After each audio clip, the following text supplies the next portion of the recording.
In a far-off land, inside a towering castle, a summoning ripped through the air from another world, and steam erupted with a fierce hiss across the giant room.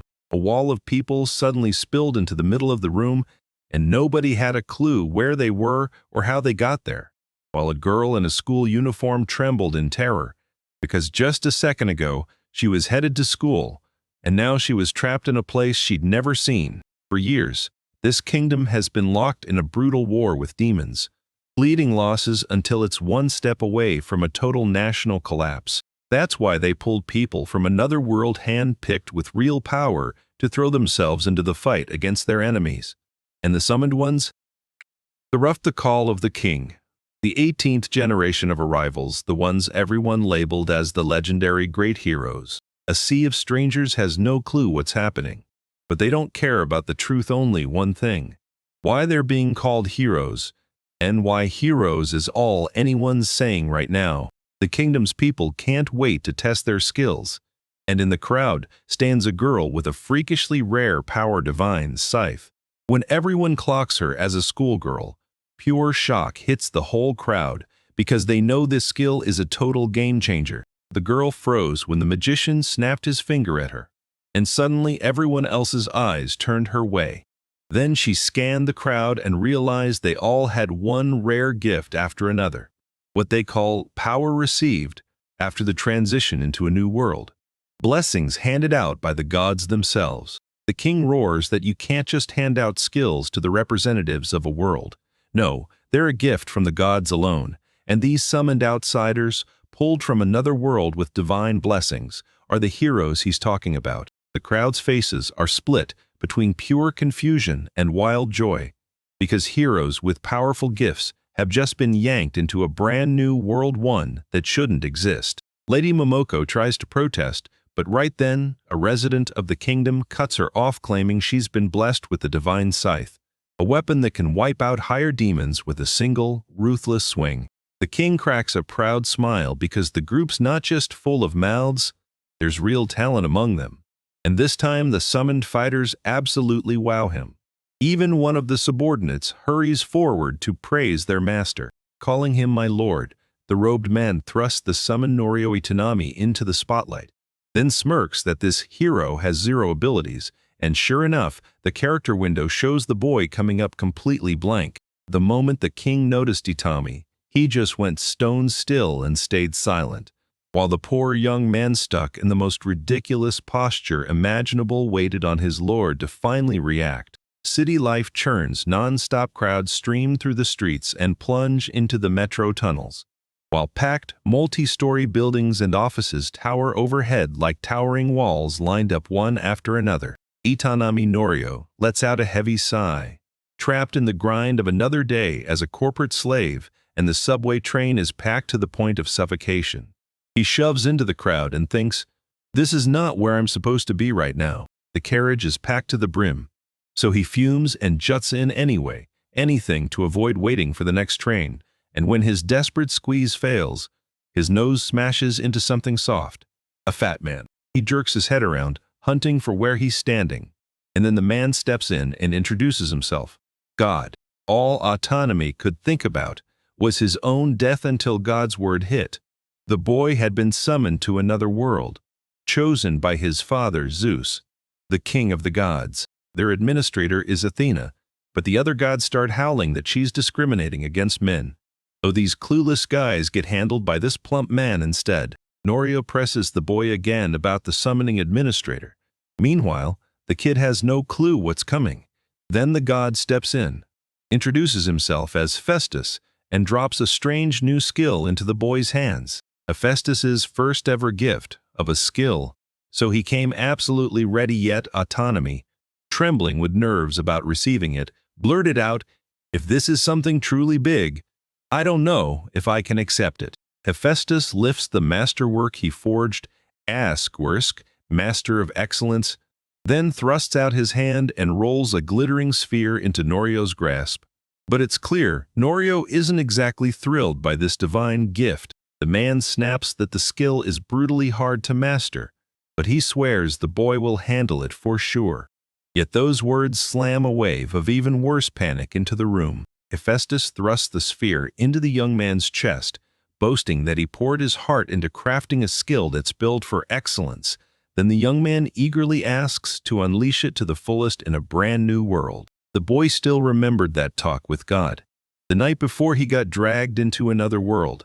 And when he arrived, everyone panicked hard, because the summoned one showed up with zero skills, the first time that had ever happened. Idanami spins around, locks eyes with the king, and thinks, for humans, this kind of skill gap is fatal. I won't stand a chance against demons. Noriel just wanted to ask the king something, so he screamed for everyone to shut up, and the Mellerid shouts ripped through the air, answering his question first and declaring that nobody would ever make it back. The boy didn't want to say it, but Momoko blurted out, panicking, those same words about how he wouldn't be able to send them back, and Molord snapped back that their world can summon heroes. It's just that no one knows how to get them home. Only the Demon King holds the key to coming back, so the heroes have to race to the front and smash his army. Utanami snaps that, if he doesn't have his powers, he can't even step into this war. Then what's the point of him at all? Then Nuwari leaned in and asked the king for one thing, a piece of land. The boy admitted he wanted to turn his life around because he's useless in the kingdom. And that audacity totally stunned the king.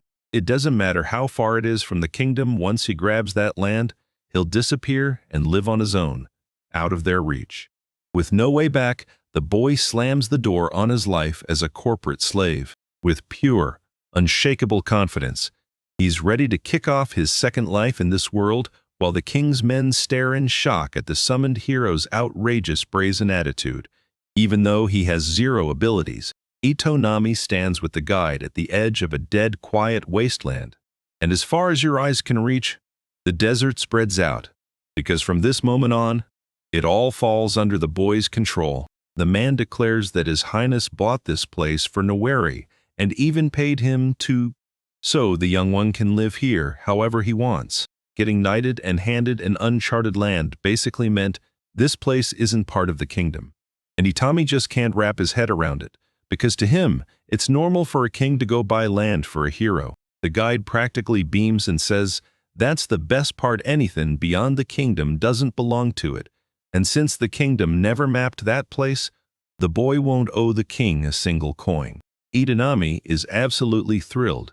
Now he gets to farm without a care. Then the guy drops into a begging pose and thrusts out his hand, demanding payment for the little excursion he just dragged the young man through.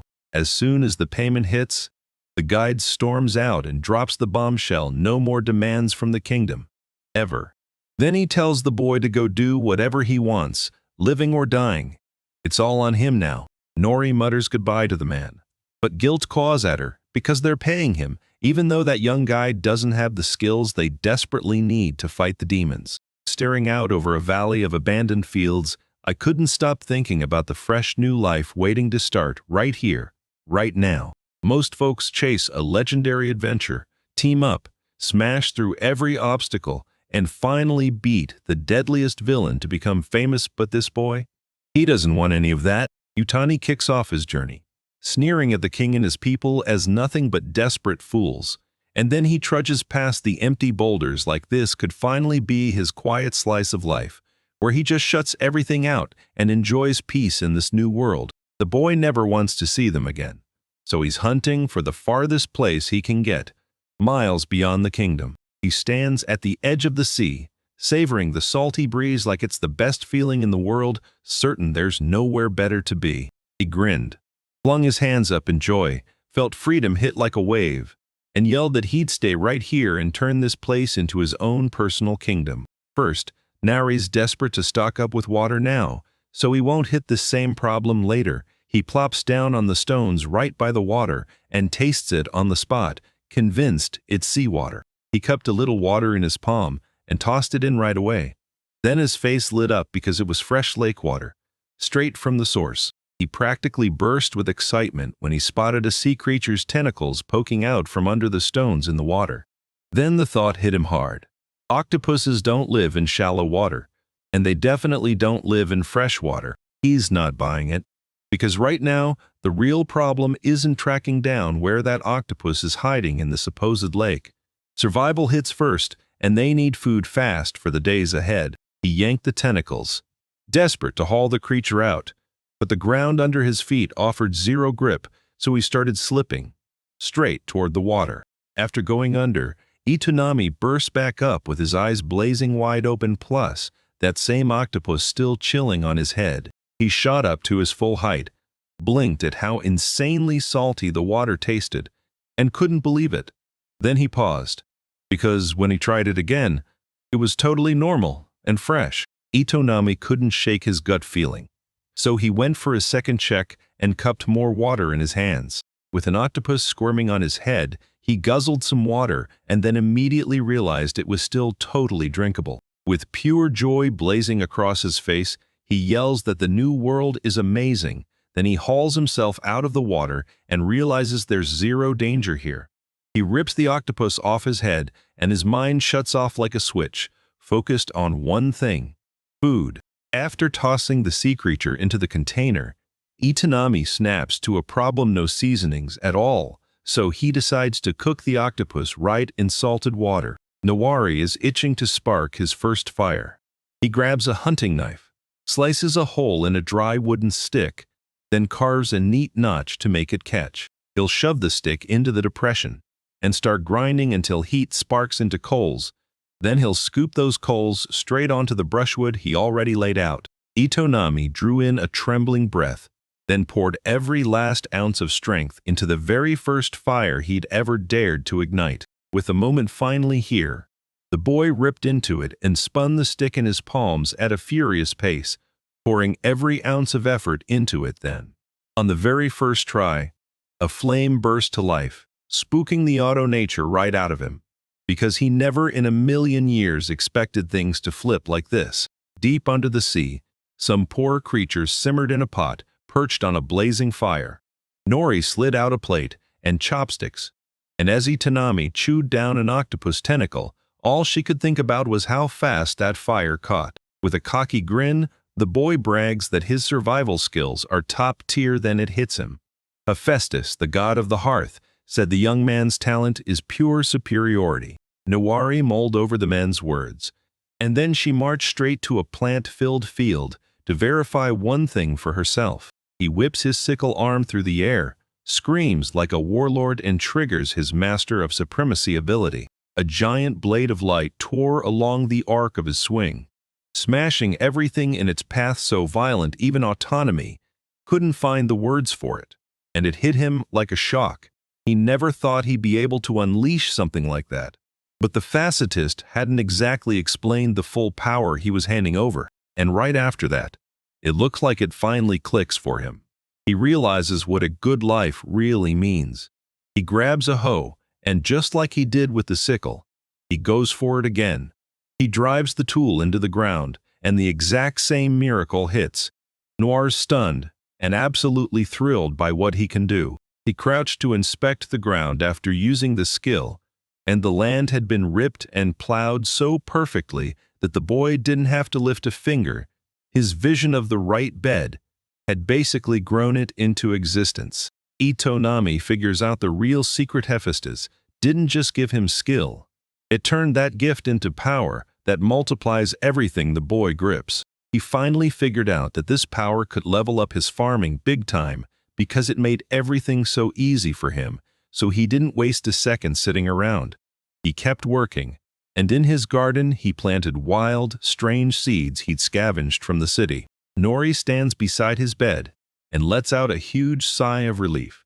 He's proud of what he's managed to do, even if he doesn't have a clue what he's actually planted.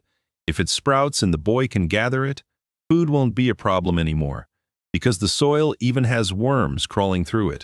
Because the plants wouldn't sprout overnight, the young man grabbed his fishing gear, desperate to catch something for dinner. Plopped on the shoreline, Itonami kicks back and fishes like he owns the world, thinking life would feel longer if he took a job with the company, until he remembers the facetists, because thanks to them, he can actually control the waves. The boy thanks the Hephaestus for this incredible gift and promises that one day Nawari will finally get seaweed and rice. Right when his dreams were in full swing, the fishing rod suddenly ripped into his hands. Then he yanked the line toward himself with every ounce of strength, reading the tension in the line. The guy knew one thing for sure. Something absolutely massive had just been hooked. A long-haired girl surged out of the water and snapped at the bait. And Itanami's face said it all. She definitely didn't see this twist coming. Frozen by the chaos unfolding, he jerks the fishing rod even harder, hands running wild. Not thinking because he's caught a girl instead of the fish he was praying for dinner. When he caught sight of her, tangled up in fishing line, he clocked her tail, and his heart dropped. He wasn't staring at a story. He was staring at a real mermaid right in front of him. He snapped back to reality, and the mermaid cut in fast, mocking him as a peasant, with a sneer that felt way too hypocritical. She's furious that he dared to haul her into the open like this, and he doesn't even try to fight back, because he can tell she's hostile. The girl shrieks that now he's got her. He has to marry her, because in this new world, that's how the rules hit. Itan snapped, because in an instant, the space between them collapsed to zero. He just married a woman from another world only for the mermaid to go furious because some hillbilly captured her. And for a merfolk like her, that humiliation hits like a death sentence. Now she's been cast out, an exiled mermaid, and the loser? He hands over his body and heart to the winner. With the hook still in her mouth, she can't move. Tears spill as autonomy finally catches her, and it's nothing like what the boy pictured. Once the problem was out of her mouth, the mermaid crumpled into tears, because now she was shamed, and she'd never be able to go back to the way things were. Noiri's about to argue, because the girl trapped herself on the fishing hook, but she shuts her mouth fast, refusing to hear it. Mermaids aren't just proud. They despise living beings and humans with a burning passion. So that guy has no choice now. He has to deal with it, no matter what it takes. She erupts, screaming at him. How is it possible? How can a real mermaid, like a fish, be hauled onto shore by someone like you? Pride shatters in her chest, and once she's stranded here, she can't go back to the sea. The mermaid keeps screaming that this is karma, and she has no choice but to be his wife. Then the truth hits. From now on, her autonomy has to be the one calling the shots. For the young man, this hits like a slap. He's not used to anything like it. The boy's already heard the truth. In this world, marriages between different species don't come easy.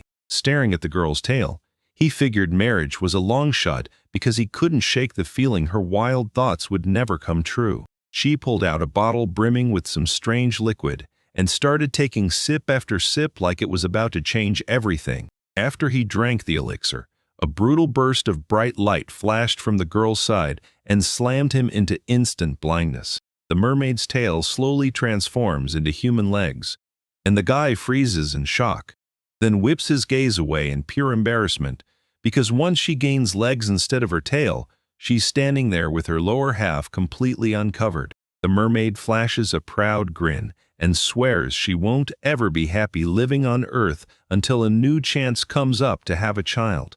And then that boy won't dare complain anymore. Itanami yells that he gets it, then demands Noiri wrap him up with something.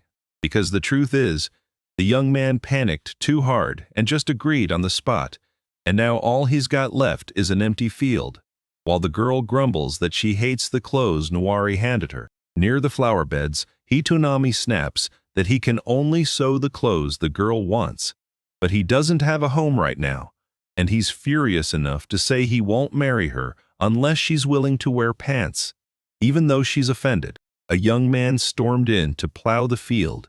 Then they stared in shock as sprouts popped up in the blink of an eye. Sprouts burst up in every single bed, and the boy, along with his future wife, standing right there, couldn't believe what they were seeing. He couldn't help but wonder, was this one of the abilities the fastest had handed him back then? If the boy was right, he'd once bragged that he'd given him supreme power to master all kinds of tools. She couldn't stop staring at what her brand new husband was growing, because he had planted it, with zero clue, no fruits, no veggies, just mystery. So he grabbed the chance to come check it himself right here, and the young man goes, "I just want a simple life. The girl fires off a complaint about how impossible this land's owner is, and Itonami shoots back that he knows nothing about fish life. Bestriding's days, saying she gets it, all her husband wants is to live in peace. Noir smirks as she mock clarifies every word, then stands tall, solemn as a vow, daring you to trust her. Healing is the mermaid's original gift, and this girl is a full-on healing magic expert too. But the young man just couldn't keep up, and that cluelessness instantly set her teeth on edge. With a bright grin, she tells him, "Don't be shy, ask me if you don't know." Then starts tugging her pants off right in front of Itonami, and his face instantly burns with embarrassment. She sprinted for the shoreline, yelled that she'd grab a few things from the house, then dove straight in, shimmering back into a mermaid in the blink of an eye.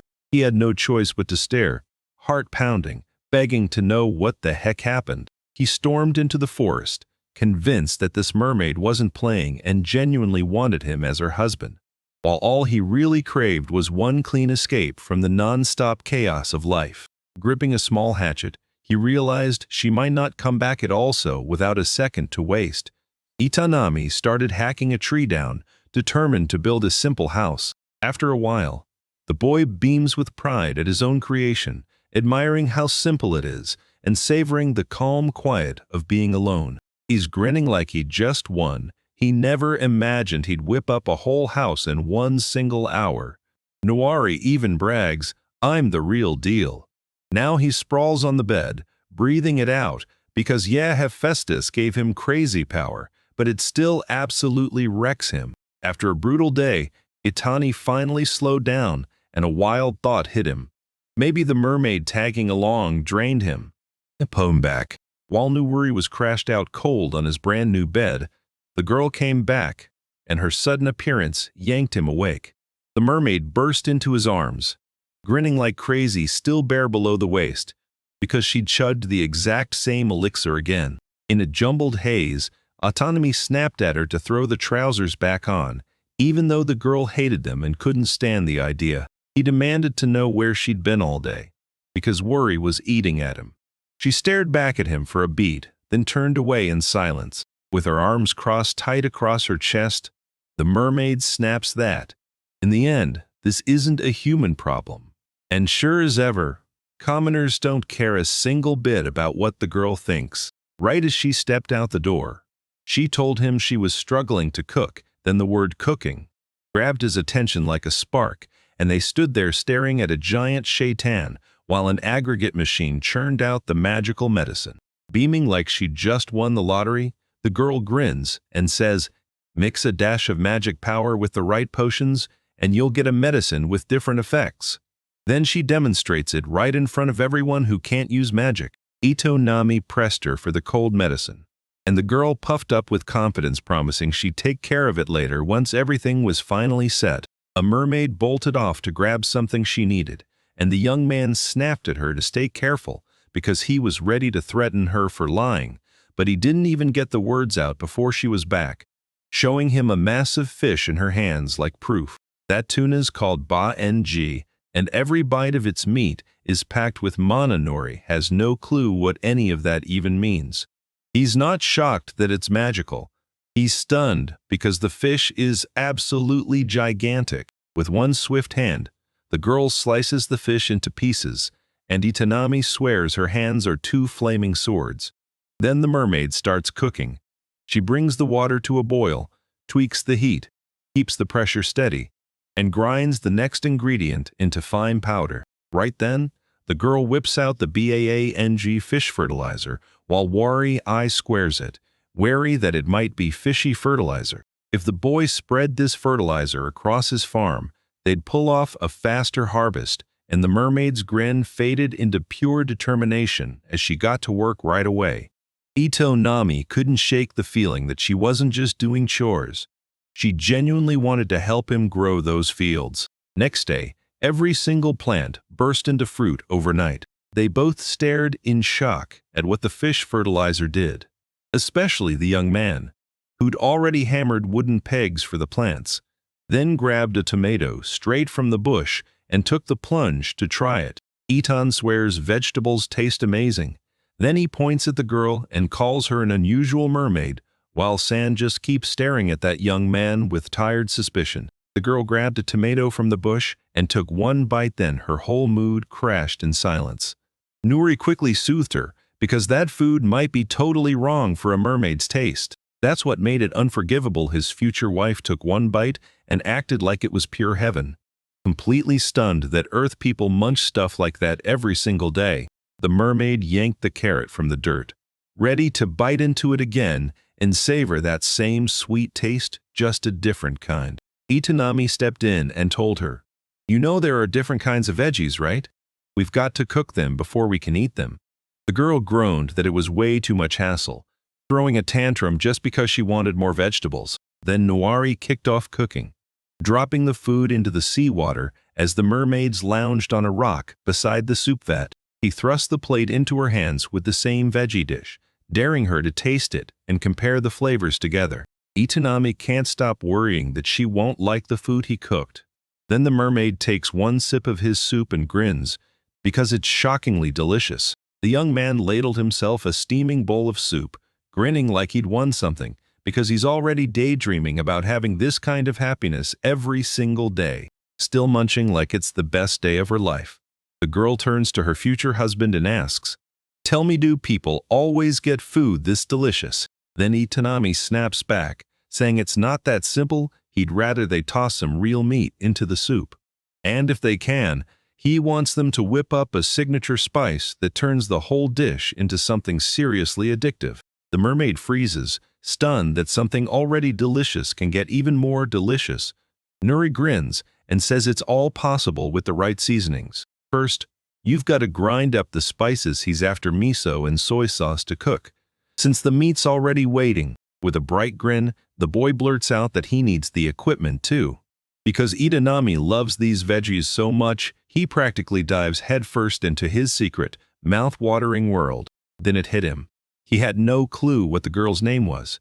The mermaid who turned into a human was called Plotty. Ito opened his mouth to say his name, then froze, because this wasn't his world anymore, and he feared he might have to change it. With a grin spreading across his face, Itanami introduced himself as Kaden, beaming like he couldn't wait to meet her. Slurping like she's got a mission, Plotty devours the chopped food and glares at her husband. The U life with a mermaid kicks off. This is Itonami Nuri, now known as Kaden, coming from another world, starting a fresh life with a mermaid wife. And as the boy sits on the floor, he rubs his back hard, groaning because the pain hit after sleeping on the ground. He clocked the play tie was gone from the bed and instantly figured she must have slipped out and woken up before him. Even if she looks like a human, she's still a mermaid, so when he sees her lying there, he can't help wondering, can a girl actually sleep on a board? And the answer makes him freeze, because it looks like a fish is catching some rest on a cutting board. Kaden can't stop worrying that the mermaid is furious with him for yanking her onto the hook, so he forces the fear aside and just asks her straight out. Right before he could even step out the door, Plotty's blood-curdling scream ripped through the air and all the birds in the area scattered. Kaden rushes over and demands what's going on. She yells that someone's lurking in the fields, pointing right at a straw-scarer crow wearing a hat with wooden hands. He choked out a breath, felt desire and relief crash over him, and declared it was only a scarecrow made by his own hands, the very first one he'd ever built. Kaiden leans in and reveals the truth. It's an artificial thing, with joints that move in its upper limbs, and even its fingertips are fitted with tiny wooden swords, meant to slash fear into the birds that wreck the crop fields. She swears it's a scarecrow that walks around to terrorize the birds, but the guy cracks up and tells her flat out nope, that scarecrow can't move. Face to face with the girl, he grins and explains his plan: drop him dead center in the field so the birds swear he's a real man and leave the crops alone. But he never notices the scarecrow behind him is waving those wooden swords like a warning. The girl spots it first and tells him. He whips around and stares at the wild dance of the creation he just made, dumbfounded. He had no idea how it would turn out, because all he meant to build was a plain old scarecrow to chase birds away. Kaiden gapes in shock, realizing they're actually moving, and the girl is just as stunned, because in her mind, that scarecrow shouldn't move at all. So Keaton stares at his own hand, wondering if his strength is what's making it happen. Platy snapped into curiosity about why he couldn't stop staring at his own palm. Then her brand new husband finally admitted the truth. A god from another world had summoned him, and he was a total stranger in this place. Keaton couldn't stop thinking about how that scarecrow acted. He was 100% sure the answer was hiding in the power God had sealed inside him. Then the girl dropped a bombshell. Turns out he's a summoned hero. And the boy? He's totally stunned, she knows. Platy puffed her chest out, arms crossed tight, and bragged that of course she knew, because every era had that same summoning magic, calling a hero from another world. But she couldn't stop thinking about that boy, because real heroes have to battle demons to save humanity. The kid just blushes hard and nods along. Like her words hit him right in the heart. She rolls her eyes and asks what a hero is even doing in a place like this, right where they are now. Then she plops down by the crops, and a grinning cat tells her he doesn't want to be a hero at all. He's just hiding here. Even the mermaid finds it weird. But the boy doesn't bat an eye. He's smiling, clutching a ripe vegetable in his hand, and just listens as the girl talks. Platy tells everyone, "I look like I belong with your tribe, the kind that lives side by side." Then he explains the grim truth. People from another world are usually helpless, and if someone's out there alone, a monster snaps them up before they can even react. He doesn't shoot down a single word his wife says. She insists he's special. But he shakes his head and sits by the grown bushes with a tomato in hand, grinning at the mermaid, reminding her, with confidence, that he doesn't live alone, not with her by his side. Platy can't stop asking herself, does he look strong or weak? She's got zero clue. And right behind her, that guy is totally relaxed, munching a fresh, ripe tomato like he owns the morning. Still down in a squat, he blurted out that he'd spotted her heading out that morning. And right there, Platy froze, stunned. He believed something bad must have happened to her. Those words hit Platy like a gut punch, because the boy had just totally embarrassed her, and it showed. She looked like she could barely bring herself to answer. She snaps at him that she's going to the toilet. Yeah, of course, and he's shocked she didn't even hide how curious earthly people can be. Keaton just shrugs, mortified. Then he blurted, "Wait, where do you go when you gotta use the toilet?" But he didn't even wait for her answer, because the second he asked, it hit him. He figured it out himself, right there by the sea. After a brief silence, it finally hit him this whole situation was real. So he dropped to the ground and realized he'd have to dig a hole for a temporary toilet. But in his scramble to survive, he completely forgot one crucial thing. People alone are seriously helpless. Heck, a single insect can put them in danger. And wild mammals? Forget it. With a shaky breath, he's just barely safe now that he lives with Platy. Deep down, the boy feels a relief so intense it almost knocks the wind out of him. Then boom, he snapped to the girl's thoughts on it, replaying what she'd think about all the moments they'd shared. Platy, fresh from wherever he'd been, thrust a plate forward and flashed the starfish like a trophy. He then leaned in and asked what was on the plate, and the girl grinned, calling it a kind of sea monster. She said it swallows every bit of organic matter drifting in the ocean. A true sea cleaner. Also, Platy insists these sea monsters can purify water, while the boy just can't wrap his head around what that really means. She decided to prove what those sea cleaners do, pulled out her penknife, and pressed the blade to her forearm. Then, with a deliberate cut, she poured her blood into a container full of starfish, and Keaton's jaw dropped at what he was witnessing. Platy flashes a proud grin and orders him to watch, because the sea monster, the mighty sea cleaner, is about to do the work. Cadet snatched the girl's arm and crushed the pressure points in her forearm, yelling at her for what she'd done, while Platy just stared back with an innocent face, saying nothing, and the guy hurried to stop the bleeding. With a furious stare, the boy tells her to stop this, and you can see the worry flooding him once the shouting settles. The guy admits he's painfully shy and way too insensitive, then blurts out an apology for how he acted. Caden's nerves don't come from nowhere. God's power in his hands makes his stomach twist every day, and he's always on edge, because when Pletty finally faces him, she flashes a warm smile, says she likes him a lot, and shuts down every word he just said. As his wife, she vows she'll always stand by him and Kittens, caught off guard, blushing hard from how embarrassed those words make him feel. The mermaid swore she was against it, until she shoved that idea aside, crossed her arms again, and declared, proud as ever, that a wife's job is to back her husband. With a grin, he whips around and thanks her, and she's still not buying it, turns away, cheeks burning with embarrassment. The toilet's finally there, and another life problem's been crushed, so it's breakfast time, and Pletty makes sure of it. Far beyond the endless ocean of this world, blood-chilling screams crackle from a jagged rocky cave inside. A demon, caught in the pitch-black darkness, senses it instantly. Something is closing in. Pletty yanked Jiden over to see her new outfit, and boom, no trousers this time. She whipped up a skirt out of fabric, spun around like a showstopper, and told him that just yesterday she'd been rocking trousers, but today she'd reinvented her look and even tried to remake the furoshiki stuffed in her luggage. He stammered, almost backing out, saying it wasn't worth it. Then the girl cut him off and told him not to worry.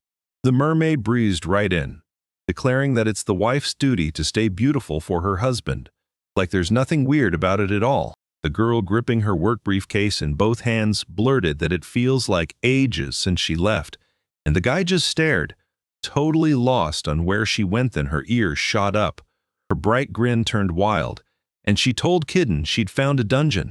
Then the boy's mind spiraled into one big question. What even is a dungeon? In his head, it's where treasure gleams. Secret shops hide underground, and you fight off some terrifying evil while the top floor waits like the boss's home base. Still, he leaned in and demanded what dungeon Pletty meant. Like, what's it even like? She smirked and said it was smarter to see it than to hear it, then basically shoved him to move faster. They finally reached that jagged cave, tucked off in a whole other direction from home. Keaton was absolutely wiped out, because he and the others had slogged for 2 whole hours just to reach this cave, and Pletty only found the place while he was out working in the fields. This is a dungeon cave too, carved where mana leaks and flows around it, even if it looks like nothing more than a regular cave. The young man didn't see it coming. One brutal gust of wind yanked him straight toward the dungeon like the darkness was swallowing him whole. Kitten thought some unseen monster was licking his face all over, and he couldn't help but whip his expression into a stunned, puzzled look, because what he felt was weird, shocking, and totally unexpected. Energy surges through the world like a heartbeat until in some places it grinds to a halt, then piles up into a dangerous stash. This place turns into a full-blown dungeon, and then mana floods the air so hard it warps into a living monster. One terrifying creature is born right here, shimmering as it prowls across the ground and even slips beneath the water. Kadana shook with terror, but then a hot rush flooded her body because a dungeon like this could go sideways fast, and nothing could stop Pletty now, since they were already here. Sweat flying off him, the young man let out a relieved breath because his wife could actually handle this. Sure, wiping out a whole dungeon takes serious skill, but she only had one job: beat them. And that's exactly why he keeps stepping in again and again, afraid to miss a beat. Shaken by what just happened, he still never even imagined he'd have to protect her. Because, hey, they're married now, right? He told her to wait, and she spun around in shock. Since just a minute ago, he hadn't given a single hint that he was going to go with her. With pride blazing in her chest, Kitten burst toward her and swore this job was for her husband, then insisted they'd go together. They stepped into the dungeon and got boxed in by brick walls, not the usual outside stones. Torchlight blasted everywhere, guiding their steps. And when the boy glanced around, he realized it looked more like a castle inside, while the girl stood there just as stunned and confused as he was. She slammed on the brakes, spotting a creepy puff of black smoke creeping up ahead, while the mermaid stayed on full guard. She yelled at Keaton to bolt right now, and that black smoke, it exploded into magical beasts and insects, charging straight at them with ruthless speed. It's like they finally snapped free, and the stunned guy stumbles behind his wife, who's already locked in, ready to throw down with demons, while the boy is still frozen with shock from what he just witnessed. Letty hurls orders at her husband to run, and at the same time she tears into her bag, hunting for something. 3 test tubes sat filled with mystery, their contents impossible to read. Then the girl sprinted up and hurled those potions straight at the beast. Like a whirlwind, those creatures tore apart mid-air and crumbled into tiny particles until all that was left was a dark, lingering shadow. Kitten stares in shock as the monster charging them crumbles into dust, but Platy cuts in fast, saying that's not the whole thing. Only 3 test tubes stood there. One froze their bodies, solid, one zapped a demonic beast with raw electricity, and the last one was pure acid that melted every cell down to the bone, sparing the skeletal system. Platy juts her chin, arms crossed, and brags that mermaids can whip up combat magic potions just as well. And her husband is still haunted by what he witnessed. Like PTSD is living in his bones. As the girl charges ahead and wipes out the last monsters, Keaton blurts out that she's the most dangerous creature, like he forgot she just saved his life. The boy kept thinking about his wife's guts, because he couldn't shove this job onto her, but he had no tools with him. So in battle, he felt helpless. Feel like a promise, a battle sword. Keaton snatched up that massive 2-handed sword, grinning like he just hit jackpot. His master's killer skill meant way more damage was coming. But as the girl bounced around, cheerfully flinging his potions, doubt started creeping in. Would he ever swing this weapon at all? Yelling for his wife, he begged her to pause because he'd hit his breaking point. I already won, he told her, and we'll be home soon. She nodded and spun back to keep going. Then he leaned in and demanded the final tally, how many monsters they'd wiped out. A terrified girl spins around in the dungeon, convinced something's off and every shadow feels wrong.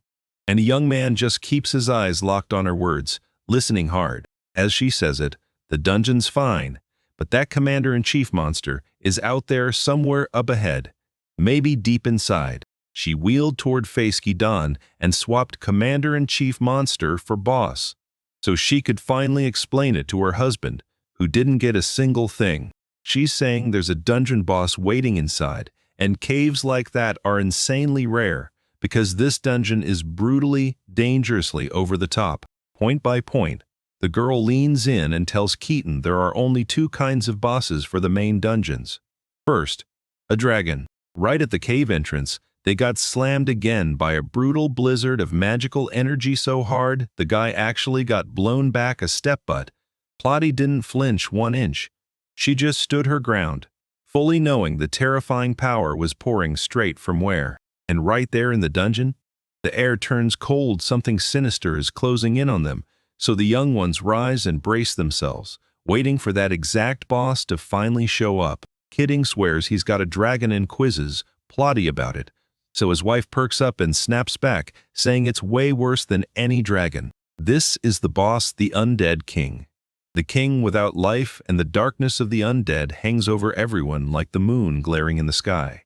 In his eyes, there's not a shred of hope that anyone's leaving this place unharmed. Sweat pouring down his face with pure terror, Kadan demands answers from the girl about the creature that just appeared, and she, gearing up to fight, tells him it's either a mighty magician or a high priest, and the immortal king sitting atop the undead like a king of nightmares was born with deadly high magic and a mind sharp enough to outthink everyone. Facing a brutal undead king and a dungeon at the same time? Yeah. There's only one outcome, and it's death coming for them. Fast. The kid refuses to let his life just starting to ignite get snuffed out so soon, and Keaton is not about to back down. The undead king sucks in breath and blasts out energy, murmuring that something weird is moving through him. Then he vows to turn the boy into a living corpse and make him his friend. She hurled her potion test tubes at the demon, praying they'd finally do something. Then they smashed against the king's skull and the bone melted, only to snap back, crown and all, like the demon had 0 weaknesses to her potions. Keaton clocked that the monster was healing itself, and the girl didn't even blink. She'd seen it coming. The demon was immortal. With a deadly enemy charging at her, Plutty screams that her stash of potions is more than enough, then bullies him to sprint away right now. The second those words hit his ears, the young man weighed his odds of surviving if he bolted. Then he convinced himself he'd live the life he planned. But the boy erupted in a scream that he couldn't accept it, because the one thing he grabbed on the way to the boss was everything. He finally got it. Potron attacks were pointless. So he bolted straight at the undead king with his sword clutched tight. Keaton blurted, "I'm her husband, so I'll save her."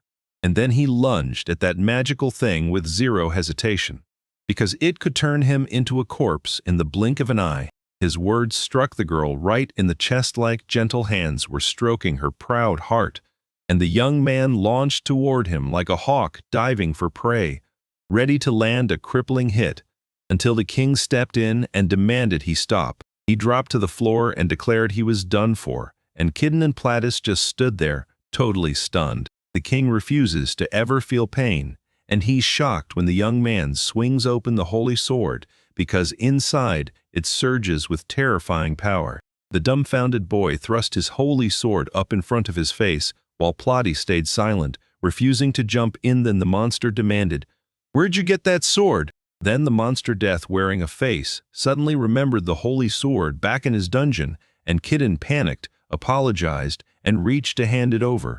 The undead king declared that the sword was his now, and that the holy sword isn't just steel, it's got a will and a craving to pick its own owner.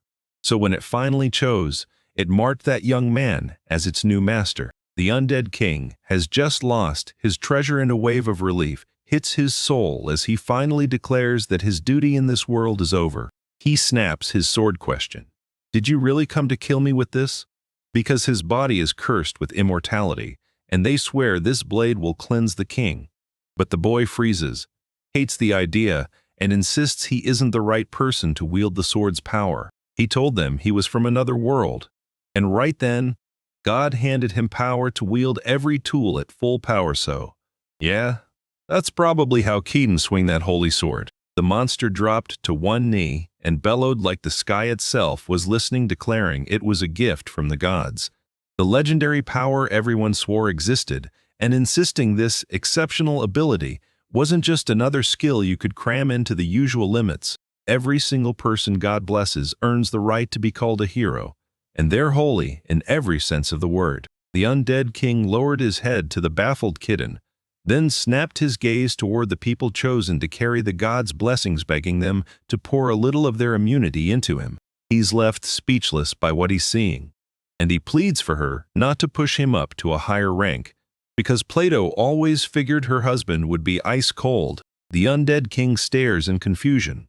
Like, why did that young man show up here? Keaton answers fast, he's only just started living nearby.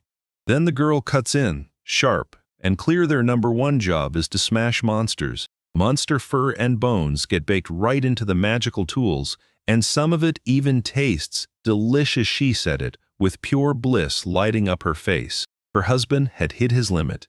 He couldn't stand her tone, especially since she treated hospitality like it was nothing, even acting like it was a convenience if a dungeon was right nearby. With pure joy in his eyes, he asked the king for permission to hit this dungeon and go berserk, and the king said yes, because he'd been itching to smash those monsters himself. So the young folks threw their full support behind him. Plate beams with pure joy, thanking the undead king for granting permission, and he's totally fine with it.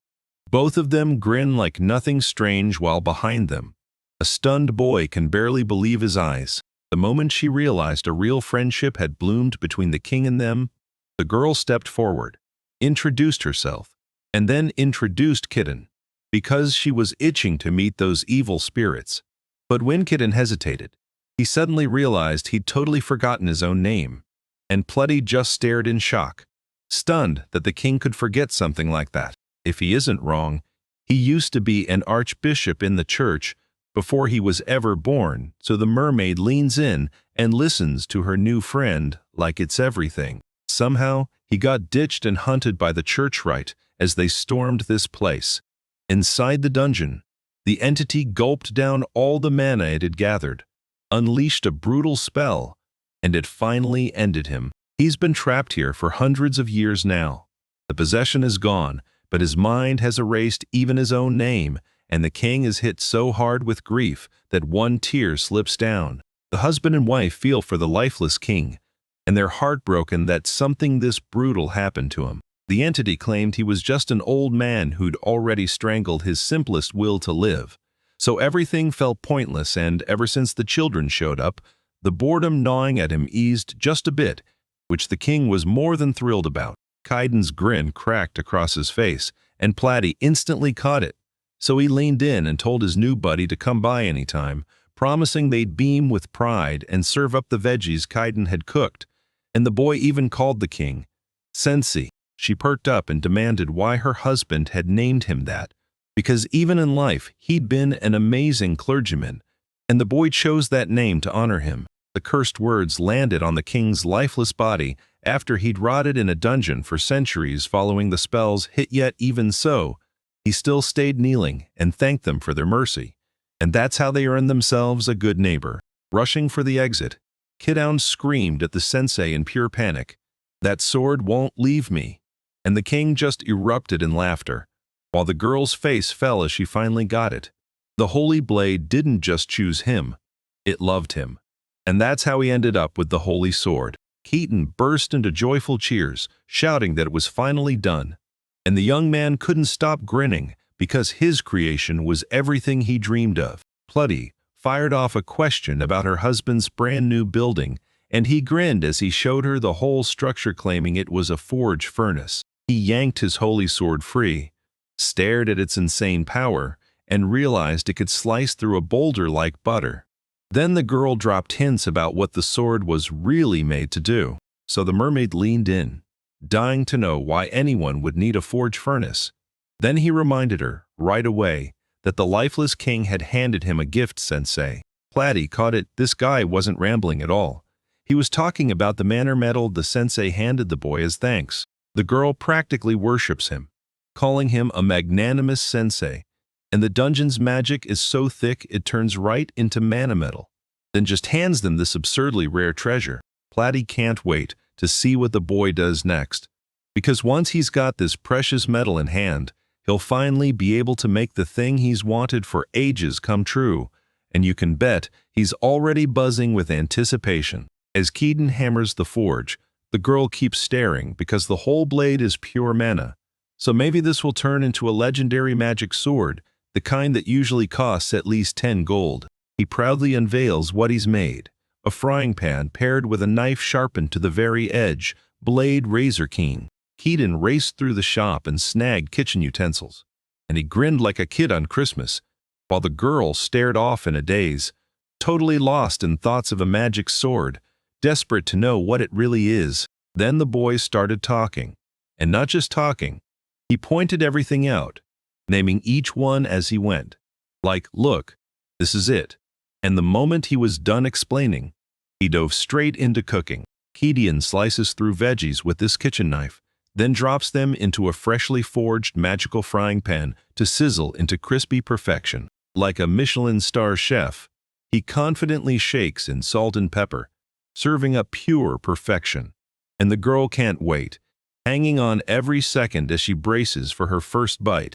The boy whipped up a plate of fried veggies as a brand new item on his menu, and the sizzling, spark-filled crowd couldn't stop buzzing with joy at that sweet flavor. While she was digging in, she realized the plates had changed too, because Caden didn't just craft a frying pan and a knife, he even made ordinary dishes. The mermaid snapped back to reality and couldn't believe it. Why was he burning through mana metal right now? The boy was staring like it was pure magic. The miracle resource light warmed things up perfectly, never scorched anyone, and cleaned up fast like a breeze. Not some dream, this was a real fairy tale. With that, the boy's cooking skills are about to level up just a little at a time, because after he's thrown into a whole new world, he finally looks happier than he ever has. Platy jolted like she'd been hit by electricity and blurted out, "What recipes do you want me to add?" And as he played with his brand new cooking tool, the guy grinned and said, "Yeah, I've got some." But you'll need a few more ingredients first. The girl snaps, furious, demanding to know what else he even needs. And the young man, hearing her words, instantly realizes he's craving meat. Leaning in, like he already smelled the meal, he tells her that when meat hits the pan, the whole dish turns into something totally new.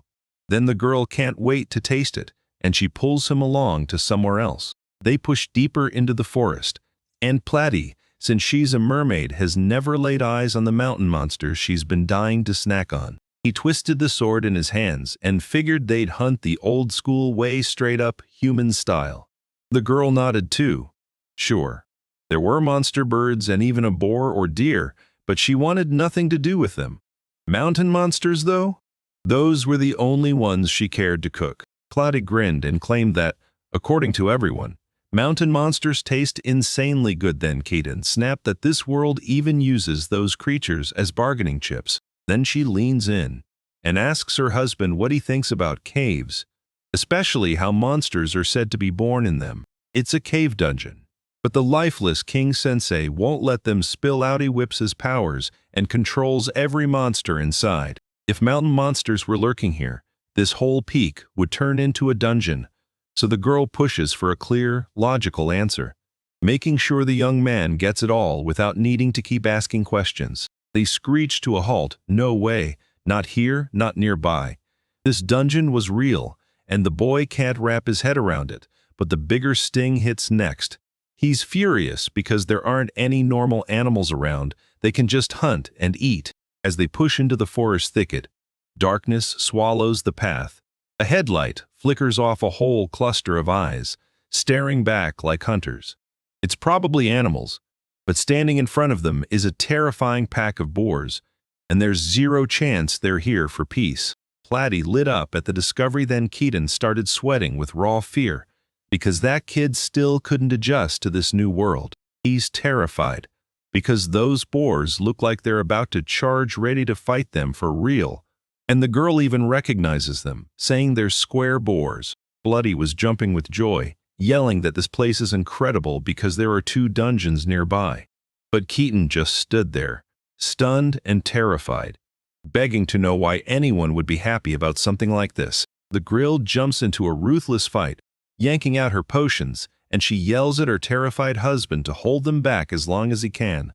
She swears she'll end it fast.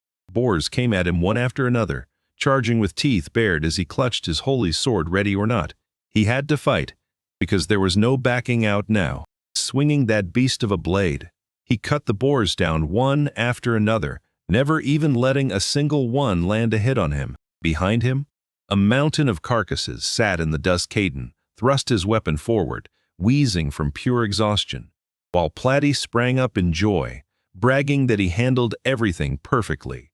And she didn't even need to burn a single potion. He didn't want to fight at all. And when he bragged about winning, he said it was because they kept piling on one after another. Then he somehow came out on top.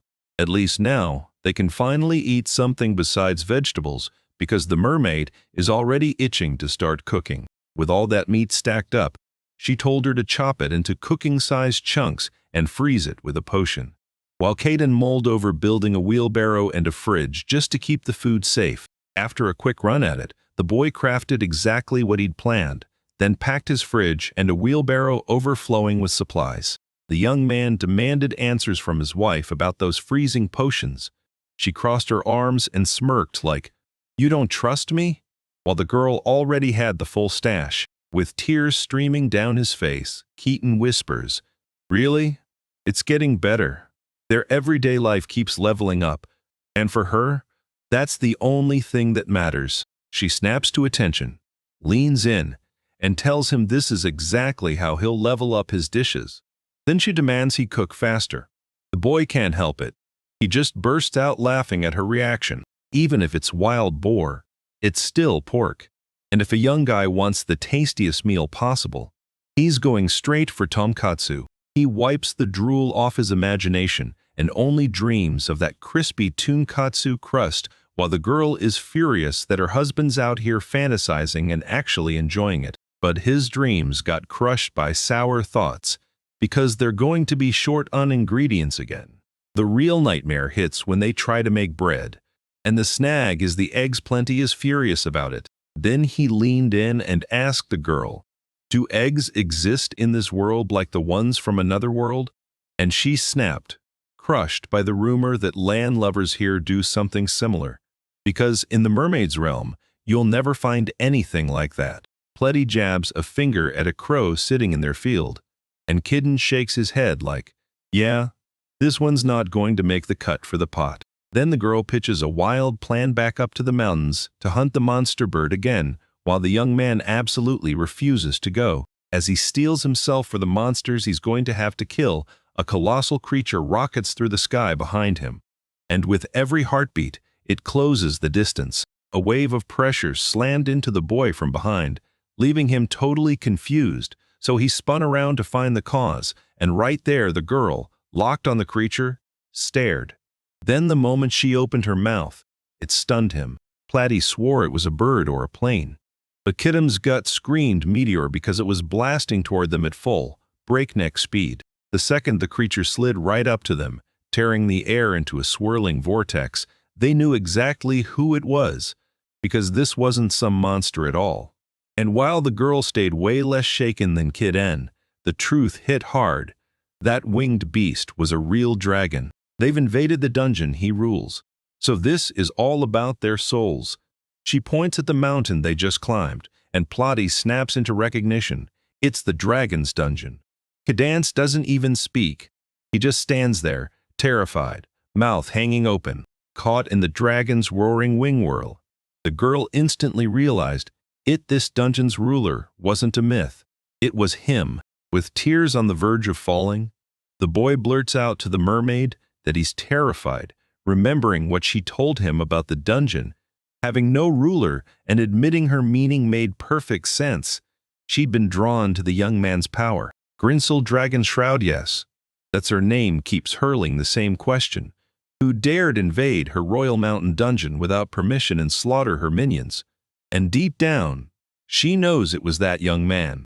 He huddled behind his hands, squirming to escape, and blurted that they never even knew who owned that mountain.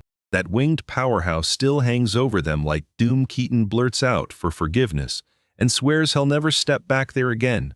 But the dragon doesn't even flinch, because to the Grinsel Dragon Trout, that kind of mistake is unforgivable. Those scum slipped past the walls of her home and did whatever they pleased. Humans who trampled her honor. Now she's done playing nice, and she'll wipe every last one of them from existence. Grinsel storms out to wipe away the sins that haunt them. Then, pure rage blazing, he unleashes his fiery breath to scorch the whole lot into ash. Her fire erupts like a blast wave, swallowing the whole land while Platty and Kaiden stand there, frozen, not knowing what to do. The girl panics, convinced their death is locked in, but the boy snaps back to himself, remembering his holy sword. Like a real hero, he lunged and swung his weapon, then threw his body in front of Plotty to shield him from the flames, while he fought back against the dragon's devastating strike. He tore straight through the fire, chasing them. If he'd even slowed for a heartbeat, it would have been game over. Grinsel Dragon, Shroud, is left reeling. In her eyes, humans are lesser life forms, yet they actually manage to protect themselves, choking on exhaustion. The boy pushed through, and he saved them both from certain death. The girl finally accepted it, then immediately spiraled into panic, screaming at what was happening. Midair, Dragon Shroud realizes a simple human can't possibly stop her death. Breath yet Keaton isn't panicking for himself at all. He's terrified for his wife, who's thrilled her beloved pulled it off, just like she always expected. No, he didn't just feel the breath of death. Its fire was completely gone. At that moment, the boy thanked the gods that every single seedling survived, then turned back to face the dragon with a hard, serious stare, and Grinsel's shroud shuddered. With the politeness of someone from another world, he bowed deeply and begged forgiveness for sneaking into the dungeon without permission. Then he hit them with one small condition. With his sword leveled, blade aimed straight at the dragon, he declares, "If I truly have a stake in this, I'll challenge the ruler, because I'll protect the things I love, no matter what." With his holy sword thrust out at the dragon, He dares the monster from the dungeon to stop circling and face the boy in a life-or-death showdown. Then he can only hope the thing will back off and leave for good. Dragon. Shroud spotted the sword clutched in the selfless youth's hands, and she snapped her gaze to him. The dragon opened his mouth to say something about the sword clutched in his hand, but the guy couldn't come up with a better idea than blurting it out. Keaton thrust his sword out and told everyone it was the very holy blade Dragon Shroud had been obsessed with the immortal king's weapon he'd handed straight to him. And the way he said it made it clear this guy was unbelievably strong. The dragon crashes onto the ground and snaps that it's the wrong answer. So the young man freezes in the stunned haze, his nerves going tight. Turns out this holy sword really belongs to Dragonvale, and when the monster lunges for its treasure, the youth's fear hits like a lightning strike. Then the lifeless king's voice cuts in, speaking straight to the dragon Vale, and everything he says lands as the truth. The young man never saw it coming, just like Grinsel the dragon. But the master suddenly appeared and threw himself in front of Kitten, shielding him with his own body. He unleashed a brutal, power-packed attack that blasted everyone backward like a hurricane in motion, and Sensei used that moment to knock the other lord clean aside. With the winged monster sprawled dead on the ground, the master spun around and snapped that it was all his fault, then apologized like he meant it. The young man just stared, completely lost. Then T cut in, stepping into the conversation to finally clear up what the heck was going on. The immortal king said, "I came straight to you first because I'm hunting the ones who slipped into my mountain." And the dragon snapped that he was a worthless corpse who dared to crash his territory. Then the sensei dropped the bombshell about Kitten's brand new neighbor. Damn neighbor! The dragon barked, then shot into the sky to hunt that impudent creature wrecking his turf. The lifeless king winced, laughed it off, and awkwardly wrapped up the misunderstanding. But after all that, the young man didn't feel any better. He admitted he felt guilty, because they really did crash into the Dragon Mountain without permission, so deep down, he thinks the blame lands on them. The young man refuses to point fingers anywhere else, and their sensei doesn't push back, because he's a human too, and he fully understands what his friend's going through. For people, dungeons aren't some magic mine you don't stroll in and get tons of raw materials, ingredients, or building supplies. They're more like a steady grind for constant earnings, and the essentials you can't get anywhere else. That lifeless king grins and swears this is exactly why folks band together to smash their way into dungeons. The immortal king fired back at Vale, saying that, for the dungeon master, invaders show up like clockwork. Then the dragon just swallowed hard. He jabs a finger at his winged neighbor and snaps that it's shameless to blow up just because a tiny slice of the dungeon got taken, then march out of his territory to smack the invaders. Vale was getting roasted, sweat beading all over him, and yet he still clings to this childish, narrow-minded idea of power, thinking he's earned the right to call himself the heir of the geyser dragon. Staring straight into the dragon's eyes, the sensei flat-out tells Kaiden he's not some opponent, he's on his level, then barks that he better return to his mountain right now. And from behind the master's back, the boy freezes, like those words just hit him too hard. Vale lunges against the immortal king's demands. Baffled, why would some worthless nobody even hold that sword? His father had ordered him to grab the blade from a dead man, yet this creature can't wrap its head around it. How does a corpse hand a sword to another mortal? The dead-eyed king drops this chilling truth. The sword doesn't just sit there. It chooses its wielder, and it picked Kitten on purpose. Kitten's basically stunned, practically buzzing from the sensei's words. In the dragon's father's lifetime, he finally grasped what immortality truly meant, and it terrified him. Unlike Vale, who just burns everything without thinking, the power of the immortal came with a fear-soaked weight. So of course, this sword had to be paid. Rage burns in the dragon's eyes. He refuses that excuse, and swears he'll battle this mortal to the death just to claim the geyser dragon's treasure. So the evil king's lifeless grin flashed. Then he offered the beast a fight, and the mighty creature hissed back like it couldn't wait. He spun around, ready to bolt out of there, refusing to get dragged into the fight. Just this once. So he shouted to that young man, "Remember this day." Then Keaton, mind blank, blurted that he needed a second and demanded the stunned Grinzelvale wait. The desperate boy snatched the massive creature by its tail and yanked it down hard to the ground, and the young man stared like, "No way! I didn't see that coming." Grinzel erupted in rage, screaming at the boy that he was worthless and that he dared to touch her body. Then the terrified kid bolted to the side, stammering apologies, while Sensei snapped back that the dragon still won't be able to defeat them. Kitten whirled toward the dragon. If he wasn't racing the clock, he'd invite the boy to join them for dinner. But Grinzel dragon? Shroud just couldn't quite make sense of what the kid meant. The guys whip out a ready-made steak, forged from a dungeon dragon Kudan. Isn't convinced the monster will even touch it, but he still pushes it forward like, "Let's see." After a quick pause, Grinzel eyed that tiny chunk of meat and then flung it straight into her big mouth. After teasing every last taste bud, the dragon rose to its full towering height and roared, "So tasty!" Then a thunderous blast erupted upward, blasting into the sky and flooding the whole area with a rolling shockwave. The dragon heaved a furious gust that shoved the youth back, leaned in close, and said that the steak was absolutely delicious. Kitten's face lit up because the dungeon lord was loving it that much. Grinzel demands even more meat platy, and all snapping for a steak too, driven by jealous rage. And the boy can't hide his excitement because he has no idea how much more food still needs to hit the fire for everyone.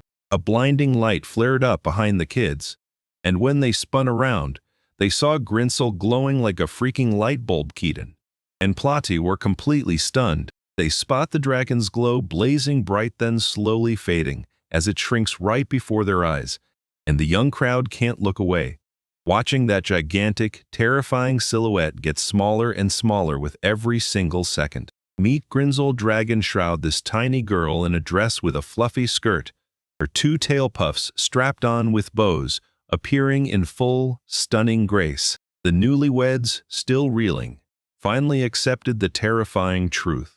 The dragon had turned into a little girl, and Keaton swore he never expected it to be female. Their sensei then spelled it out. Dragons can tap a special power to slip into human form.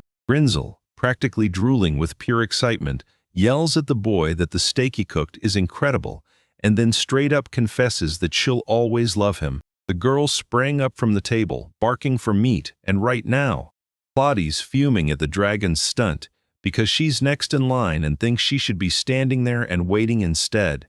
Keaton quickly seized the moment, frying up more meat so there'd be plenty. The lifeless king dug in, and guess what, it paid off big time. He loved that juicy steak, and the boy lit up with pure joy, while the sensei swore the meat was fried to perfection, because for him the most mind-blowing part wasn't just the cooking. It was the seasoning. Keaton swore he only used garlic for the flavor, then tossed in salt and pepper, and for him, that's the simplest dish of all. The immortal king refuses to buy it, because even in the royal palace, they still can't whip up anything this delicious. The Grinzel dragon sprawls on the ground in a shroud of defeat, having stuffed herself on too many steaks, and she snaps at Keaton not to let his ego run wild. Nearby, a mermaid with an equally massive belly lounges like she's taking a nap. With brutal seriousness, the girl snaps at him, not to get carried away, yet she's still clinging to the holy sword dream, even after he reminds her she's too green and it's impossible right now. The boy quickly throws out an apology, swearing it's not him, it's the weapon that keeps trying to pull him in. She gave up all hope for mercy, swore she'd scorch this man to ash with her breath of death, then right after snatched the sword for herself like it was nothing. Plotty drops onto the seat beside her, and the truth hits hard. Do this, and she'll never taste the best steaks of her life again. Grinzel catches the real snag, stopping her plan dead in its tracks. A raging whirlwind swallowed her whole. Then she morphed into a dragon and roared, "Hey Dan, remember this. One day I'll rip that sword from your hands. Until then, I'm coming back to steal a taste of your food." The boy nodded, told her goodbye, and said he'd be glad any time then. The Grinzel dragon, the shroud, started to lift and fly off. Plotty shouted, "Wait, just a few seconds," because she had something she had to ask. She can't help wondering if any monster birds are lurking in her dungeon. And she's asking her husband out of pure kindness. After a moment of thought, Grinsel shrugs and admits she doesn't know how many there are, but either way, those monster birds are all bone, so there's no point trying to eat them. But the mermaid doesn't crave their meat at all, she's hunting only their eggs.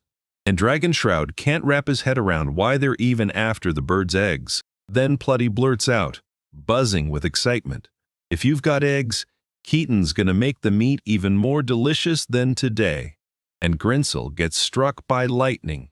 Right on the spot, she spun around in a flash and shot back home.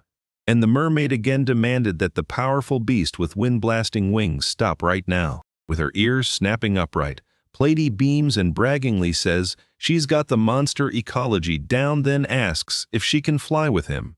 Kidden's stunned. He never thought his own wife would want to soar beside the ruler. Grinsel Dragon Shroud didn't even think twice. In the next heartbeat, she burst into flight with Plotty perched on her back, and they soared farther and farther from the land where the boy and the lifeless king were left behind. Kid Ann was totally stunned. He just stood there in silence while the girls shot off into the sky. Plotty was screaming that she refused to go home with empty hands. The lifeless king brushes it off and calls it a pretty nice picture, and the boy agrees on the spot.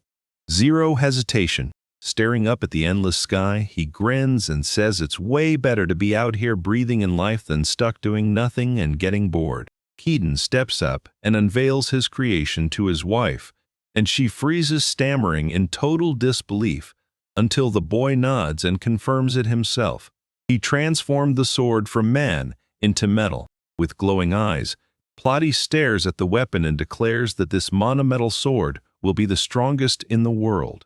Unless you count the holy sword. She starts dreaming big, thinking he'll sell it for a fortune. Then reality crashes down when her dream of wealth shatters, because Jiden isn't selling a single thing. He upgraded Kakashi into a living scarecrow, one that stands on their field and can actually move, and the boy was grinning like he just pulled off the biggest win of his life. The girl couldn't even wrap her head around it, especially for Kakashi. A mermaid's frown deepened, like confusion rolled in thick as clouds. Keaton leaned in and told her not to panic, because they still had monometal left. Her scowl cracked into pure excitement. Those scarecrows with sword-loaded blades were going to slice up the annoying birds terrorizing their fields, and the guy just couldn't figure out what she was talking about. The kids stared in shock at what the living dummy had unleashed. Then Kakashi snapped out a mana sword slash and sliced the bird clean into pieces. Keaton blasts the scarecrow and roars that killing is forbidden on his turf.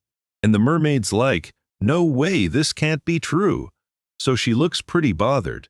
While Kakashi's trapped there too, Khan can't even hit the birds that scream and flutter overhead like they're mocking him. That boy looked totally relieved, like the weight finally dropped off his shoulders, and Plotty still couldn't wrap her head around why her husband would scare people with swords made for a scarecrow. Instantly, the boy's face lights up in joy, and the darkness somehow feels cooler. He blurts out, "This is awesome!" And his eyes sparkle like he can't stop smiling. While Kitten's racking his brain on what gear to hand Kakashi, the girl cuts in and laughs. She straight up can't wrap her head around male romance at all. Keaton sinks into the silence, fishing rod in hand and a sword riding his back, enjoying every second like he's savoring peace itself. Because so much time has passed since he last cast a line, the guy remembered that his last fishing trip, where he swore he'd hook something huge, ended with him snagging a mermaid, and next thing he knew, he was married. So instantly, he chose to move in with Plotty. A hired hand like him got yanked into another world, thinking he'd finally coast through life. Nope. Everything exploded into color because a mermaid became his wife. Then came an immortal king, a dragon. And now he's always swamped, never getting a quiet moment. So he slips away from the chaos to finally breathe just some peace and quiet. And that's when the boy goes fishing. Because this calm moment is exactly what he needs. Right then, a loud splash tore through the air, and from somewhere past the sea horizon, a boy surfaced with fish fins on his head, making Keaton freeze in pure terror at the sudden silhouette. They zeroed in on the boy and asked if he was Platy's friend, and the kid just smiled right back. He was super friendly with the mermaid man, but the creature wasn't buying this stranger's act. He clawed his way up from the deep wastewater with one cold threat: he should die. Keaton heard every word and went deadly still, tense as a drawn bow. Then, the Platy's so-called friend blazed his hand into the air and shouted for everyone to brace themselves. From the water, warriors surged up, mermaids in crisp uniforms. The commander roared, commanding everyone to kill the man on land at once and to slaughter anyone who dared to resist. The mermaid warriors snapped to their commander's command, surged into a crashing wave, and slammed straight toward the stunned Kidon.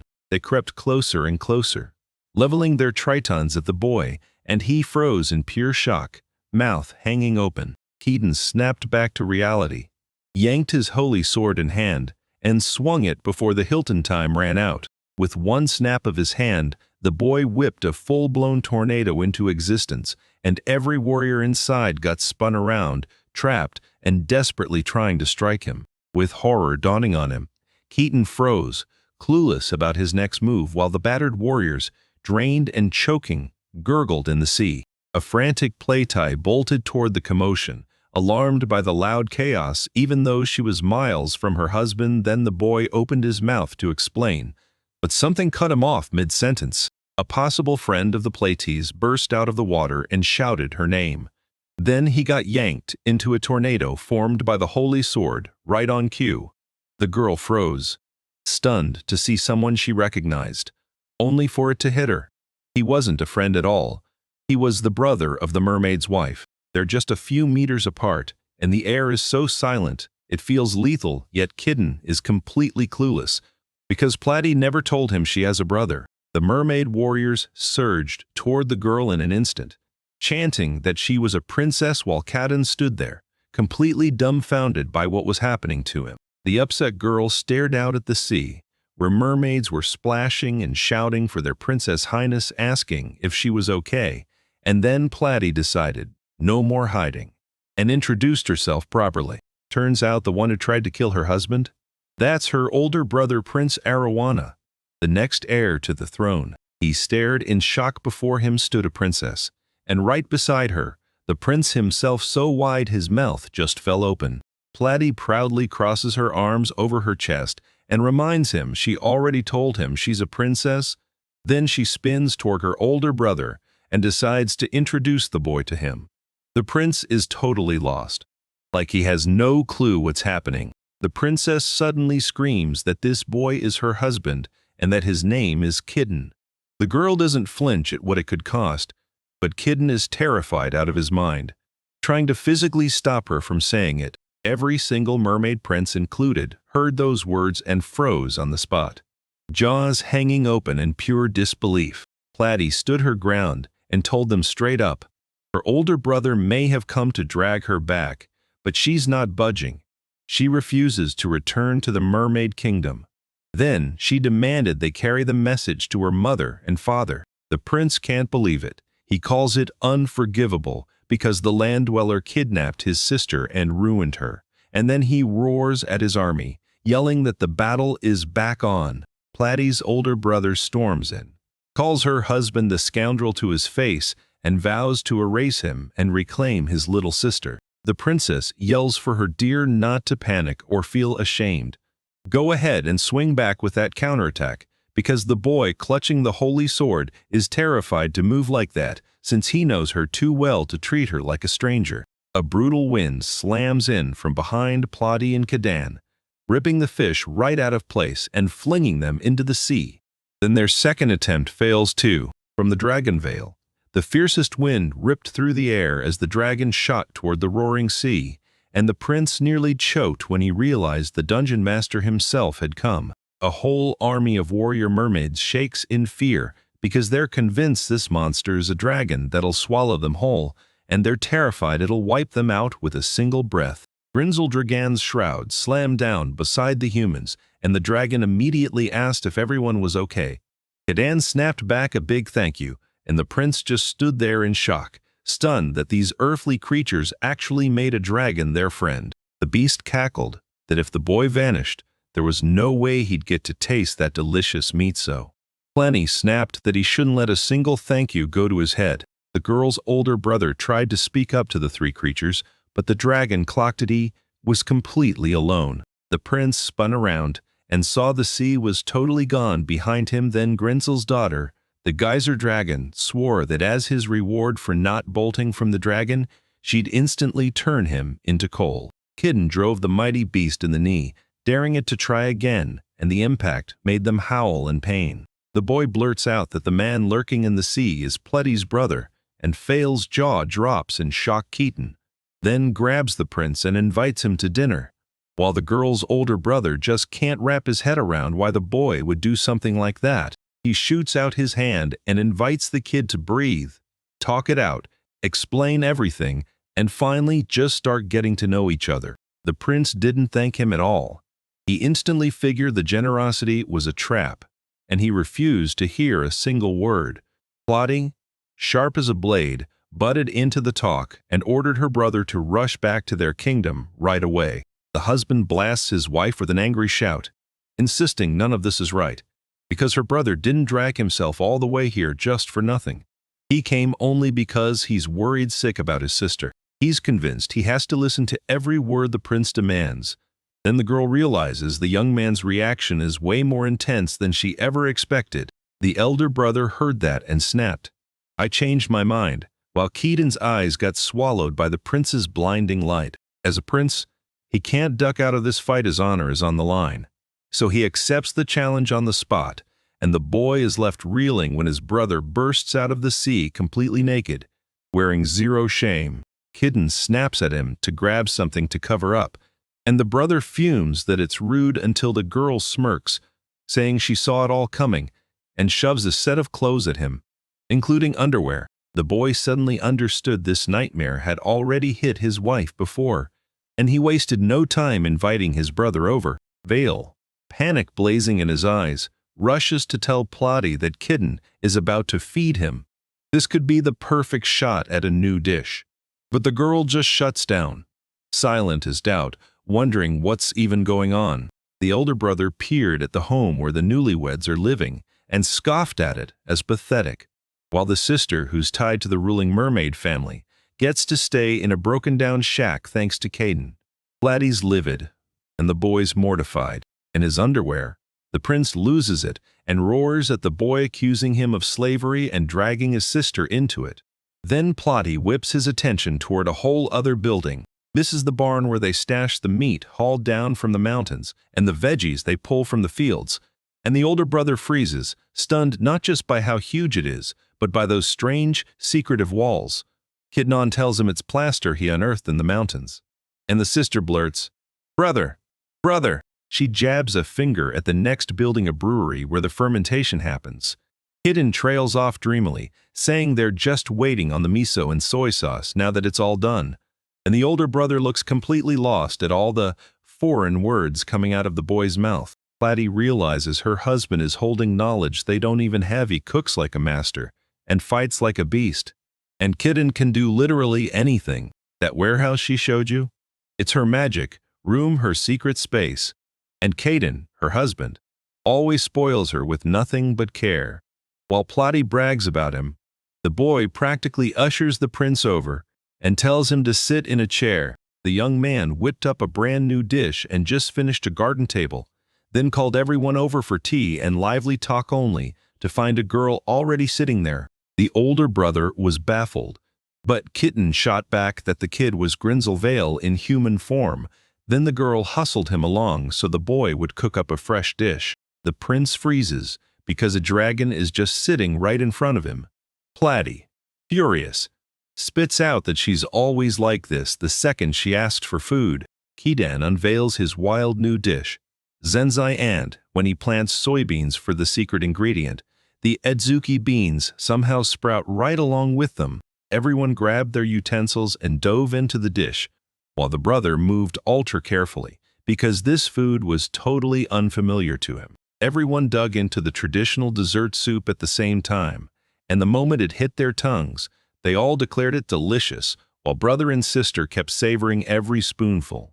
Vale leaned in and begged for more, but there was absolutely nothing left in the bowl. Those beans sprouted by sheer accident, and there weren't even that many. Now everyone's furious because the tasty treats are gone for good. The girls snapped their heads toward the prince, furious, saying he showed up at the worst possible moment, and that now there wasn't a single drop of soup left because of him. The older brother dropped to his knees and begged the boy for forgiveness, swearing his skill was on a whole other level, like Kaiden was some holy saint or wise sage. The young man told him to cut it out, but the prince was dead convinced his sister had fallen for him. Then he declared he was handing his sister over to her, and Platy lit up with joy. Yet Kitten couldn't shake the feeling that this might be a terrible idea. He couldn't wrap his head around why he was so against it. When he first learned that the mermaid was a princess from the kingdom of mermaids, he figured that with a status that high, choosing a husband for herself wouldn't be that easy at all. He realized everyone's hopes were pinned on her. Then she snapped and screamed, "No, I'm married to him, and that's it." She shrugged off the world's expectations, chose her own life, and told him he was a fool. Her brother tries to soothe her, insisting that Mr. Saint has no clue what's going on with his wife. The prince was ready to spill the truth, but Vale cut him off. There was a deadly fight brewing over who ruled the surface, split between humans and demonic creatures, and it finally slammed into the mermaids, the ones who stayed neutral, so they forced a political marriage to lock it all down. The brother's jaw drops because this girl knows exactly who she reminded him of, down to the fact it's been hundreds of years, and the truth hits her ears whether she wants it to or not. In a world torn apart by war humans on one side, magical creatures on the other, Kaiden gets ripped into this place as a hero, summoned to battle them. Brother says the interference is about to explode from both directions, so the rulers have no choice but to pick their side. If the mermaids won't pick a side, both factions will turn on them, so they become the bullseye for every strike. And word is, the kingdom's top brass is already arguing over which race Platy has to marry. For Kaiden, this is his breaking point. He's dead sure the only shot for Platy to save the kingdom is to run so after finding her here in peace. He steps in as the older brother and vows to make sure her wish comes true. The prince whips around to the girl and tells her how relieved he is that she found a real good man, and you can see it. She's over the moon, absolutely beaming at his words. On his knees, the brother begs, "Protect my sister and make her my wife, for real." Keaton snaps him to stop, but then he's fully ready to turn that marriage into something official. Then Vale barged into the young men's talk, popped the question marriage in the guy, blushing hard, nodded yes. Grinseldragon, Shroud is set to marry too. Kaiden freezes in shock, while Platy glares at her rival with pure jealousy. Vale's mind raced on one goal: snag the holy sword until she learned the brutal truth. If she and the other person got married, that holy sword property would get split between them. For dragons, a human lifespan is nothing but a blink, so if she's his wife, she'll feast on exquisite dishes every single day. She asked him to marry her, and Kedian shut it down cold, leaving her stunned, even though he'd clearly been taken care of long before. For Vale, it doesn't know a thing. If the man's strong, it's normal for him to have multiple women, and she even calls him the master. Kidden shot back that he wasn't her master, and no matter how strong he claimed to be, he refused to play into polygamy. And when Dragon heard it, the shroud cracked and tears erupted. She can't figure out why it's happening. She swears it's because she's not as strong as the immortal king, or because that guy just hates her. Still choking on sobs, she demanded the boy marry her on the spot. Keaton finally nodded, but only if she could stop crying. Bailey shrieked with joy. Platy went wide-eyed in shock, and the young man hurried to apologize to his brother. Then the prince said that every father blessed with daughters across the world shares the very same thing in common, but outwardly, the women drive everyone crazy. Platy's furious and totally rattled by her brother's actions, and the new guys too. The newlyweds strolled a shoreline, hearts racing while the brother dashes back home to tell his mom and dad everything, Now they're stuck waiting for their parents' blessing to make their marriage official. She's freaking out over Keaton, convinced something's terribly wrong. And when the royal life turns unbearable, she bolts from home, then crashes into him. But once they catch her, she's dragged into becoming his bride. She's having the time of her life here, because her darling's cooking is ridiculously delicious. She wants to stay with him forever, but she keeps getting in his way. And no matter what, she can't go back to the kingdom of mermaids. Keaton just smirked, seeing what she was up against. He made it clear he wasn't about to change how they were living right now. The boy drew strength from God himself, and once everyone realized he was useless in battle, they pushed him here plus. He never even calls himself strong. He just believes that if they keep striving, they can build the happy life they want. And from that day on, he's so embarrassed he blurts out to the girl, "Stay with me." Then Plotty shoots him a glare with eyes that burn. With pure joy, she leapt straight into her future husband's arms, and from that moment on, their happiness never stops. Vale snapped the hugging boy's attention, saying he'd had her waiting, and the girl didn't miss a beat. She kept calling him Master. Right by their feet, she thrashes on the ground, screaming that she's starving. Dan and Plotty lock eyes, and the boy decides to act. He's planning to win her over with a wedding treat, and the mermaid practically glows with joy, while the girl insists that anything at all will work, as long as he does it fast. Once Kit-An decided to build a house, he realized they needed real help, so he called for it, and Plotty immediately thrust a starfish into his hands, thinking that's what he wanted. But Kit-An shook his head and told him, "No, this is about the workers." Keaton snapped back that they had to move on the field right now, because he wanted to set the harvest straight and gather what was already there. Then he practically admitted he couldn't drop it, since he was knee-deep in making miso and soy sauce, and he had a wife to deal with too. Keaton blurted that he wanted to build a house. Plato practically exploded with joy, and the undead king called it pure excitement. Then those words hit the heroes like a punch. They hadn't expected him to be there. Not at all. The boy blurted out if something awful happened, but the king shut down his worry, saying he was totally free, so he'd slipped in to see them, and then smiled that he was perfectly fine. Kitten exhaled in relief, and the guest smiled, claiming he had another stash of monometal, then thrust a piece into his hands. He stared at how massive it was, gasped that it was a huge help, and the undead pressed him, asking if he really needed the stone. So the boy nodded and bragged that with it, he could crank out a ton of household items. Then he said it was perfect timing, because he was running out of workers, and the king immediately demanded to know what he meant by hands. And Kitten flat out told him the real reason. Plotty's brother had realized they were stuck in a nightmare house, and the young man snapped into action, saying he'd build a totally new one and throw everything he had into it. Plenty was shocked, so he blurted out that they should go straight to the undead king for help. Kidda even thought, if he's making miso, this whole thing would fly. But he shoved that idea down fast, because it was just plain stupid. The undead king leaned in and demanded to know exactly how many workers he needed, and whether he could haul them right back here. Kedem froze in shock, swore he must have misheard, and asked again, only for the king of the undead to shoot back, asking if 10 would really be enough for him. The young man blurted, completely confused, "Why would I be grateful?" Because he had no clue where all that would come from. Then the undead king vanished, telling him to wait just a little.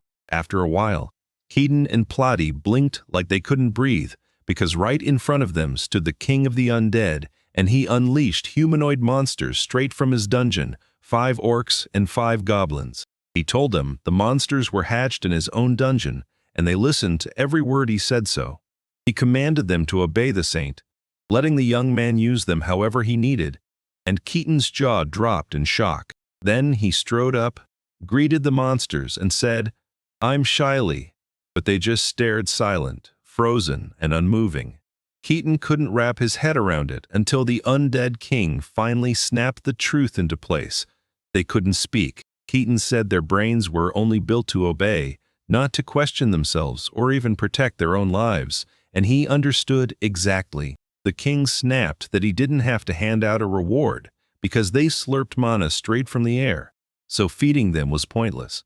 Platy practically burst with joy at the news. She practically screamed that Kitten would crush every problem with them, and when the guy stayed quiet, Platy leaned in and shot back.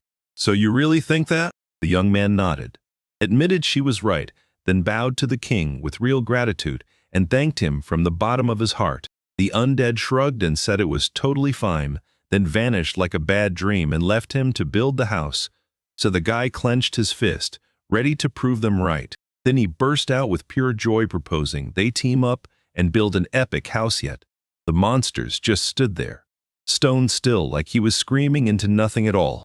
Then Kitten snapped out orders, and the whole crew surged, brutal orcs hauling logs, goblins sawing boards as sparks flew, and Kitten barking instructions to show them exactly how to run the machines. After a while, they finally built the foundation, and Plutty was like, "The monsters are incredible," while Keaton admitted he wasn't convinced at first, but then the house kept getting bigger and bigger, and he couldn't deny it anymore. He said the orc's brute strength is perfect for grueling labor, and the goblins' hands are so skilled they can handle any job. The young man said goblins mess up when they're stuck with hard jobs, but if you guide them with patience, they improve step by step until they're even cutting grass and weaving it into something useful, even with monsters lurking and watching. He grinned and admitted he couldn't stop himself from being kinder. Then she beamed, her husband's words warming her heart. She said, "Don't drown them in pity, since they're forged from mana, they're not truly living." And Kitten scratched the back of his head, agreeing. "Yeah, but everyone still deserves a real shot at living well."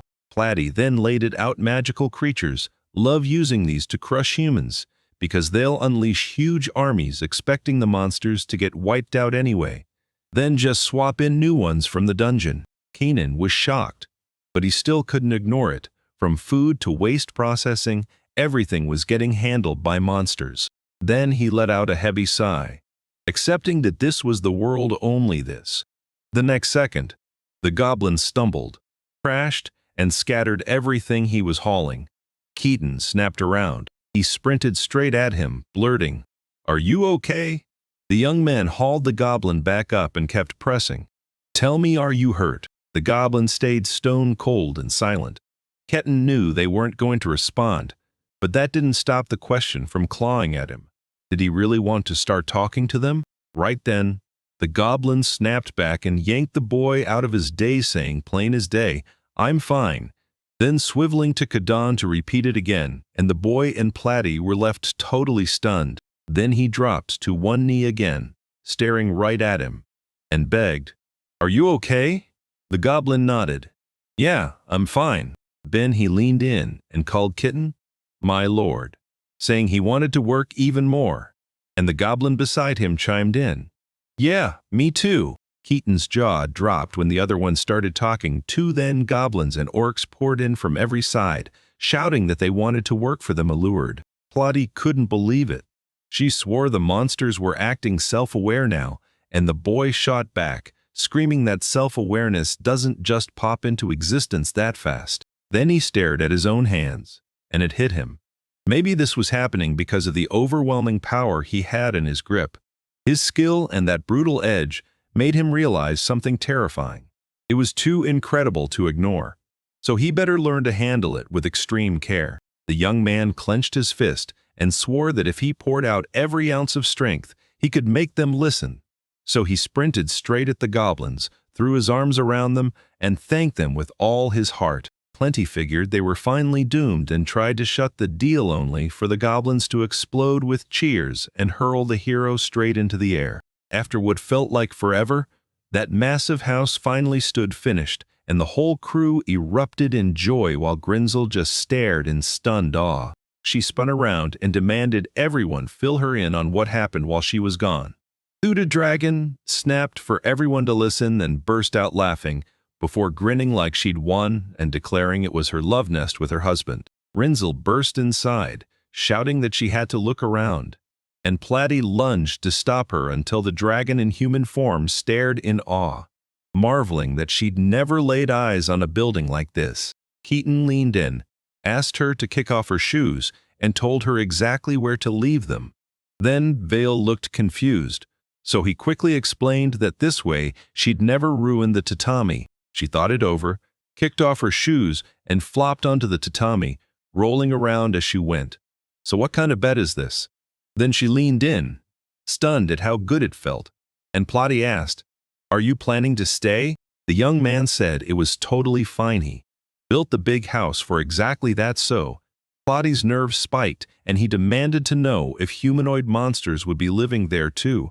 And Keaton finally confirmed it was all part of the plan. When he told them, they laughed it off as total nonsense because there was no way they could have had something that incredible, right?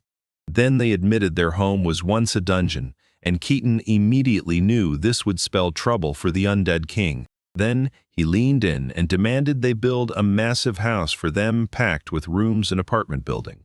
And the goblins tried to protest, but he bulldozed right over them. He wanted way more, like a real bathroom and a kitchen. And he said help would never hurt. He stared those monsters down and asked if they'd help him out right now. The goblins nearly exploded with pride, and they all shouted, "Yes," together. Plotty couldn't wrap her head around what kind of invasion this was, because in her mind, only she and Keaton belonged in that love nest. Then one goblin barreled up, and Keaton called him Gobukichi, so Plotty blurted, "What kind of name is that?" And the boy grinned and said, "Gobukichi is the best sewer in the whole goblin crew." Gobukichi shouted that the boy's order was done, and Keaton lit up like a firework, then dashed into a room and yelled with pure joy that it was really a futon.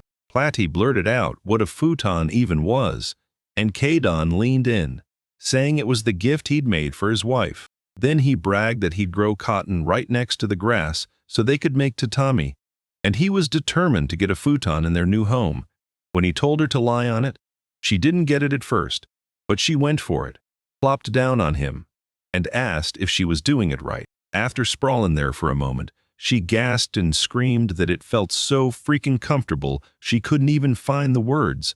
And the guy just lit up because she loved it. Keaton slid down beside her and apologized for still making her crash on the bare floor. And Plotty thanked him from the bottom of her heart. Then she spun to Gobukichi and thanked him too, leaving the goblin completely stunned, his cheeks burning with embarrassment. From that moment on, the heroes shouted that they'd push even harder so their farm life would turn amazing from this day forward. A massive sailing ship was barreling toward the shore, its loud whistle slicing through the waves as the wind screamed overhead. One of the goblins was hauling water from the shore, grunting like it was torture, when he spotted a sailing ship slicing across the horizon. And when he squinted hard at it, confusion hit him like a wall because he'd never seen anything like that in his life. Later, inside the house, Keaton thrust a glass of water into Plotty's brother's hands and pressed him, asking if anything happened. The man spun around, eyes wide, and went, "Whoa, this place is incredible." Then he insisted God must have blessed the kid with special powers. Kidna just nodded, laughing a little. Embarrassed, they faced each other across the table, and Keaton fired the question what today really meant, while Arowana nodded and explained it was all about the wedding between the young man and Plotty, saying the word would spread fast and that he'd already talked it over with his father. The boy fired questions about everything he'd been told, and Arowana said the father started out totally baffled until the man explained who the boy was and how insanely strong he was, and then the father finally nodded. After that, Arowana cleared it up. The whole truth was that the boy didn't belong to any race at all. Keaton nodded like he understood, said he was relieved, but snapped that Plotty was on edge because of that political marriage. Then he leaned in and asked about everyone and the magical creatures, and Arowana shot back that they were furious. Keaton just figured of course they'd be. Brother Plotty told him their father had already proclaimed that his daughter would wed a great saint, and when he heard that, shock hit him. So he blurted out if they'd really resigned themselves to it. The man snapped that they were furious. They'd lost the chance to marry Plotty, but since their enemies were hunting her too, he said it was safer to back off and leave things exactly as they were. Keaton said he understood and was relieved things were finally settled for now then. Right in that heartbeat, Arowana slammed his forehead to the floor and dropped to his knees. Caden blinked in surprise and shot back. What happened? Arowana promised they'd do everything they could to keep the boy out of trouble, then turned the tables and demanded, "So you'll take care of Platy, okay?" Caden calmly told Arowana to stop and get up, then leaned in with a bright smile and said he was grateful, extra glad to have Platy by his side. Then he leaned in and told me he'd come here by himself. No Platy, and he'd still be stuck alone, like the king of the undead, slowly slipping into his own name until he wouldn't even notice it was gone. Arowana nearly dropped everything when Caden brought up the undead king, and Caden snapped that he meant his neighbor and immortal king with the same terrifying title. The shock hit hard. Then a goblin bolted over in a panic, scaring them half to death. He blurted out that something terrible was happening. Enemy forces were crashing in from the coast, and sure enough, monsters had already landed, strange magical creatures everywhere.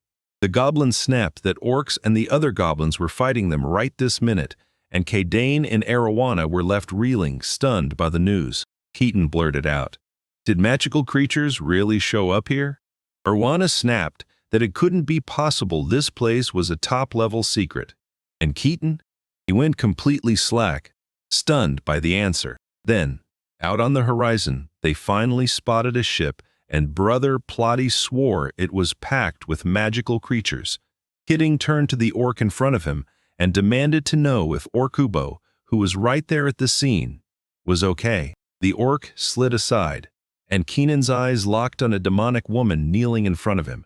Orkubo said she was the Milky something, but even he wasn't sure what it meant. Keaton stared at the girl, and she snapped, glaring, telling him to stop burning with thoughts of his own, then introducing herself as Astras the Heartless, a demon lord, one of the 4 heavenly kings. The orc snapped to attention and told the boy that she'd come to kill their lord, so they hauled her in and locked her up. Keaton was shocked, staring at her like, "Wait, why?"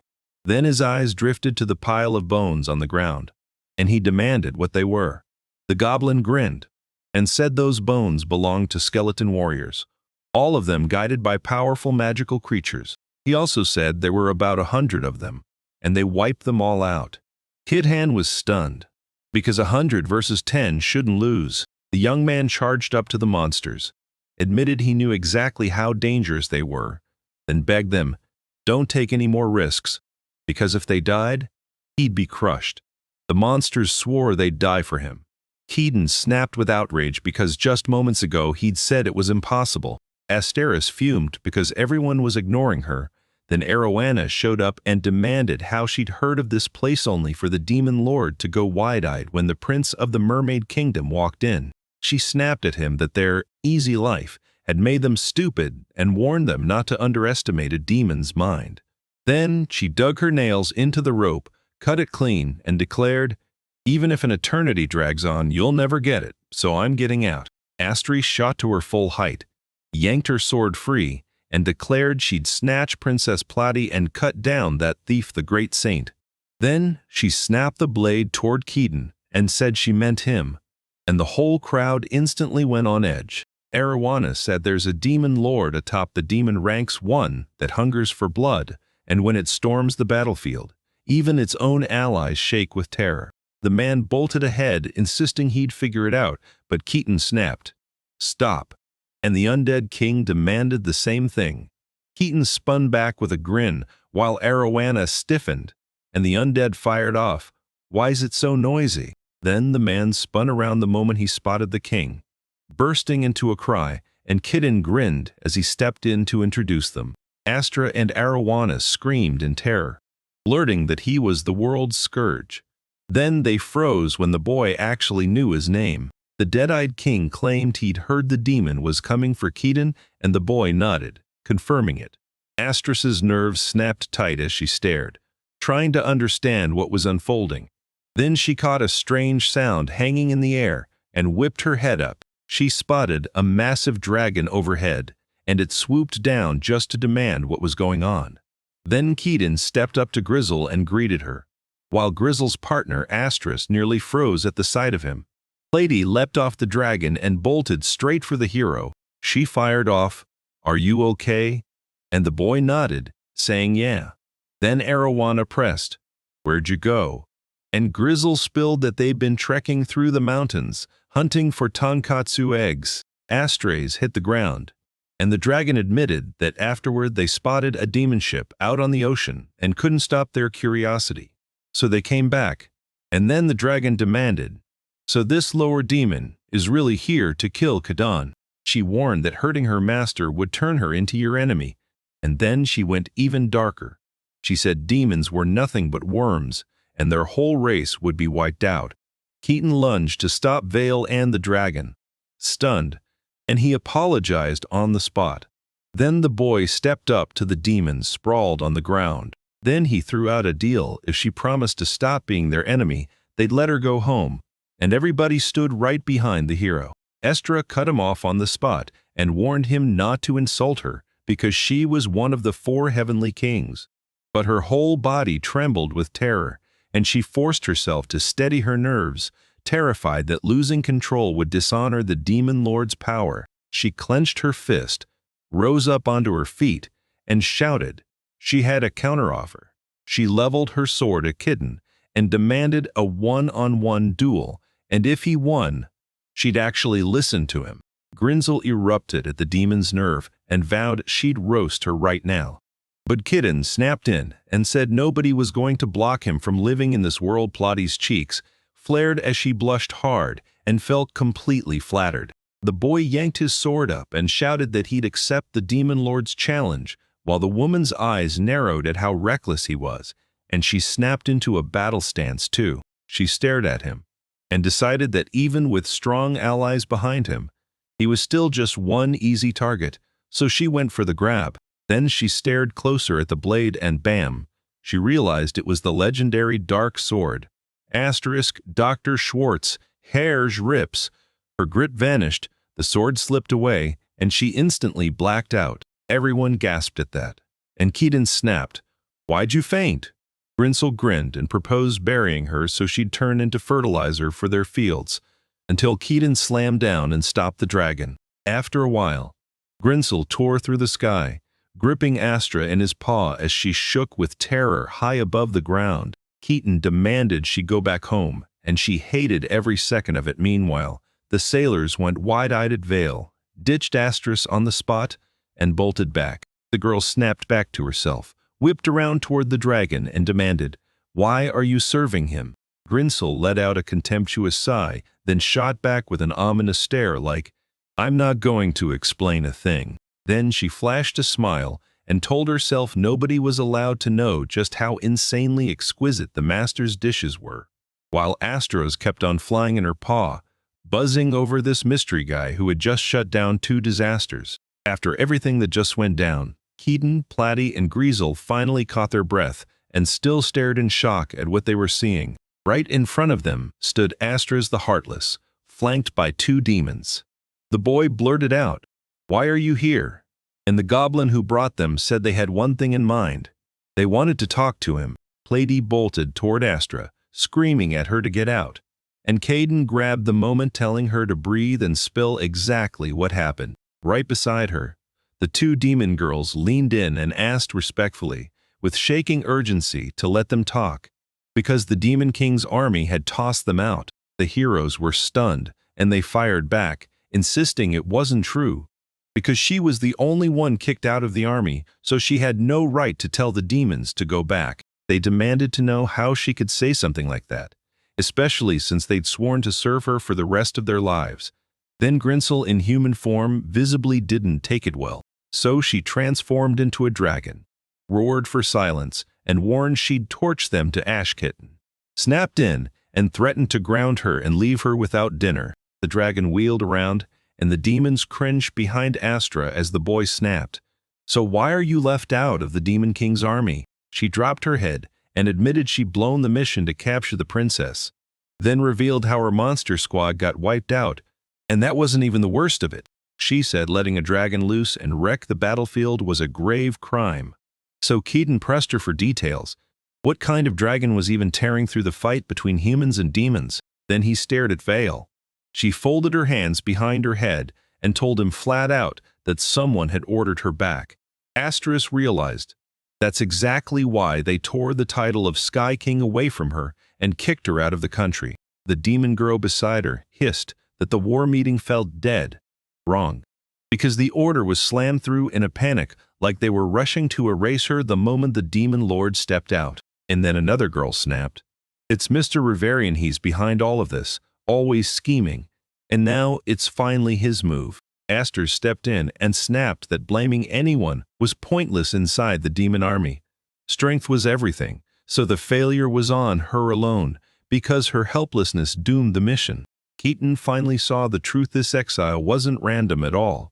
The recent unrest had the demons wailing, because Astra's had thrown her whole heart behind the army. Bale fired off an angry question, and Plotty carefully said, "It's about taking responsibility for what I did." Astra snapped back with a refusal, insisting she had to start over, then pressed. "So I need to know something." Then she launched into the truth: those local orcs and goblins were stronger than her, weirdly self-aware, and even able to talk, something that's almost unheard of, because Kitten wasn't just praised, he was worshipped by two world plagues, the dragon and the king of the undead. She clenched her fist and demanded to know why, then dropped to her knees and begged to be allowed to work for the boy. Vale and Platty were totally stunned, but the guy just nodded calmly. Then the girls snapped that they were against it, and he muttered shyly that he didn't even know if working here would help her at all. And just like that, he said he wanted to help, because she'd chosen to ditch her old life, chase new lands, and start over then. Bale smirked with venom, bragging that they'd come back to try killing him later. Kitten met her gaze with pure confidence and said, "Then I'll take the challenge." The girl believed this would be a win for everyone. The demons, standing beside Asteris, demanded to stay too, and Kitten answered, "Of course." But the moment they did, he snapped a warning. While they were here, shedding blood was a hard no. That was his deal. Vale fumed because the owner was so gullible, and Keaton's name hung in his plotty sigh as he said it was basically the same situation. Astra shut her eyes, bowed her head, and swore that she agreed, then declared that as long as she was here, she'd obey and take on any job. That's why she pushed for an order, and Kitten lit up, grinning that he'd ask for something too. Right then, the demon girls nearby stepped forward and introduced themselves as Batamy and Belina. After a while, the demons were dragged out to the fields and forced to work with hoses, yet they had no clue why they'd been sent there in the first place. Kidding wasn't sure they could pull it off, so he considered handing them chores around the house. Astros cut in, insisting she had it under control since it wasn't any harder than a weapon. But Emmy fought back. She watched Astros keep digging the same spot, and when Tammy stepped in, she explained the truth: Astros wasn't wasting time. She was using a hoe to break up the dirt and shape the beds, and the moment it clicked, Astros knew she'd been making a mistake. Meanwhile, Kidding stared in shock that she knew all this, but Tammy just shrugged and said she'd learned it from experience. Since Astros and Belena are aristocrats, their skin never toughened with calluses, so she begged to be allowed to give her everything. Aster didn't back down. She snapped that she'd decided to serve the great saint no matter what, because she could handle it, and Keaton practically beamed that these demons were working so hard. Then the guy snapped that Batamy would head off with the goblins to make the beds, so the goblins nodded and said they got it. Next, he turned to Astros and Bailini and ordered them to plant seeds in those beds every 30 centimeters, and the girls immediately replied that they understood too. After a while, they kept grinding. Astra and Belina crouched and tucked the plants into the earth, while Batamy tore into the soil and loosened it up. Esther winced hard, realizing her lower back was screaming with pain. She couldn't even stand up to her full height. She never thought the job would hit this hard. Then Belina snapped and screamed, and when Astros demanded what was going on, the girl blurted that something was buried in the ground, and it was wriggling. Aster jerked hard in her lower back, a sharp snap rocking her. She screamed, sometimes from raw pain, sometimes because the ground was just disgusting under her. And Keaton stared, realizing it was too much for them. After a bit, Astros marched right alongside the orcs and goblins and, with a low chuckle, she said the hunt was finally close enough that she could step into the spotlight. Then she grilled Platy. What were they really hunting? The girl snapped on a square boar. Because Caden needed to refill his meat stash, Asteris told her to take the job, because it was the only way she could make up for all the field work she'd missed. Then footsteps, loud and pounding, rattled out from the very heart of the forest, and every single person snapped still, waiting for what would come next. A swarm of square boars charged ahead, and Astros yelled at Belina and Batemi to get ready right now. Something zipped past Astro's head in the blink of an eye. Those were orcs and goblins, and they hacked the boars with furious, instant axe swings. In the blink of an eye, the whole flock got wiped out, and those humanoid monsters didn't even scream. They'd already learned this was just how it always goes. Astra's eyes widened at how hard they hit. Then Belina snapped, "Focus on your tools," and showed them the axes and sickles forged from mana metal. Platy let out a heavy sigh and said, "Yeah, our tools and weapons are carved from pure mana metal, totally extravagant." And the demons went wide-eyed, stunned, because that kind of pristine metal was practically unheard of. After that, Batemi blurted, "Now it all makes sense. That's why we're so strong." But Astrid snapped back, "No, it's not." And she told them that back when they first met, those guys were already terrifyingly strong, so strong they didn't even need weapons yet. And Belina and Batemi just couldn't wrap their heads around it. Platy told them that if Astra was interested, her hoe was carved from mana metal too. And that made the girl shudder, because the real nightmare wasn't the weapon. It was not knowing how to use it. Then she snapped, screaming that they couldn't just stand around anymore, because it was time to hunt too. After a while, the boars were finally wiped out. Platy thanked everyone for the grind, while Astris, gasping hard after getting hit again and again, snapped that they hadn't even started, and the orcs and goblins just stood there like nothing ever happened. With mountain boars like this, the girl figured she'd be in for a nightmare. And sure enough, it was way harder than she'd imagined. Platy licked her lips, rolled up her sleeve, and declared, "All right, time to butcher them." Then she stormed over to the dead bodies, started checking them over, and snapped that they couldn't be handled like that, so she'd cut them up and freeze them right there. Later on at home, Kadan whipped up soup in the kitchen, cooked it with the ingredients, and kept tasting it like he was checking every last detail. Then Platy shouted that they were back, and the guys spun around grinning, saying, "Perfect timing, right on time." He yanked his gaze from the kitchen and shouted that dinner was ready. Then he spotted the dark demons and snapped, "What happened?"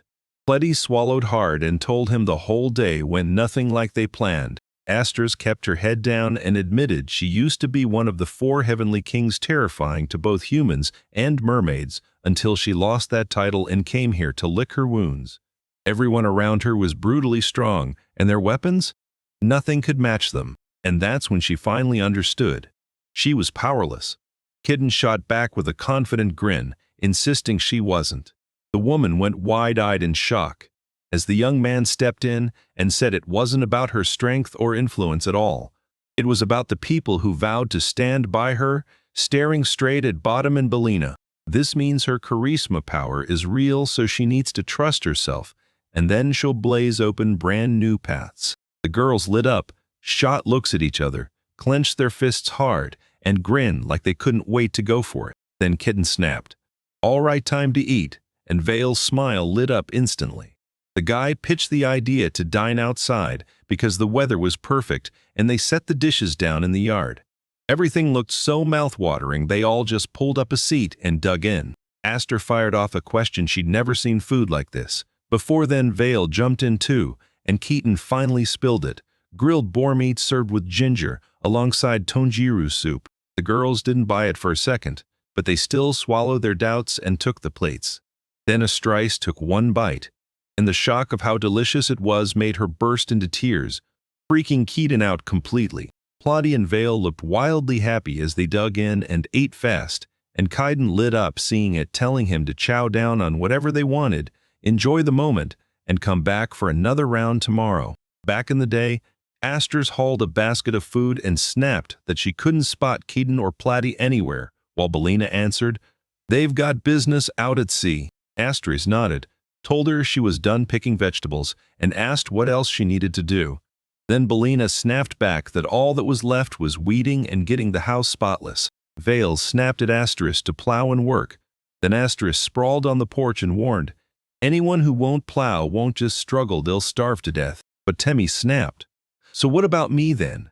Vale's face twisted with fury, and she demanded, "What's that lesser demon whispering about?" Then she let out a heavy sigh and said she'd be watching the house. Temmie and Belina hated it, but they didn't argue. So the two of them snapped that they'd guard the place until Keaton finally showed up. Out on the coast, Platy splashed in the water, and her legs snapped back into her tail. Then she leaned toward Kadan, who sat beside her, and told him that sometimes you have to shift back to that form. The guy leaned in and asked if living in the sea was easier for her than living on land, and she stared back at him. Then she smirked and said, "Yeah, it's the same everywhere," because her way of turning into a human was top tier, no questions asked. That's why it's so easy for her to live on land. Keto smiled, knowing it wasn't exactly true, but loving how smoothly his wife handled herself. Then he leaned in and asked what she wanted to talk about, and she whispered that sea monsters actually crawl onto land right here. She swore the mountains and even the ocean are packed with dungeons and caves where monsters crawl out, and Keaton shot back, "So, fish fertilizer, herring, and starfish are monsters too." Platy nodded and said some monsters were useful, and some were basically dead weight. Then she added, "There was another one from the ocean's strongest five," and Kaiden's face instantly hardened with dark suspicion. Platy laughed off the threat like it was nothing, then swore he wouldn't leave her by herself. But how was he supposed to breathe underwater? She just grinned, reached into her gear, and pulled out the plexus. Explaining it lets you breathe under the waves. She handed it to the boy, told him to put it in his mouth, chew it, and keep breathing while it worked. He started chewing, and Platy snapped at him, "Don't swallow yet." It wasn't ready. If he stopped chewing, he wouldn't be able to breathe. Keaton swallowed hard and blurted that he understood, but the girl froze and demanded why he'd choked it down. Then no, telling him to swim after her. He dove under the water, clawed for breath, pulled it off, and it shocked him. Then there she was, Platy standing right ahead, waving like sunshine and beckoning him to follow. And yeah, she was absolutely stunning. Keaton kept spotting her on land, and slowly it hit him. He'd started forgetting she was really a mermaid underneath it all. So he plunged into the water after her, thrilled that he got to call a breathtaking princess his wife. Then Kitten's cheeks flared red when he noticed the girl's reaction, and he blurted, "Wait, are you breathing right? And are you chewing?" Kitten frantically waved his hands like, "It's all good, I promise." Right after that, Pleiade suddenly sensed it, spun around, and declared that salt, minerals, and every other element around her surged with a nasty, violent malice. Keaton snapped his gaze the same way then. Just when everyone wondered what they'd find, a giant fish with glowing eyes burst into view right in front of the heroes. Platy shrieked that she was the spotted moray eland when the fish bellowed and shot straight at the heroes. Keaton's nerves snapped from pure fright. She screamed that she wouldn't let him move at all, then yelled for the guy to deal with it right after that. She hurled the potion flasks at him. They slammed into a spotted moray eel's body. Then bam! It burst into flames and shrieked under the water, and the guy couldn't believe it, staring at the wildfire like, "My wife's going to lose her mind at this." He ripped his sword free, stared it down, then swung with everything he had. Wham! And the spotted moray eel got split clean in half right in front of them. Platy only smiled, basically saying, "See? My husband's the strongest," while the guy stared in shock like, "I didn't think he had that kind of power." Then the fish's body crumpled and sank straight to the bottom. Then Kaiden clocked it and started frantically waving his hands, and Platy went, "Good problems handled. Let's head home." But the guy still grabbed everyone's attention, waved like, "Wait, there's more." And then he dove straight down toward the bottom. Then he slashed the seaweed off the seabed with his sword, and the others just didn't get it, saying those weeds were worthless, even in magic, yet their lightning-fast growth was exactly what made everything so damn troublesome. She asked him what he wanted to do with them, and he grinned. Then the two of them drifted up to the surface, and once they hit land, he started cutting them up with a low humming tune about how good they'd taste. They cooked on hot rocks, simmering in a pot, and Kitten said the seaweed was basically wakamiso. They should team it up with that moray eel. Lady immediately shot back, asking if Kitten really meant to whip up a dish with moray eel and seaweed. Keenan admitted he was going to try it, then snatched up the plate and grinned. Just salt and pepper, that's all that's left. And just like that, the wakam and moray eel soup from another world was ready to hit the table. Platy eyed the plate suspiciously, took one bite, and instantly lit up with pure happiness because the flavor was unreal. She couldn't believe this useless ingredient was tasting so delicious and crunching so hard. Kitten just grinned and said he was glad she loved it, because even if it sounded pointless, it still proved it had a real purpose. He even said it'd take a mountain of salt to drag every last slime out, so he'd just leave the moray eel there and head home. Platy promised, "I'll help." She also teased that this flavor would blow everyone's minds, and the way she praised her husband only made her respect for him skyrocket. Then they finally finished the dish. That guy blushed hard and asked again, and Platy snapped back, "Don't even doubt it." Keaton then made it clear it wasn't just his own glory, because a bunch of people had his back. Platy froze at his words, and the young man shot back that they'd already started living together, then pointed out that with the neighbors and all the new faces moving in, the place had gotten way too loud and wild. So he slowly realizes just how much support matters. Platy's totally flattered by the speech, but then the guy hits him with the next realization. Turns out those two had to stick together longer. When the girl froze at the words, Kitten leaned in and said they were newlyweds. Platy's cheeks flared, and the hero leaned in like, "Come back here and swim again, just us, the two of us." She nodded right away. She even said she had to invent a whole new way to breathe underwater, so he could talk too, and the guy just nodded back, ready to go. Demon Castle. Right now this guy's laying it out. Asters the Heartless, one of the four kings, isn't just tossed out of the army, he's banished, period. And as he stands there, the crew starts hammering out the next move, talking about the meeting where they'll pick the next king. But the man snapped in and demanded who was giving them permission to banish Asterisk then. One of the men shot back, "Still, she made a deadly mistake." That gloomy-faced man looked at him and snapped, "Reverian, don't act like you're the poor victim." Then he pointed the blame at himself, because it was all his doing. Then the man snapped to his feet, yanked his sword from the sheath, and pressed the blade right to Reverian's neck, declaring it was treachery. Reveri dropped to her knees and started begging for mercy, shaking in terror as she pleaded to the sword-wielding demon lord Zidane. Zidane snapped at Reverian to clean up this disaster before he came back, at least enough that he could finally own what happened. Reverian dropped his head, and the man beside him snapped his focus over, then flipped on a device, shoved out a note, and said, "These are the coordinates." Zidane shot back that he got it. Then his mind flashed to Kaiden, because even a demon lord will strike when rage finally takes over. A little while back, more summoned heroes arrived. And then there was this girl, Momoko Akasaka, totally ordinary. Like, seriously, she was just that. She was locked in a fierce brawl with a horde of monsters, tearing through them with a second-tier divine sight spell. With one brutal swing, the ground tore open from the girl to the horde. And just like that, every monster dropped dead onto the wrecked earth. Momoko gets yanked into another world, and right after that, she's handed Divine Side Level 2. Then she starts slaughtering demons to protect humans. She fought tooth and nail to adjust to this brutal new world. No comforts, no gadgets, trash tier food and clothes, and even bread could get you killed. She could try to relax on fleece by jumping onto the bed, but those scratchy outfits would still crawl under her skin and make her itch for hours.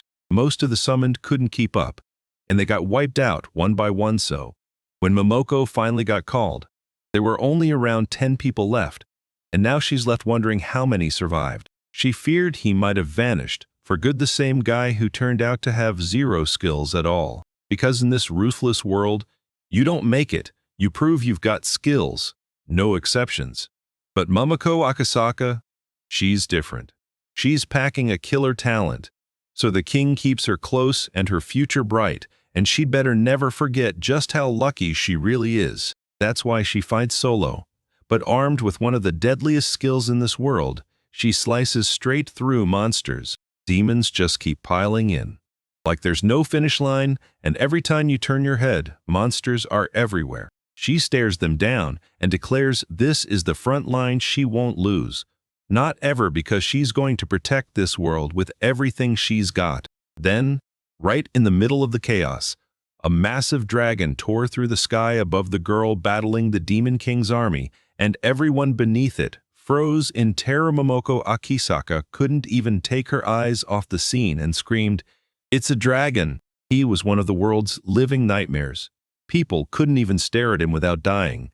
And yeah, even they called him a monster, so everyone was left wondering why he'd shown up at all. Even Momoko, the summoned hero whose skill erases anything with one hit, couldn't bring this monster down.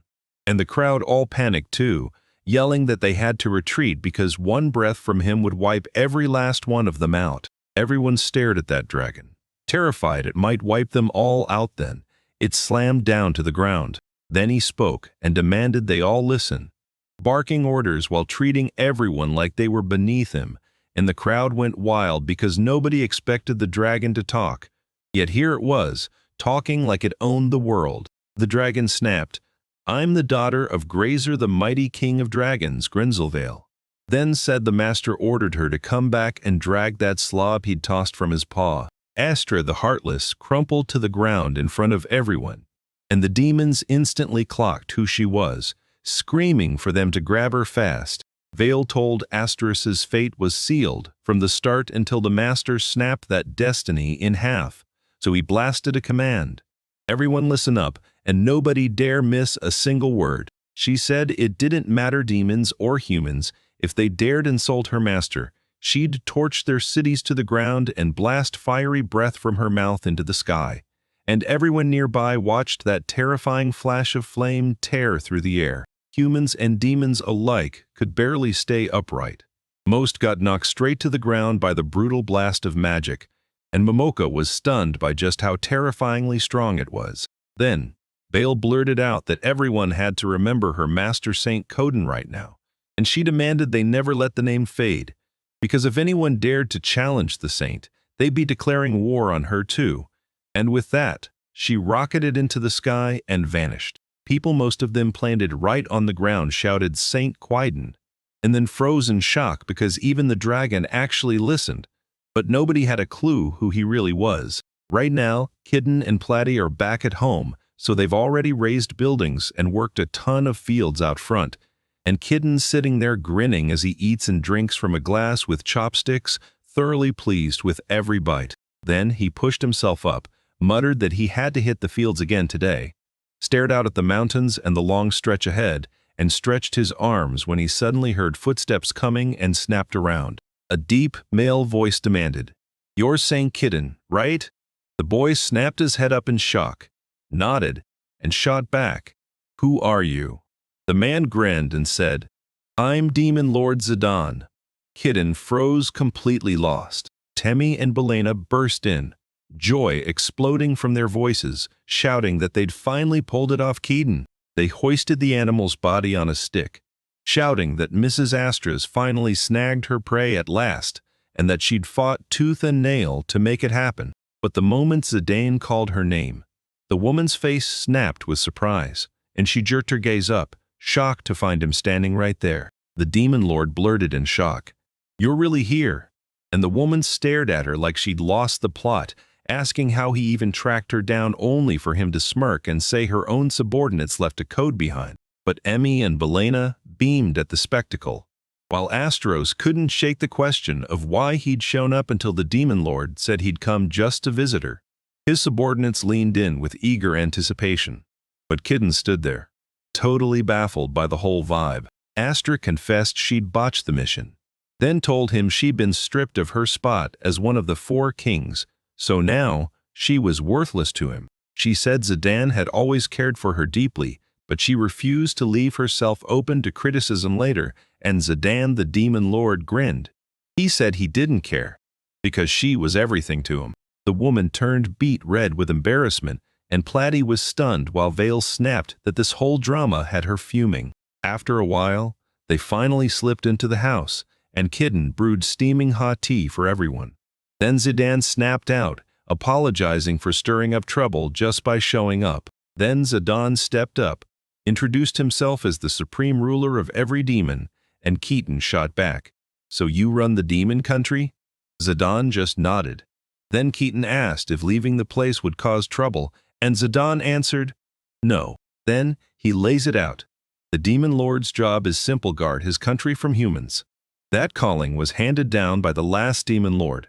And now, to make sure it's done, he charges into the battlefield day after day, fighting until the world can't ignore him. Keaton nodded like, "Got it." And Plates shot back, "With fights like yours, nobody's probably waiting at home."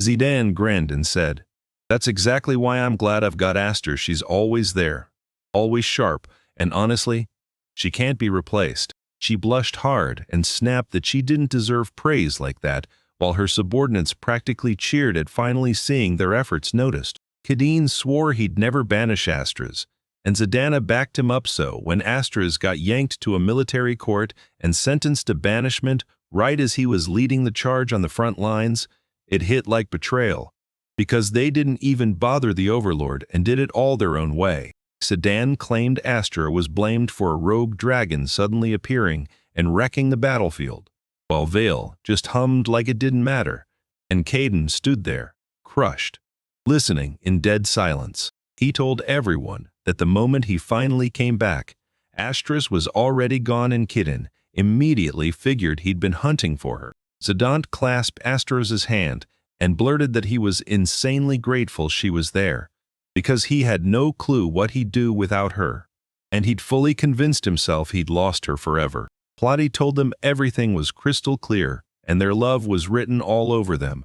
Then the woman blushed hard and admitted, "We're just childhood friends," and she snapped that, really, nothing good was ever going to happen for them, because the ruler had to carry the entire country on his shoulders, and their troubles weren't worth a moment of his attention. Rinsel Vale seethed through the whole conversation, finally snapping and demanding everyone shut up. Then she roared that it didn't matter if he was a master or just some nobody, he could take Astras and get out. Zidane shot back, "Who are you?"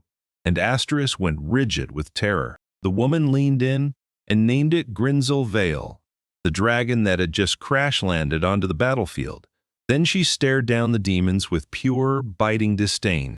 Zidane blurted out, totally baffled, that there was no way he could be staring at the girl in front of him. Then Vale snapped, furious, saying she'd been told to bring Astras back, and she hated having to strain her wings just for some rude girl who barged onto her master's doorstep. Chiron barked at Vale in pure frustration, and Vale nodded like she got the message. Then shut her mouth for good. Zidane stared at them both, totally baffled. Then he whipped around to Ketadan and declared that Astras was stuck with a deadly crowd and that her life now belonged to them. But the Demon Lord snapped back, seething, gripping his fist like he'd drag the woman home no matter the cost. After that, he shot up and confidently declared, "So that's why I'm asking for permission to fight you." Caden froze in shock. The man insisted he took his title seriously, and that meant one thing. He had to prove his fighting spirit. The hero tried to shut it down, but Platy snapped back that he might not even dare to dream about it. His husband was the master of Vale, a disaster among disasters, and an undead king was already here too. She leaned in and asked if he'd ever heard of something like that. Then she flat out said he couldn't win. Zidane pressed, "Is that true?" And Astras nodded, confirming, "It's so," even though he didn't argue. She kept insisting the woman was hers alone, which meant she could walk off with Zidane. The hero told him she came because she was searching for a purpose and trying to figure out what she could really do. Yet there was someone watching her closely, begging her to return, so she should listen to him. The guy grilled her about her decision, pushing that Zidane had spilled his heart to her, so she should open up too. And when the woman heard that, she beamed. Her subordinates cheered, and Vale finally smiled, realizing she could walk away. Esther squeezed his hand tight and swore she'd follow him forever. Whether it was the battlefield or the afterlife, begging him to let her stay close. Zidane nodded, told her to go back home and to never, ever leave him again. The moment she heard it, joy lit up her face. Her subordinates finally smiled because their mistress wasn't a titleless loser anymore. Vale lit up with joy, and Caden couldn't help but shed a tear at the sight. Then Platty shot up from the couch, snapping that they needed to stop, anger blazing in her voice, and everyone just stared at her, utterly lost. Kin shot back, "What's wrong?" And the girl snapped that, with all respect to the Demon Lord, he was painfully naive. Woodlass was way smarter than anyone expected, and she flirted like the man in front of her was already her future husband. Zidane snapped who she was, and Platty stepped in, declaring herself the princess of the mermaids. Then she dropped the bombshell that the demon nobles were trying to force a political marriage between her and Zidane, and the Demon Lord's face went white with shock. He shot to his feet, demanding, "Who said that?" Because this was the very first he'd ever heard of it. The man slid in beside Astris and swore there was nothing standing between him and Platty. Then Cadet nodded like, "Got it." Then he laid it out. Whoever takes the mermaid princess as a wife will get the mermaid's resources too. So, Platty nodded like, "Yeah, that's the truth." Then she hauled out the demon noble's words, insisting the mermaids should join them and swear loyalty to their king by marrying their princess, and Aster's men were left reeling at that wild plan. Platty basically says this: the Demon Lord had zero clue about his own marriage, or that his most loyal supporter got kicked out. So now you got proof one of his subordinates is secretly plotting to take him down. Every demon instantly knew this had to be Riverian. Platty spilled it when she became Keaton's wife. He sent Astras after her. But when the mission failed, Riverian erased Astras and used the fallout to supercharge his power. Zidane mulled it over and realized it was pointless to hand Astras back until he faced him, because every single person would shove her failure in his face. Plenty warned that at best he'd lose his supporters, and at worst he'd be dragged off the throne to abdicate it. Caden was stunned by that, but didn't give a damn about what happened. Then the hero blurted out that he was truly sorry, because the man's honesty was real, and the idea that some low scoundrel might take over the land of demons made pure rage boil in his heart. Zidane and Astras froze at the hero's words, and Platty shot back that all the trouble could be crushed in one sweep. Then she called to the Demon Lord and Astras and demanded they come back, not as lord and subordinate, but as husband and wife. The girl blurted out that they should get married on the spot, and the demons were left standing there, stunned and completely baffled. Timmy and Belena were absolutely over the moon. Demon Lord and Lady Astras getting married, and they still couldn't believe it. Zidane admitted this news totally blindsided him too, and when Platty sent something off, he asked Zidane what exactly wasn't making him happy. Astras turned bright red with pure embarrassment and snapped, "No way!" while Platty brushed it off and said there was no need to react like that, because if a woman ever became queen, it would be the absolute worst nightmare for every conspirator plotting her downfall.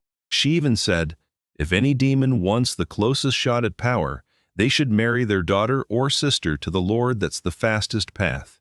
And Kidding just nodded like, "Yeah, got it." And he said, if Zidane and Astras get married, the conspirators will be left with nothing, period. Then she snapped back, "That's exactly what we decided." The moment it landed, a flustered Astras finally tried to speak up, but not a single word came out. She glared at him, and the woman snapped that if they tied the knot, what would she be expected to do? The girl flashed a smile and said, "That's a great question." She said, "To marry, you have to trade vows before God." Zidane and Astros clasped hands, took a breath, and stared down that sacred vow. The demons' underlings cheered like it was their favorite day, and Caden leaned in, begging for every detail. Platy burst out that she'd finally spill everything, and told them in a rush that they had to make the vows before God, because then nobody would ever be able to challenge their marriage again. He never stopped to think that, back in his old world, getting a marriage officially registered meant walking straight to the district office and filling out a form, but he still pushed, demanding to know exactly what this oath required. Platy lit up at his question, and then promised, "Good, now we're about to find out." After what felt like forever, the undead king finally rose up and demanded to know why he'd been summoned. Zidane was left shaking, staring at an immortal king standing right there. He also said the rumors were true, that the saint had 2 world-shattering disasters under his control and Veil, boiled with rage because he'd been hearing the same thing for ages. Zidane shot a glance at the yawning Veil and blurted that the kid was a dragon. Astras just nodded. The girl grinned and told him he'd get to witness their wedding.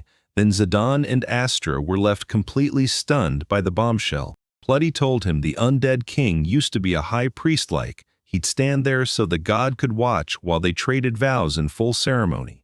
And Keaton couldn't forget the marriage ritual from his own world. Platy blurts out, "So what do you think about this?" And the undead king snaps back that Zidane and Astras are demon blood. And even though he's undead now, he used to serve the human race. The girl flinched, dropped to her knees, and blurted that she'd made a terrible mistake. Keaton didn't get why she was panicking, so he demanded to know what was wrong. Platy blurted out the truth: every race bows to a different god.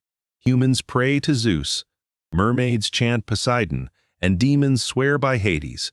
So yeah, it's basically this: each race believes in its own god, and nobody's sharing. He totally missed what the girl was trying to say, and it sounded to him like someone was summoning a monk to church. So then the girl went nuclear and screamed about what she'd done, and yet the undead king only said he'd try, while the others burst out in shock asking, "Can you really?" The immortal king revealed that in over 1,000 years he'd gathered mountains of knowledge, and even with all the different religions out there, he could still pray. And when Platy heard that, joy exploded through him. Then she whipped around to Zidane and Astras and asked, "You two good with this?" And the woman snapped back, "Of course not," then rushed to thank her. The undead king thrust out his hand and swore he'd start right then right away. He began chanting a spell for prosperity that would sprout into fruit. But Temmie and Belina scanned the world with shaking fear, and Kadan and Veil kept their guard up, wary of what might come next. The king kept chanting his spell, promising to drag them down into his depths and gift them the mother goddess's blessing. So this spot would become a sanctuary. Then he demanded it be cleansed exactly however he wanted. The roar around him swelled to a deafening roar, and the undead king erupted, thrusting his hand up when a massive magical seal tore open in the sky and lightning came crashing down. Astras and Zidane scanned the area, and Kadan blurted, "What's happening?" Platy leaned in and said it was the undead king's prayer. Then the air itself started to feel like it was crushing them down. Then they spotted sneaking in behind those massive air currents and snapped their heads toward the same direction. Right in the heart of the magic seal, a towering giant of a man erupted from the sky, gripping a staff, cloaked in darkness and crowned like a king. Aster instantly realized the shadowy presence was Hades, the god of the underworld, and Keaton's face cracked in full-on shock as he screamed. The undead king didn't see it coming at all. Then he went ice calm and admitted he'd overplayed his move, claiming he'd even summoned the god himself, and Platy just couldn't believe what he was hearing. He said he was setting up holy ground for a ceremony, so it felt unreal that a god just showed up. Platy snapped that none of it mattered anymore and demanded to know what they should do next. Hades finally cut in, saying nobody had called on him in years, then demanded why he was even here. And the moment Temmie and Belina realized the children of Zeus might be kicking off the last war again, fear hit them like a truck. Zidane dropped to one knee and snapped, "That's not true." He laid out that the war raged with mixed results, but the demons couldn't drop their guard. Hades had nothing to fear. So when the god of the underworld demanded, "Then why am I being summoned?" He couldn't just ignore the question. Zidane broke the tension by apologizing, then introduced himself as a demon lord only for Kaden to gasp because he realized he was talking to a god. Zidane pressed on, bowing his head like a vow, and declared he wanted to marry the lady who owned his heart. So they rushed into a wedding ceremony, praying for the underworld god's blessing only to accidentally summon him straight into the room. And the king of the undead even bowed and apologized. Zidane swallowed his pride and asked to accept their sincere apologies for shattering his peace. Then Hades learned he'd been summoned by the immortal king, and honestly, that didn't feel surprising at all. Then he nodded and declared that to earn his blessing, Zidane couldn't take another wife, just one. He stared at the Lord kneeling before him and demanded, "Tell me, do you swear you'll love only this one woman for the rest of your life?" Zidane nodded like, "Yeah, that's exactly what I want." Then swore that even the Lord of Demons would only marry Asteris and stay by her side for the rest of his life. Hades shot back, "Well said," then thrust out his hand and promised to bless him. After that, the skies finally calmed down, and the underworld god vanished.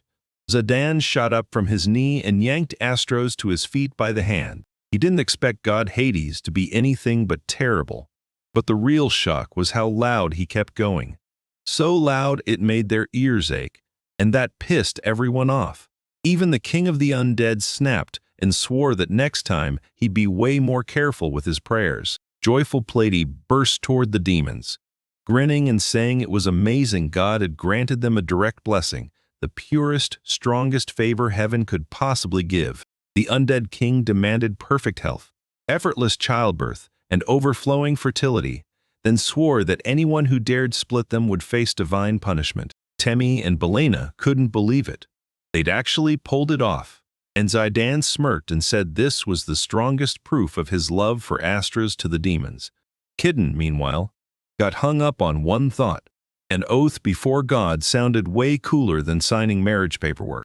The demon lord whipped around to Kidden and Plady and told them, straight up, he owed them everything, because thanks to them, his dream of marrying Astras, a hope he'd already about surrendered, finally came true. Astra's eyes brimmed with happy tears, as she promised she'd never forget their kindness, and Kid Ann just waved his hands like, I did nothing, even though you could tell he was grinning from ear to ear. Astras felt her cheeks burn with pride from those words, and Zidane leaned in, asking if they'd go right then and there to tell everyone back home that she was their new queen. The woman shot down Zidane's request, insisting she'd stay here a little longer, and Zidane and Kidden were completely stunned by her choice. Grinzelvale snapped with pure fury and ordered the woman to get out, so she shot back that they were already married and should head to their own country, and before anything could escalate, Kidden blurted, "Hey, stop her." Then he pressed Astros for the real reason she refused to leave, and Zidane stared at her too, totally baffled. She told Zidane that the cadence lessons had reshaped her, and she'd learned so much that she wasn't done yet. She wanted to keep training, because she dreamed of becoming a truly worthy wife. The man's jaw dropped, but he muttered that the woman must have had her reasons. The grass too. Temmie and Belena watched them with worried eyes. Kaiden said he didn't mind at all. Yet it still shocked everyone's veil, because they wanted to shove them out as fast as possible, fearing they'd have to share food, and then the hero blurted that he didn't even know how he could help, especially since they'd just gotten married, and he felt horribly awkward breaking them apart. Zidane even asked if they'd be cool with him staying here. Astra was stunned, and Keaton was left completely baffled. He asked straight up if it would cause any harm, and Plotty and Vile looked just as lost. He didn't care if it was a hassle for demon folks. He only wanted to know about danger. The demon lord finally answered. If it was just for a short time, then there would be no harm, and he laid it out plain.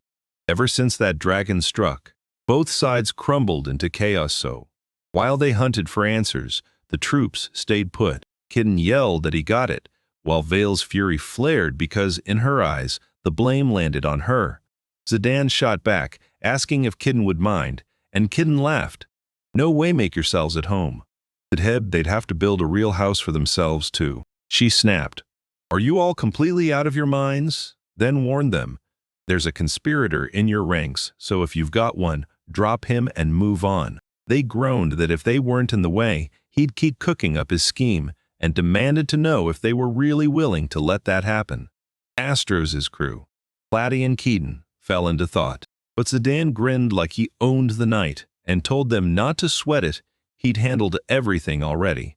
He cackled with an evil edge, and Keaton blurted out in awe that this was exactly what you'd expect from the Demon Lord. Vale wasn't buying it. Not one bit. She jabbed her finger at Zidane and snapped, "You're the weird one-nose ship in sight, so how did you even get here?" Platy and Keaton leaned in, equally hooked. The man broke it down with teleportation magic. If you've got coordinates, you're gone in the blink of an eye, and Keaton lit up because, honestly, it was ridiculously convenient. Zidane snapped his gaze to Astro's subordinate. Belena, and she flinched like she'd been caught, because he reminded her she was one of the rare spatial demons. Before she ever stepped in, she slipped a note with coordinates so the Demon Lord could track exactly where to send a port. Temmie pulled Belena into a hug and told her she was fine, way too sweet. Like a total embarrassment. Belena squirmed and admitted she felt uneasy, because this conspiracy was going to force them to split apart. The Demon Lord thanked Belena for saving them, and Vale seethed with fury, convinced she'd never, ever forgive her. Platy snapped into the conversation, insisting she didn't want to doubt anyone, but there were other kinds of spatial magic out there, and the girl demanded they'd all come here. Right? Zidane just told her not to worry, since those coordinates are locked behind encryption. They're nothing but useless scraps unless the person who hid the key finally spills it. The Demon Lord added that no one else could even see this place. Keaton and Whale snapped their heads toward him, stunned, and Zidane laid it out. The demon race is using space magic plus clairvoyance, so once they combine both, their magicians can peer into a place far beyond their own reach. But this whole place is sealed behind protection that shuts down magic like it's nothing. And the heroes were hit with the shocking truth. Zidane admitted he'd taken a huge risk by teleporting, but thanks to Balin, he made it here in time then. Temmie flashed a quick gesture like, "I'm totally fine." The Demon Lord decided they'd never make it here and had no clue where here even was. He didn't bother answering that he understood. The boy demanded to know who had forged that deadly useful spell, and Vale puffed out her cheeks as she shot him a look. The undead king calmly said that kind of magic belonged to a dragon. If he wasn't mistaken, then he paused and stared straight at Vale. The human-shaped dragon leaned in and said she'd been exposed then, like she had nothing to hide, admitted she was behind it.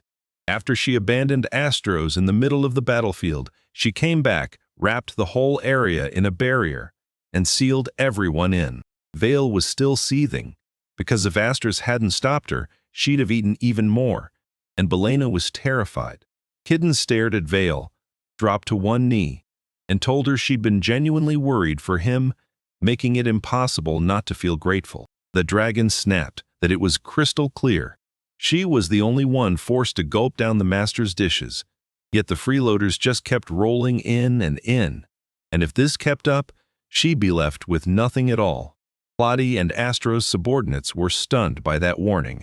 Balon snapped that she hated them because of the food, and Temmie and Astros nodded along. Caden then slid his hand into her hair and stroked it, murmuring that she was the good one who always had his back, and she loved hearing it, flashing a smile to confirm it. Keaton practically burst out screaming that today was finally the day they'd throw a wild celebration for Astros and Zidane's wedding, and to give Vale the reward she earned for all her hard work. The undead king practically buzzed with excitement, asking if he could join in, and Keaton nodded with a grin. Zidane and Astros shot him their thanks. After a bit, they dragged out a massive table full of food, and Keaton toasted the Demon Lord and Aster to their wedding. Zidane took a bite of the dishes for the first time, and Astros lit up with excitement, while Temmie and Belena beamed like they'd just won. The Demon Lord froze at the flavor, blurting that it was the first time he'd ever tasted something this delicious, and Keaton just laughed, saying he was thrilled he liked it. Then the guy shoved Vale a mountain-sized plate of meat, and she lit up instantly, gripping 2 spoons like they were treasure. Then she took one bite, snapped her eyes open, and boom, turned into a dragon, roaring with fire breath about how insanely delicious the food was, and Keaton immediately barked at her to stop turning at the table and to quit breathing fire. She snapped back into human form and swore she'd never tasted meat this delicious in her life. Zidane's jaw dropped, because yep, she really was a dragon, and Kadan couldn't help but grin. Then he leaned in and told her the truth that Kurosaki deer meat was what Asterisk snagged for them that day, and the woman's shock hit instantly. Then he spilled how he'd sliced the meat with expert precision and soaked it in magical spices, and Keaton realized this wasn't just his work. Others had helped cook the dish too. Vale was blown away. Then she let out a cruel laugh, claiming it had to be this way every lowly creature was meant to serve her master. And her. Platy snapped in rage that she'd hit her right now, and Asters grinned, saying she couldn't wait to try. Kidding let out a chuckle and said, "With that attitude, Vale still did a ton for us." Then Platy shrugged and muttered that she had a whole lot more work to put into her character. Then the girl took a bite, smiled, and declared the Vale was spot on, because her husband's cooking had to stay under wraps. Zidane nodded along, basically saying, "You don't even see food like this in palaces." Then he nodded, and you could tell, finally got it, why the dragon was dying to keep this place hidden, and Astris started spiraling with nervous thoughts. Platy grilled Kadan. "When did you learn to cook like that?" And Kadan blinked in shock, saying he lived alone, had to make it work somehow, and nothing about it was some big secret or outlandish. And he went on to say that the skill he got let him recreate strange, otherworldly ingredients and dishes like he'd lived there forever, and yeah, it keeps sharpening his cooking every single day. Then he shoved the plate into the undead king's hands and blurted, "Whatever it is, I'm just happy you liked it." Right then, Astra slid up to him and demanded to know if his dishes were a state secret. Vale shot back that it was a state secret, and Kidden immediately snapped that there was no way it wasn't secret at all. Then the woman dropped to her knees and whipped her gaze to the boy. His eyes went wide and he blurts out, "What happened?" Astra shot him a bold smile and said she wanted to ask him again. Then straight up demanded he take her into service and teach her everything a proper wife should know. And Keaton and the others nearly fell over from sheer shock. Plenty seethed with anger and snapped, "Why is Astros asking about someone else's husband?" The woman cringed, apologized, and let out a quiet, nervous laugh like she couldn't possibly do that. Platy's eyes flared with anger. Then she snapped a frustrated frown. "I can only swing these hand chops." And Caden hurried in to reassure her, telling her she was brilliant at plenty of other things too. He told her it was all her fault in the best way, because she drove him to grow crops and whip up delicious meals. And Platy lit up with joy, staring at him with loving eyes. Then the kitten whirled around and snapped to Demon Queen Astra, telling her that Koku would be the one to watch over her. She shoved the request away and declared she'd face every single hardship alone, because that's what an obedient wife of the Demon Lord does. Beitami and Belina stood there, proud as peacocks, cheering their mistress on. Kadan flashed a smile and praised her sincerity, but Sedan's mind started spinning. Then he snapped his attention back to Kadan and asked, straight up, if he could tag along and train too. Kadan blinked, shocked, and demanded what he meant. He asked if he'd join the wedding training and head to Sedana, grinning as he said it was an insanely interesting place. The kitchen isn't the only thing. There's even a harvest here meant to build for themselves, and he's totally hooked by it. That's why he says he finally gets why Astros wants to study this place. He wants to return her feelings, stepping up to support her just like her husband does. He even lays out exactly how a married couple should lift each other up, same kind of support Keaton always shows. He lit up hearing those words aimed at him, and Platy just shrugged like, of course this wasn't some ordinary king who only posed pretty in his castle. Sedan insisted again, begging that everything was riding on St. Kedon, and Aster jumped in to back him up. Time dragged on, while orcs and goblins hauled materials to build their brand new building, and Zidane stood right there helping. Then he turned to Keaton and asked, "How's it going?" Keaton grinned back and said he was doing amazing, and he bragged that he was a wizard with his hands, and that's why he appreciated it. Then right then and there, Astros shouted out to the man. She walked in wearing an apron and mittens, holding up the food like a prize, and announcing it was ready. And Zidane's face burned red so fast it surprised even himself. When Astros quizzed him in shock why he reacted that way, he stammered that it was nothing. But the truth was, he felt like he'd just been dropped straight into heaven. The hero shoved himself back at the outside table, piled high with food. Keaton raved that it tasted incredible. Vale chewed through it at lightning speed, and Platy praised Astros. Then she caught the Demon King quietly weeping at how good it was. He leaned in and asked what the dish was called. An asterisk shot back. Nikujaba.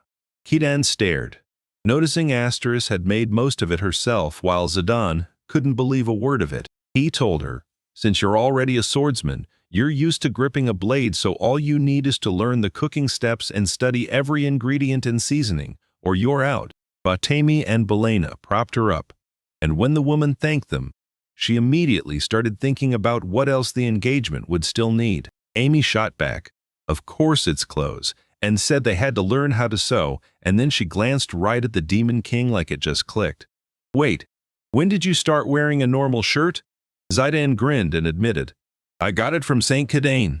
Batemio was shocked Keaton would do that, but he nodded along and said, "Hey, I'm a guy so I can sew clothes for other guys too." He's already promised Platy he'll sew him new clothes, but when it's time to design them, his brain goes totally blank. He even told her he'd already grabbed some fabric, pulled it right from the table, and begged her to wait just a little longer. Keaton slammed down 3 rolls and insisted that was all he had, but the shock hit him hard as he blurted that she'd never seen fabric this gorgeous before. He told me he'd already cleared a mountain dungeon before, and there he found a caterpillar that spit out threads like it was weaving trouble. So, as a wild experiment, he hauled a few home and built custom enclosures for them. Lottie couldn't believe his eyes. Then Keaton leaned in and spilled how he finally got the chance to turn caterpillars into this fabric.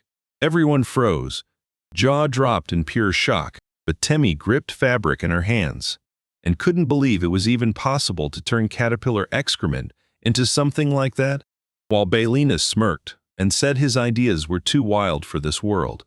Just like you'd expect. Then Batemi's eyes snapped bright and she blurted, "Wait, so it's actually fine to make clothes for girls out of fabric spun from caterpillars?" Keating leaned in and asked if she could pull it off. And Astor's subordinate nodded hard, saying her parents owned a fabric store, so she'd been trained in all this her whole life. Asteris was stunned. She hadn't heard any of this before.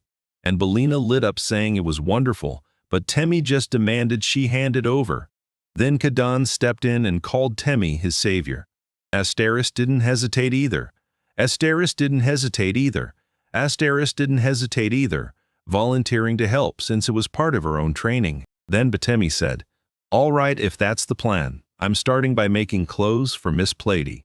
Miss Plady grinned and nodded right away, buzzing with curiosity to see what they'd cook up together.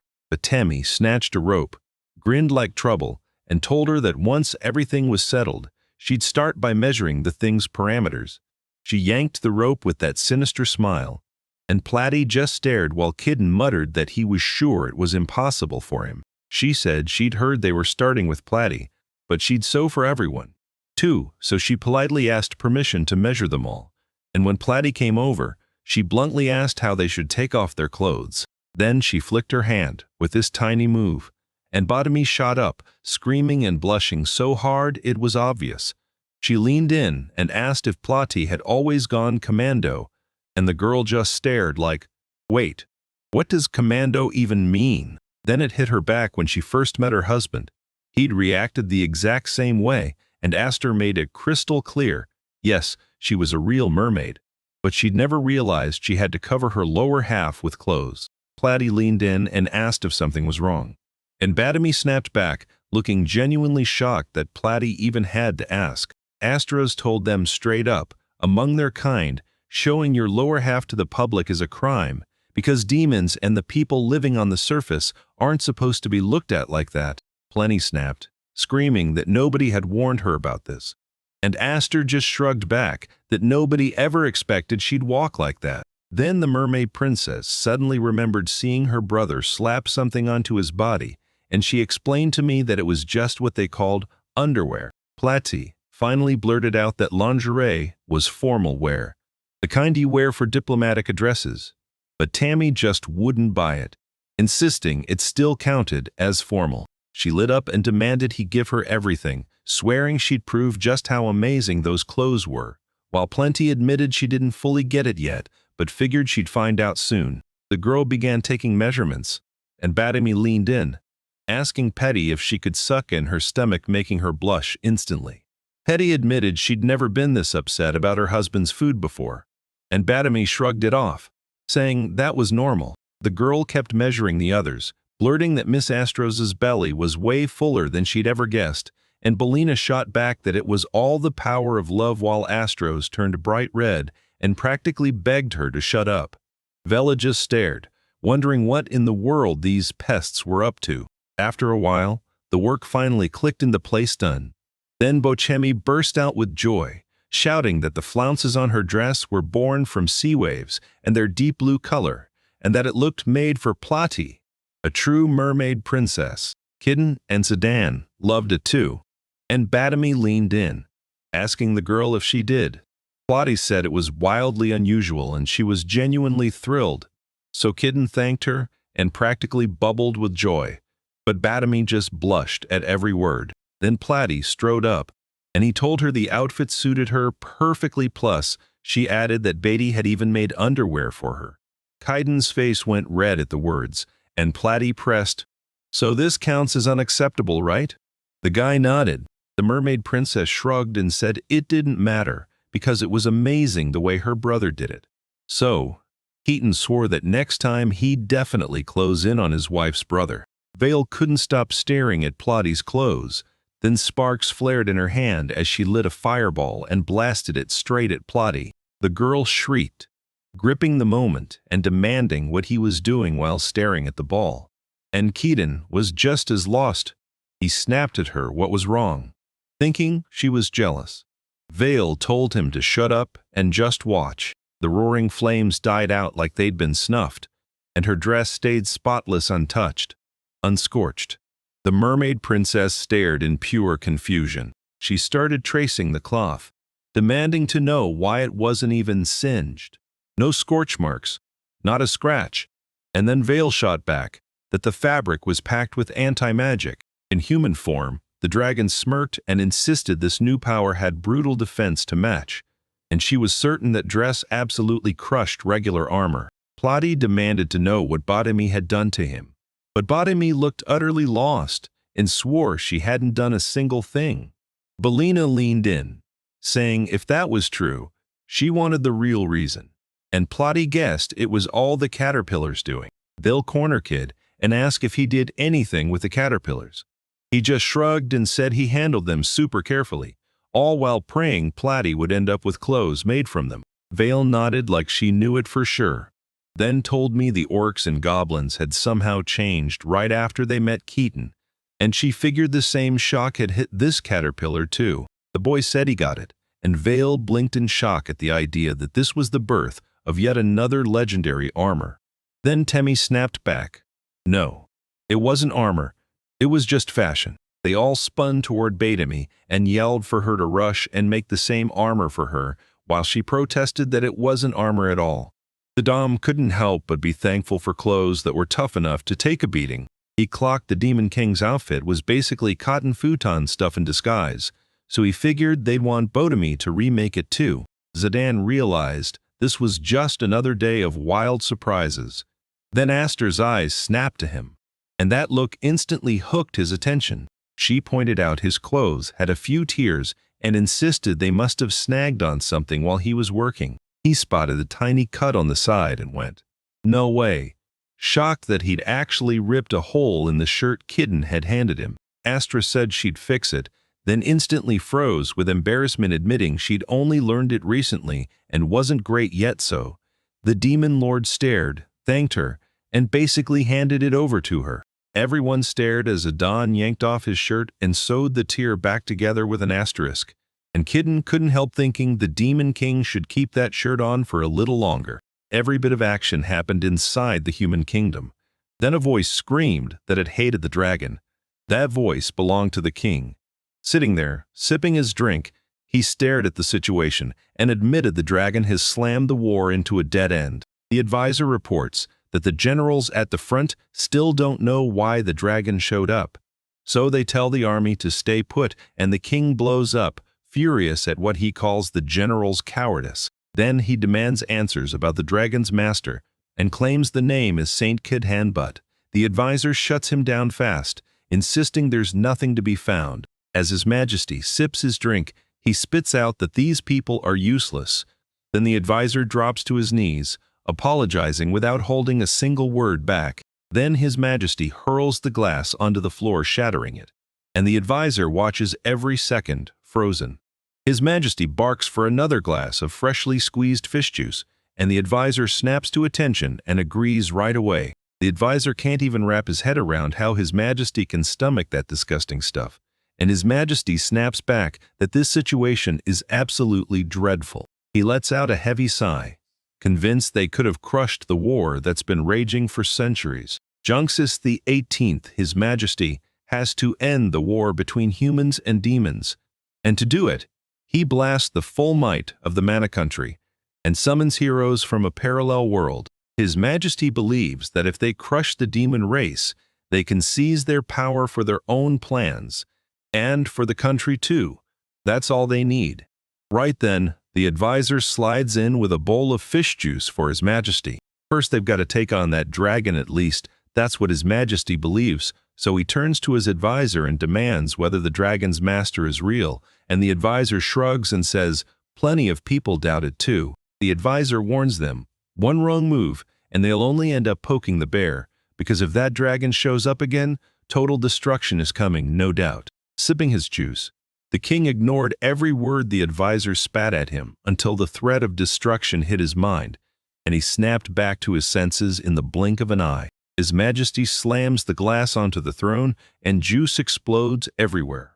Then he grabs the advisor by the collar and orders him to hunt down Sankadon, because if they can get him on their side, they'll crush the enemy for sure. The advisor admits it might be true, but asks how he's supposed to find the guy. Then His Majesty snaps back that they need a search party, packed with capable heroes. The advisor drops a bombshell. Rumors say a full-on civil war is raging right now in the demon capital. Then His Majesty's fury spikes, and he snaps that it doesn't matter at all, ordering the army to be temporarily disbanded. He orders every scrap of the nation's resources poured into St. Cotton, and his advisor nods on the spot. Then His Majesty grins and swears he'll find St. Cotton for sure, because once he does, humanity will finally claim victory. In some other time, in a distant place, a beautiful classic Japanese house stood still while inside. A man and a woman clinked cups, pouring drinks as they soaked up a peaceful moment. The man says, 2 months have already slipped by since we got here. And the girl leans in like, then we can learn a ton. The man takes a few hard sips of the drink, then lets out a quiet sigh. And with that, he leans toward the girl and tells her they're going to feel the sword again. He pulls it out and stares at the blade with pure, electric excitement. Asterisk, the girl turns to the Demon King and blurts out what's haunting him. And the Demon King swivels toward her, saying the holy sword ain't loath, is already on edge. The Demon King declares that the sword is somehow ringing with a single soul, and Aster goes stone still for a beat until it all clicks, and she remembers. After a while, they push into the spot where they're hunting for the Holy Lord Cotton, and right away, he erupts, shouting that he's right here. Then he turns to the Demon King and demands what's really worrying him. The Demon King strides up to the Holy Lord and demands answers, locking eyes as the Holy Lord grips his sword. Then he glares at the blade in Kitten's hands and asks what it is. Keaton leans in and swears this blade is unstoppable. It slices through anything, and right now, he's proving it by cutting monometal like it's nothing. Platy blurts that the sacred sword they grabbed from the undead king's dungeon belongs to their teacher.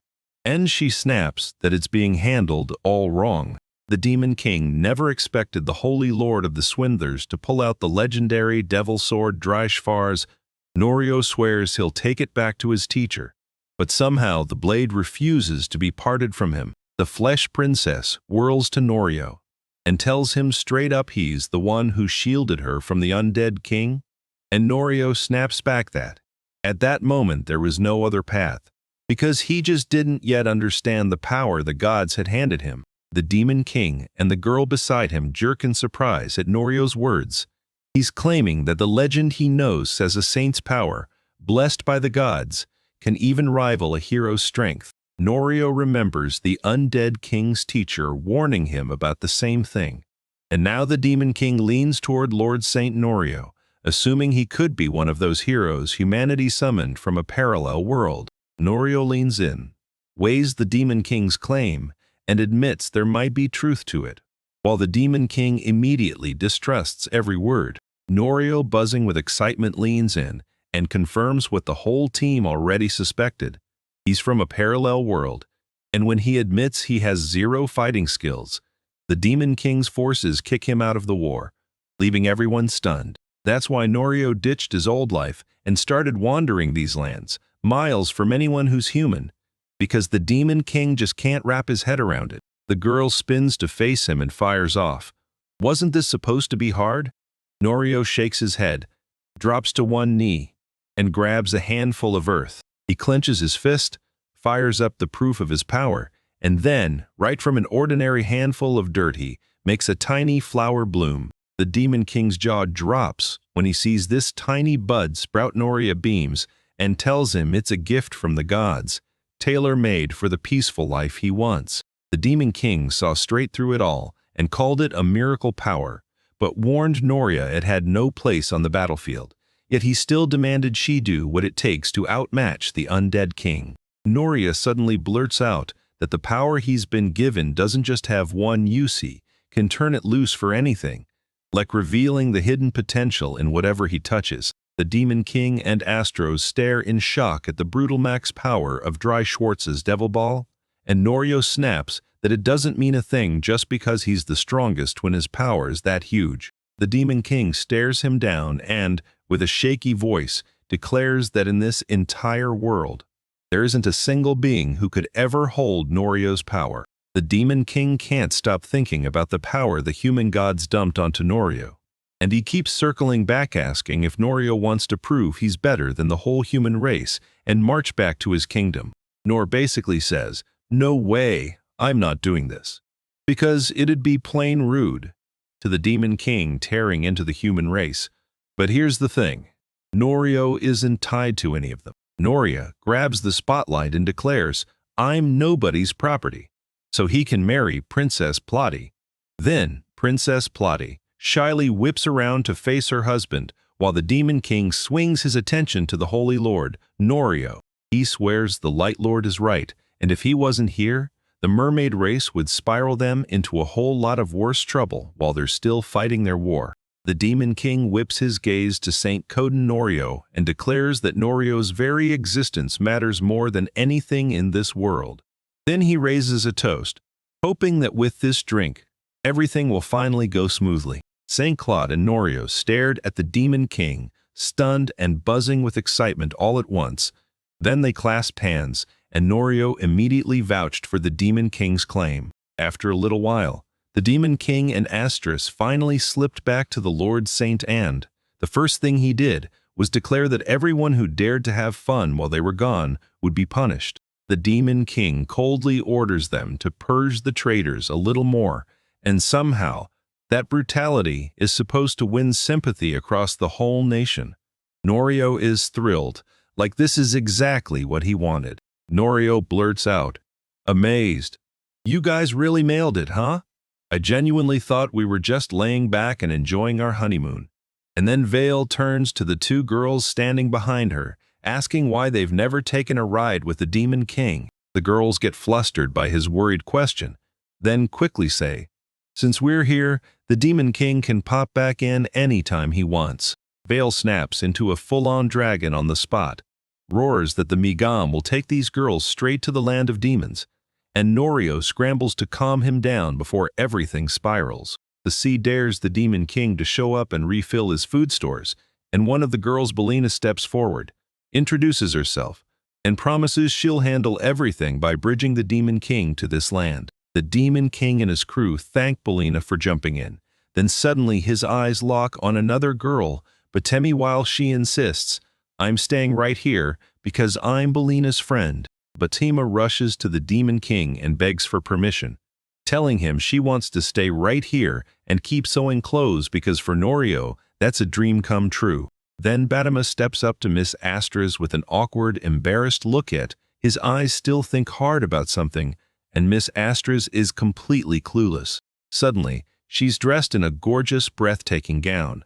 Then Emma blurts out the truth.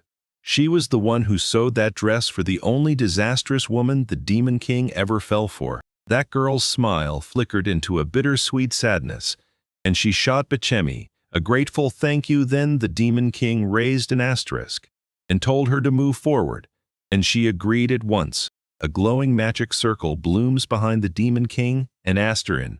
They both snap into action, saying their goodbyes to every single friend before they swear they'll meet again. Everyone in the company sends them off with their best luck, and after a little while, a portal rips open right in front of them as the Demon King and Asterisk plunge through. The Demon King swivels toward Astra, saying, "Back then, I honestly believed I'd never find a way to end this war peacefully between demons and humans." Asters was totally thrown off by what the Demon King said then. The moment he heard the truth about the Lord Saint, it hit him hard.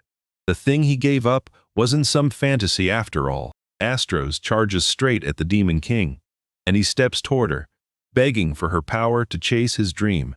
And Astros agrees instantly, no hesitation. Long before the Demon King ever came back to his homeland, Noria tracked him down and challenged him to a duel. Then the Demon King just stared at the offer for ages, weighing it over and over. The Demon King is craving that chance. He wants to size up how strong Saint Kitten really is. But the truth is, Noria can't handle the ball worth a damn. So they've got to go with something dead simple. Out of nowhere, an arena pops up on the ground. Norio grins and pushes for Sumo. Then the Demon King snaps. Again. Norio answers. Sumo is simple. Two people face each other and go at it. He keeps laying out the rules, insisting that the two must stay inside the circle. Then the Demon King instantly gets it and vows they'll battle until one of them can't move an inch, and Noria shuts him down. Noria strides right up to the Demon King, clamps onto him, and snaps that he should grip his opponent the exact same way. Norio declares the Demon King can't land a single hit, so the only play is to yank him out of the circle because every kind of strike is forbidden. The king caught every detail and smirked that it looked easy. Noria nodded, like, "See? I told you." And the Demon King instantly struck a fighting stance and challenged Norio to face him.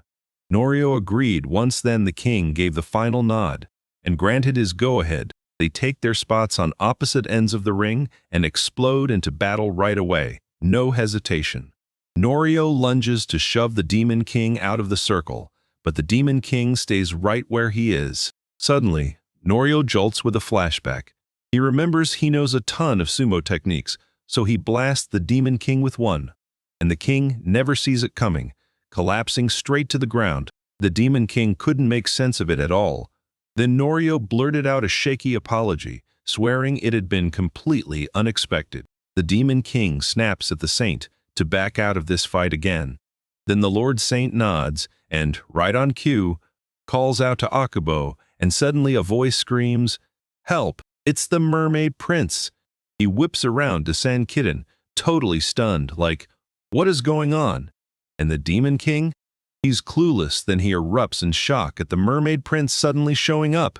The Mermaid Princess is totally thrown off by the Demon King showing up, and when Norio sees her freaking out, he tells her to calm down, then pitches an idea. The Demon King and the Mermaid Prince smash into a full-on sumo showdown, while Norio jumps in as the referee, bellowing that the fight isn't over yet. Then both monsters keep pounding each other inside the ring. Right out of nowhere, Akubo the ogre shouts for Nor, and Norio instantly orders the district to bring in even more fighters. Then beast people start tumbling into the ring one after another, with every single one trapped inside the borders, refusing to let anyone get pushed out. Every dude at the company said the fight was awesome and they got exactly what they wanted from it.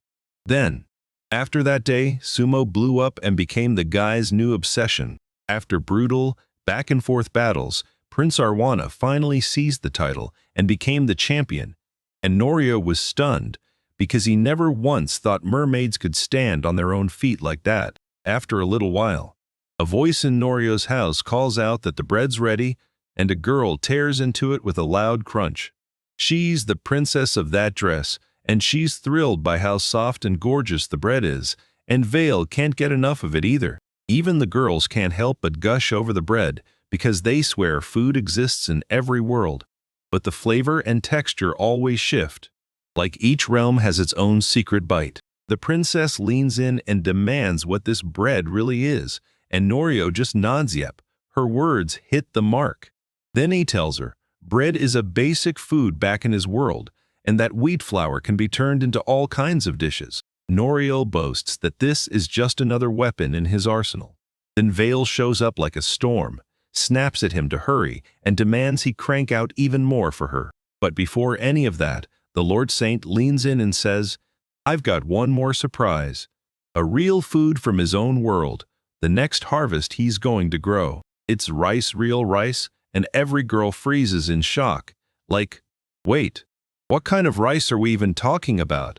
Then Vale starts staring at it, wondering what it's going to taste like. The Lord Saint swears these are lightly sweet, white grains, kind of like wheat, but nothing alike. Then the princess stares at her husband stunned. Norio insists rice grows the exact same way as wheat.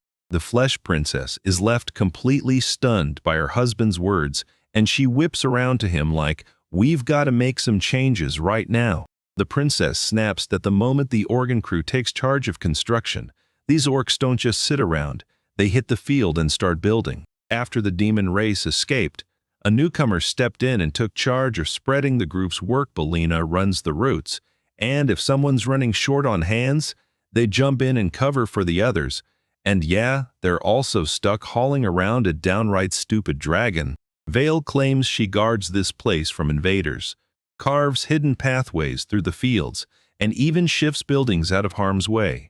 The princess nods along, saying everyone's already too deep in their duties to question it. The princess bursts in, furious that they poured all that power just to ready the wheat harvesting, grinding, threshing, because it's a backbreaking, labor-heavy grind, and the girls immediately agree with her. The princess bursts into screaming, claiming she's the only one doing the medicine and fermentation of the food.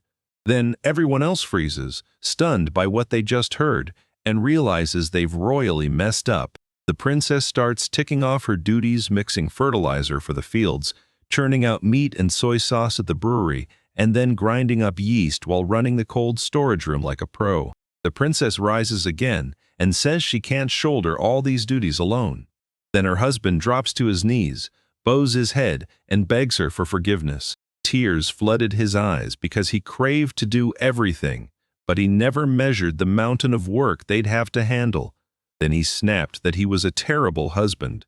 The princess wrapped him in calm and told him he had no reason to blame himself since he'd understood everything. The wolf insists it's all for the sake of good food and tells the princess to wait a bit, but the princess snaps and tells Vale to shut up. Right in the middle of the princess and Vale's conversation, a voice cuts in. Prince of the Mermaids, brother-in-law. Noria rushes in and begs for forgiveness, admitting she's been a terrible husband. But brother-in-law is totally lost, so he turns to the princess and demands she explain everything. So he tells him, after I sat down with the saint to negotiate, we agreed to sell pickled radishes, so I came here to buy them. The princess snaps into furious rage because it's her brother-in-law who ordered that mountain of radishes, and now he rushes in, trying to calm his sister down. The princess tells you the immortal king next door is obsessed with this radish, then turns to you and the whole crew and demands why you love fermented food so much, only for her brother-in-law to grin and say it's tasty and actually really good for you. They'll say the bread is crazy tasty, and the girls back it up without hesitation. They'll gush about how many kinds of fermented food exist. Then the girls admit the truth, even though they're from the demon tribe. They're not exactly pros when it comes to pharmaceutical magic. Rage starts to boil in the princess, and she snaps that her work is poisoning people. Then right there, her husband crumples in tears, begging her for forgiveness. And boom, right when everything felt hopeless, the princess snapped up an idea. She said her brother-in-law showed up at the perfect moment, then pitched it like a genius plan.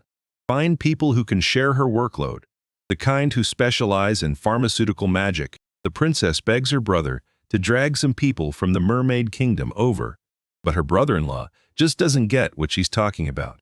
So she smirks and tells him she'll jack up the price of pickled radishes. Then the princess swivels to her dear husband, and he shoots back that if anything like that can happen, he's all for it.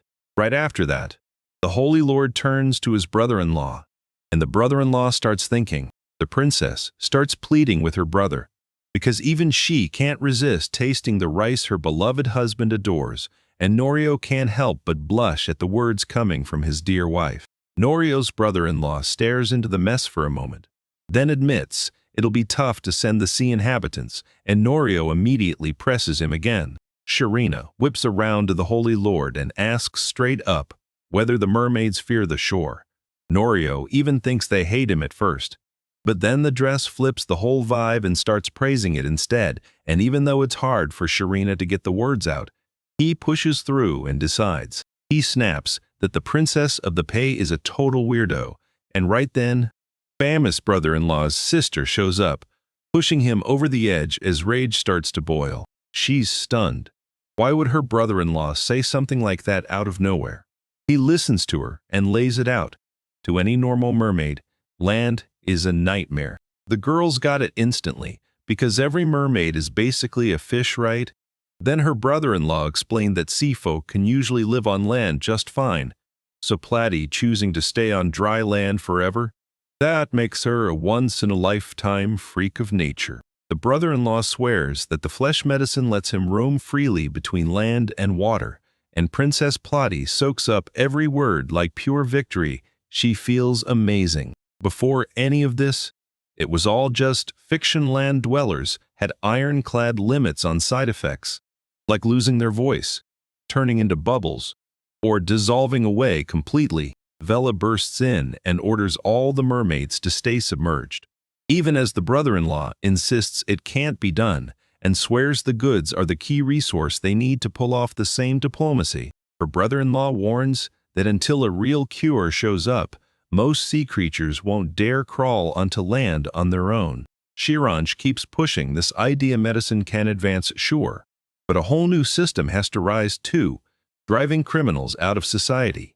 And just when everyone expects agreement, the sea and the others get rocked by the brother-in-law's words. Shorn then makes it clear, if the worst punishment doesn't do it, they'll slap you with exile instead.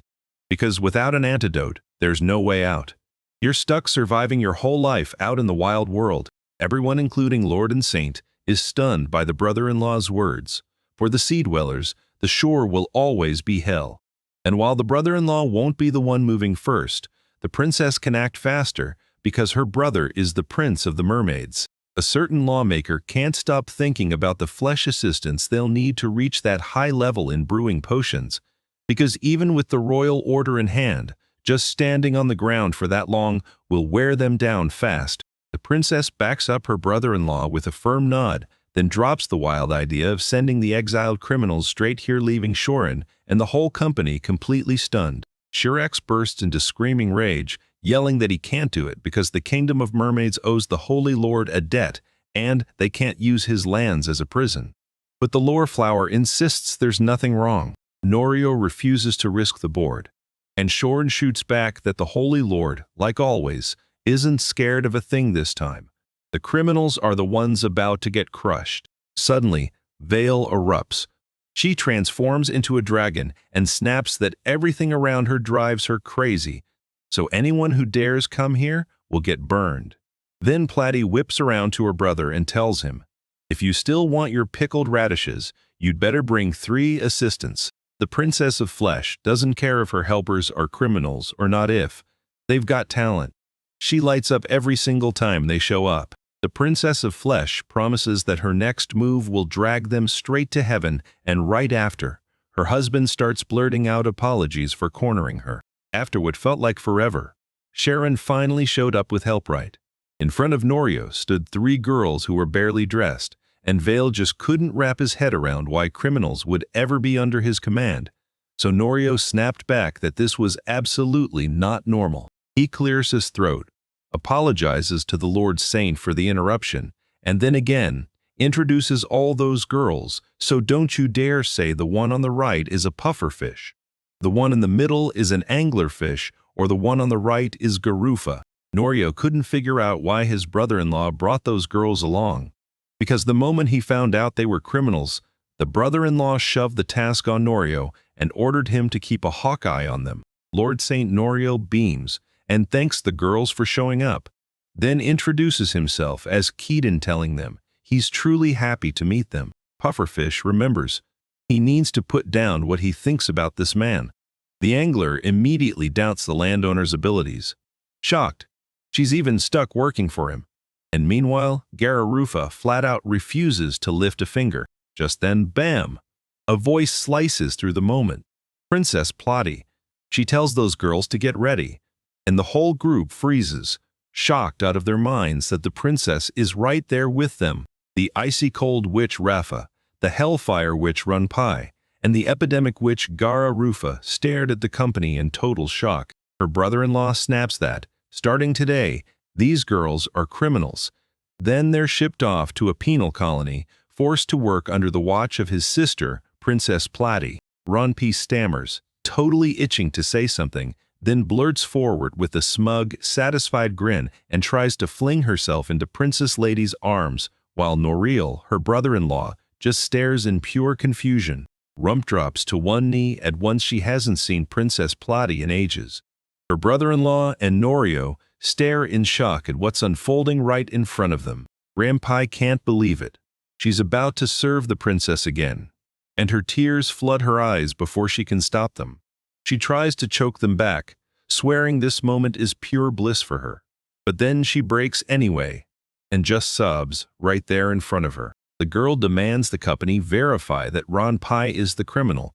Her brother-in-law backs her up on the spot, and everyone knows this trio for one thing, being the country's troublemakers. Rafa smirks and tells her Runpai's only famous because she clings to the royal family. But before she can finish, Rufa cuts in, snapping that Rafa's in love with Prince Arawana. And that's why she showed up, no excuses, every single time. Rafa's indignation ignites. She shouts that she's just showing life beyond the sea, not crawling in a cage forever. Then Rafa fires back with a sharp, sarcastic reply, and right then, Norio realizes these girls can't stand each other. Rufa can't figure out what they're supposed to do, while Runpai swears he'll serve the princess, even if it means paying until her body turns to dust. Then Pei vows she'll gladly wipe out humanity with every ounce of power, and Pei still doesn't know what she's being asked, or when it's supposed to happen. Rafa pushes the question again, and she's already itching to help wipe out humanity, while Platy snaps that their plan is cancelled so they can moderate their art. Norio corners Sharon and demands to know what crimes the 3 of them pulled. Sharon looks baffled for a second, but he still starts telling the whole story. He says that deep in the mermaid's land, 6 mad magicians brewed beastly potions, so everyone feared them as the crazy 6 witches. Sharon only dragged 3 of them to this place. Then, Norio and the girl beside him demanded, "Say it again," like they couldn't believe it. He says he'll start with Rafa.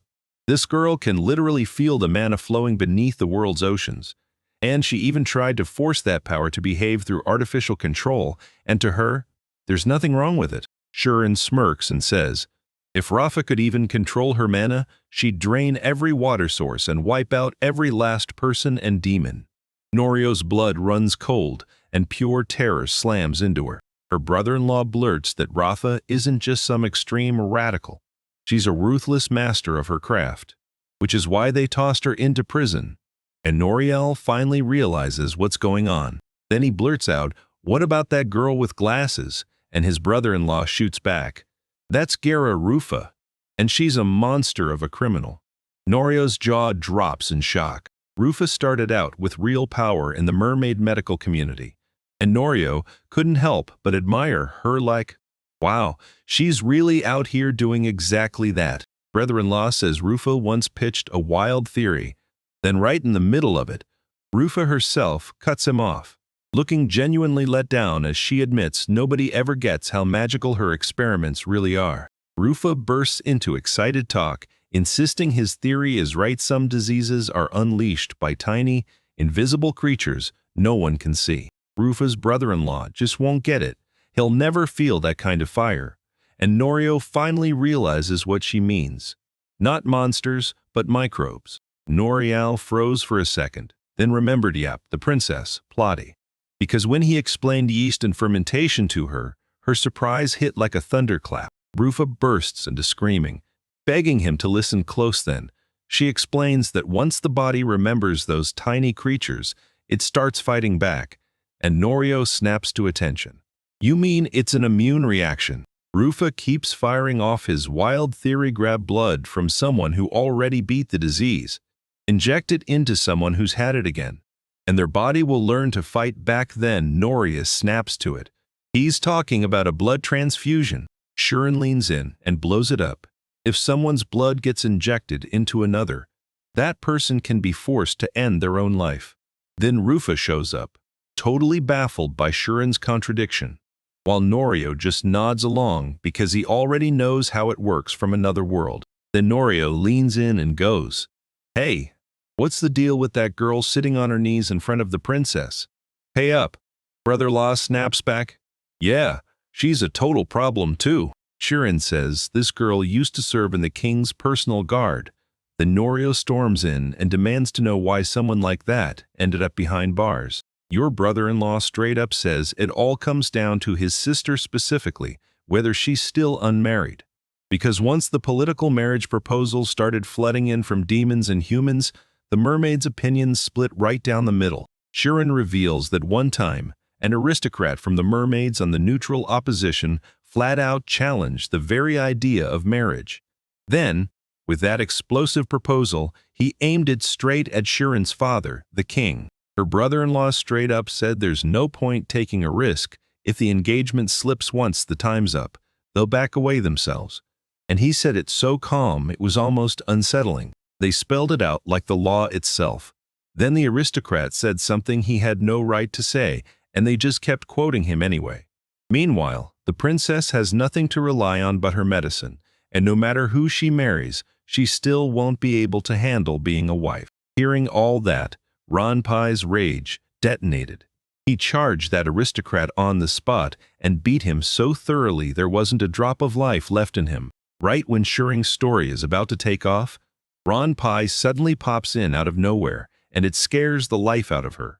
She insists the incident wasn't her fault. She swears it was all the aristocrat's fault for insulting Platia. Then Ranpai's brother-in-law tells Norio that Ranpai won't own up to it, so they shove her behind bars just to shut her down.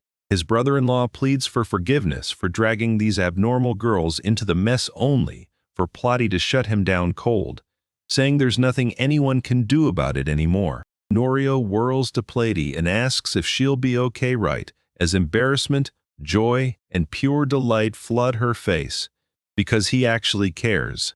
With a calm, unshaken look, her brother-in-law tells her she'll be fine. Plady storms up to Shuren, furious that he had no right to be responsible for her.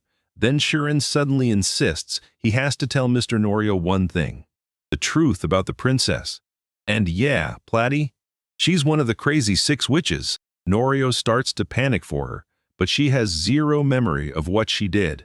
Her brother-in-law spits that a Platy is the deadliest witch of them all, that she sparked the emergency with forbidden medicines, and because she plays her cards with the royal family, nobody dares to challenge her. Because of all of that, Plady got the nickname Crown Witch, and Noriel suddenly realizes she's a witch, his own wife. But that revelation doesn't bring him a single breath of peace. Her brother-in-law drops all the problems on Plati, insisting only she can calm one of the six, so Plati straight up asks him to trust her. Plati practically burst with joy. Now she'd have way less work from here on out, and when brother-in-law Norio and the girl stared at her in total bewilderment, they looked like they couldn't believe what they were seeing. Ranpai gushes, all starry-eyed, that she'll finally serve the princess again pay. And then she swears this place is straight up heaven on earth. Rafa freezes, replaying her words, and blurts out, "So, what kind of place is this?" Nurio blurts out that the boss of this place is a guy called Kidden, and Rafa and Rufa can't help but wonder, because they're sure this place is meant for humans, even though just moments ago they saw a girl running around with a scrap of fabric that looked straight up demonic. Then a goblin and an ogre stride up to Noreo and shout that the pizza oven is finally built. Noreo fires back his thanks to Okubo and Gabunchin for all the hard work they just finished. The witch girls stumble in, shell-shocked, staring at Mr. Norio, while an ogre and a goblin actually talk to him like it's totally normal, and they can't wrap their minds around it, so they immediately assume they've been thrown into the land of demons. Just then, Vale barges in and spits that for girls like them, every thought they have is worthless, because their real job is to quietly help the mermaid whip up even more delicious food. The girls stare at Vale, stunned that such a tiny kid can guard them with that much fire. Then Vale hates what they're saying, and she starts glowing hard, flooding the whole space with light like something impossible is happening right in front of them. Vale morphs into a dragon and snaps that she's a head taller than these girls. So the witch team freezes at the sheer scale of it. They can't wrap their heads around how the dragon from the two world disasters ended up here. Then Garufa suddenly snaps out of it, losing consciousness from sheer shock. Norio tries to snap Vale out of her tantrum, warning her that no food is coming unless she shuts up. And just like that, Vale calms down instantly. Then Norio grins and announces a pizza party for today, celebrating the arrival of the three witches. Vale has zero clue what pizza is, so Norio leans in and tells her she'll know exactly once she takes her first bite, while Rafa just can't figure out who this mystery guy even is. Plotty blurts that the man is her husband in Rampai, and Rafa freeze in total shock. Before they can even process it, Rampai's head snaps back, his strength gives out, and he crumples to the ground, unconscious. Suddenly, Rafa heard a voice, and at that exact moment, she whipped around to see a living skeleton in a robe and hat, thanking them for inviting him to the newcomers' party. Rafa shudders out, voice cracking as she declares, "This is the immortal king."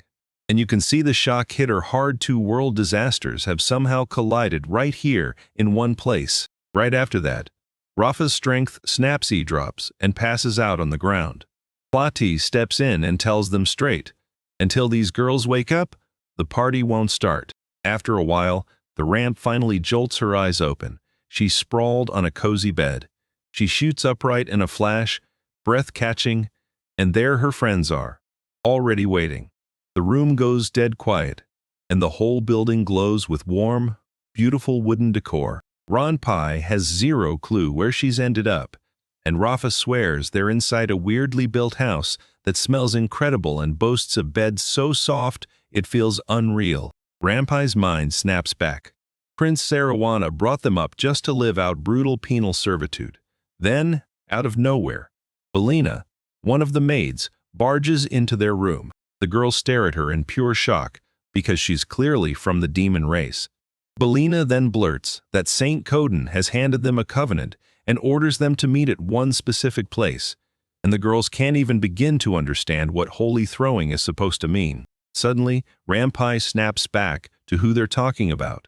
Then, after a short pause, she dials Princess Plati, and as soon as the call connects, the princess hears Rampai's frantic rush as she bolts toward her. She drops to her knees before the princess and snarls that she's doomed and miserable, because they forced her to marry a demon on this hellish land. The princess doesn't get what hellish land even means, She just blurts that this man is her husband.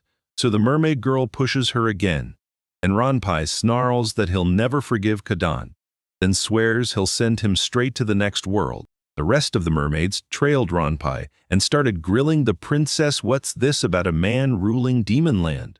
But Belena snapped back that it wasn't demon territory at all, but getting every single one of them to explain what this place even is? Good luck, that's gonna be hard. The princess nods and backs her words up. The princess answers flat out, it's a fully independent territory. She tells them, this is the village of St. Coden. But the girls don't get a single word because it sounds wrong. Like village is somehow insulting, and now they're on edge, terrified that humans and demons might spark a war right here. Who says this war can be shut down fast when the very ramp fears the sudden arrival? Ranpai remembers her. She marches up and introduces herself as the dragon, Grinzelvale. Then the ramp jolts with a memory. She swears she saw the immortal king before he suddenly materializes right beside her. The mermaid girls froze at the immortal king's sudden arrival, terrified out of their minds. Because if he's here, it might mean they're about to be dragged into the next world. Belinus admits she was shocked at first, too. Then she straight up says the truth. These two aren't just hanging around. They're guarding this place. The immortal king and the dragon veils. Ranpai can't believe it. But deep down, he gets the truth. This land isn't less than any country in the world. Then the princess tells the mermaid girls, come live here in peace, no fear. And Vale pushes it even further. They should not just survive here. They should not just survive here. They should work and thrive. Vale declares that these pathetic fishtails are finally going to team up with the mermaid to feed her. And the princess snaps back, saying it's not even for her sake. Rafa figures they drag them in as cooks. Then Ranpai rolls away in tears, shouts at the princess that she got dragged so damn low, and demands she repeat those words. Then the princess leans in and tells them, before dinner, I'll take you to the spot where you'll work. She turns to Henbane and orders her to tell her husband. Henbane nods instantly, swearing she'll deliver the message for sure. Rafa can't even process it. They're really gonna work on cooking, and Rufo's digging in for research, while Ranpai hatches a plan to break out of here and take the princess with him. After a little while, they finally reach the spot. The princess swings the doors open and declares, this is where you'll work. And the mermaid girls freeze in total shock at what they're seeing. A weird, wild odor hit them, still. Somehow it didn't feel gross at all. And the princess smiled, saying this is exactly where she whips up spices and food ingredients. The mermaid girl spotted a weird liquid, and the princess snapped that it was dark soy sauce, so she scooped it into a cup and dared the other mermaid girls to taste it. The girls gasp when they uncover where the soy sauce came from. Then the princess says it's kind of like the medicine they once added to food just to boost the flavor. The girls take turns dipping their fingers in the soy sauce, bring them up to their lips, taste it, then slam it back out right away, just to shock everyone. The girls light up at the soy sauce's flavor because it's made with an expert mix and tastes like a bunch of different notes all at once, and the princess nods, confirming every word. Ranpai bursts in and claims the princess brewed an incredible medicine. The princess whispers that her husband warned her. Some of these ingredients are crawling with microscopic organisms and microbes that power the product. Rufa perked up the second the princess spoke. She said she didn't get what he meant, but Rufa could already feel it. This was something absolutely incredible.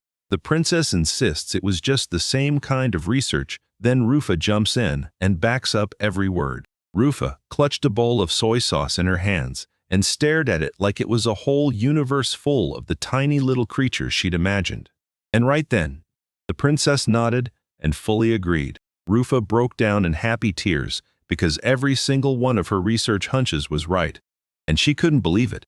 This sauce really is born from microorganism fermentation. Rufa grabs the soy sauce in pure joy, and the princess snaps at her to stop, warning that if she downs it all at once, she'll be thrown straight into the next world. And she recounts the very first time she tried to taste soy sauce right as her husband lunged in to stop her. Rafa's a little hurt because someone else is about to use her research first, but she still pushes through half offended, half thrilled, because she's determined to dig deeper into those microorganisms, and the princess is counting on Rufa. All the other girls are freaking out over this holy man because he's definitely not as harmless as he looks, and the princess just drops a bombshell. Her husband is a hero. The mermaid girls go wide-eyed at that. Rampai snaps back that Rafa is so locked on his research that he tunes out everything else. Then she breaks it down. Those summoned heroes are pulled from another world, thrown into the chaos to fight demons and save people. Rafa shoots Rampai a stunned look at his words like, "Wait, people in their world can also run their own affairs?" And Rampai just shrugs, saying the baseness of the human race being nothing new anymore. The princess reveals she heard the human king yanked her husband into their world by force, then kicked him out because he wasn't built for war. So her husband had to survive by using everything he knew from his old world. Suddenly, their chat gets ripped apart by a voice dragon veil. She's starving, and then she snaps, throwing all that rage at you and Mister for what these girls did. After a short wait, the pizza finally hit the table, 4 sizzling pies, each one lined up on its own tray.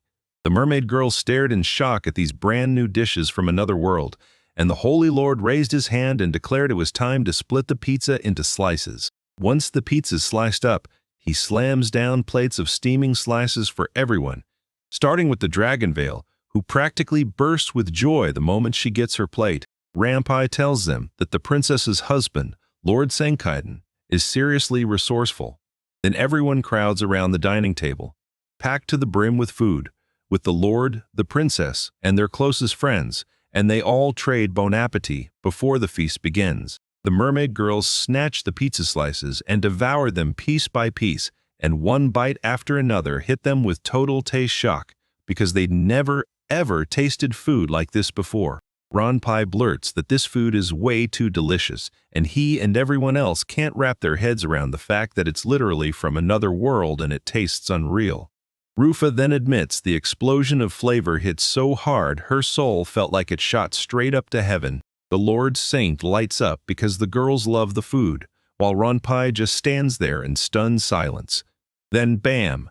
The Lord Saint serves the teacher and his brother-in-law their absolute favorite dishes, and the two of them stare in awe at the mountain of food. Suddenly, the princess snaps back to thoughts of her older brother and tells him she'll be whipping up a ton of pickled radishes soon, so don't be shy, come buy some.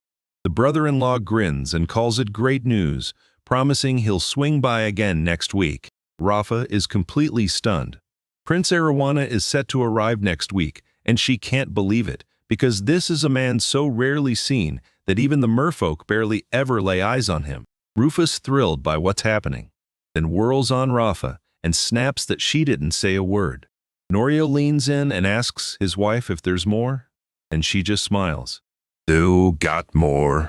The princess practically bursts with joy because her husband's dish is once again so perfect it's beyond praise.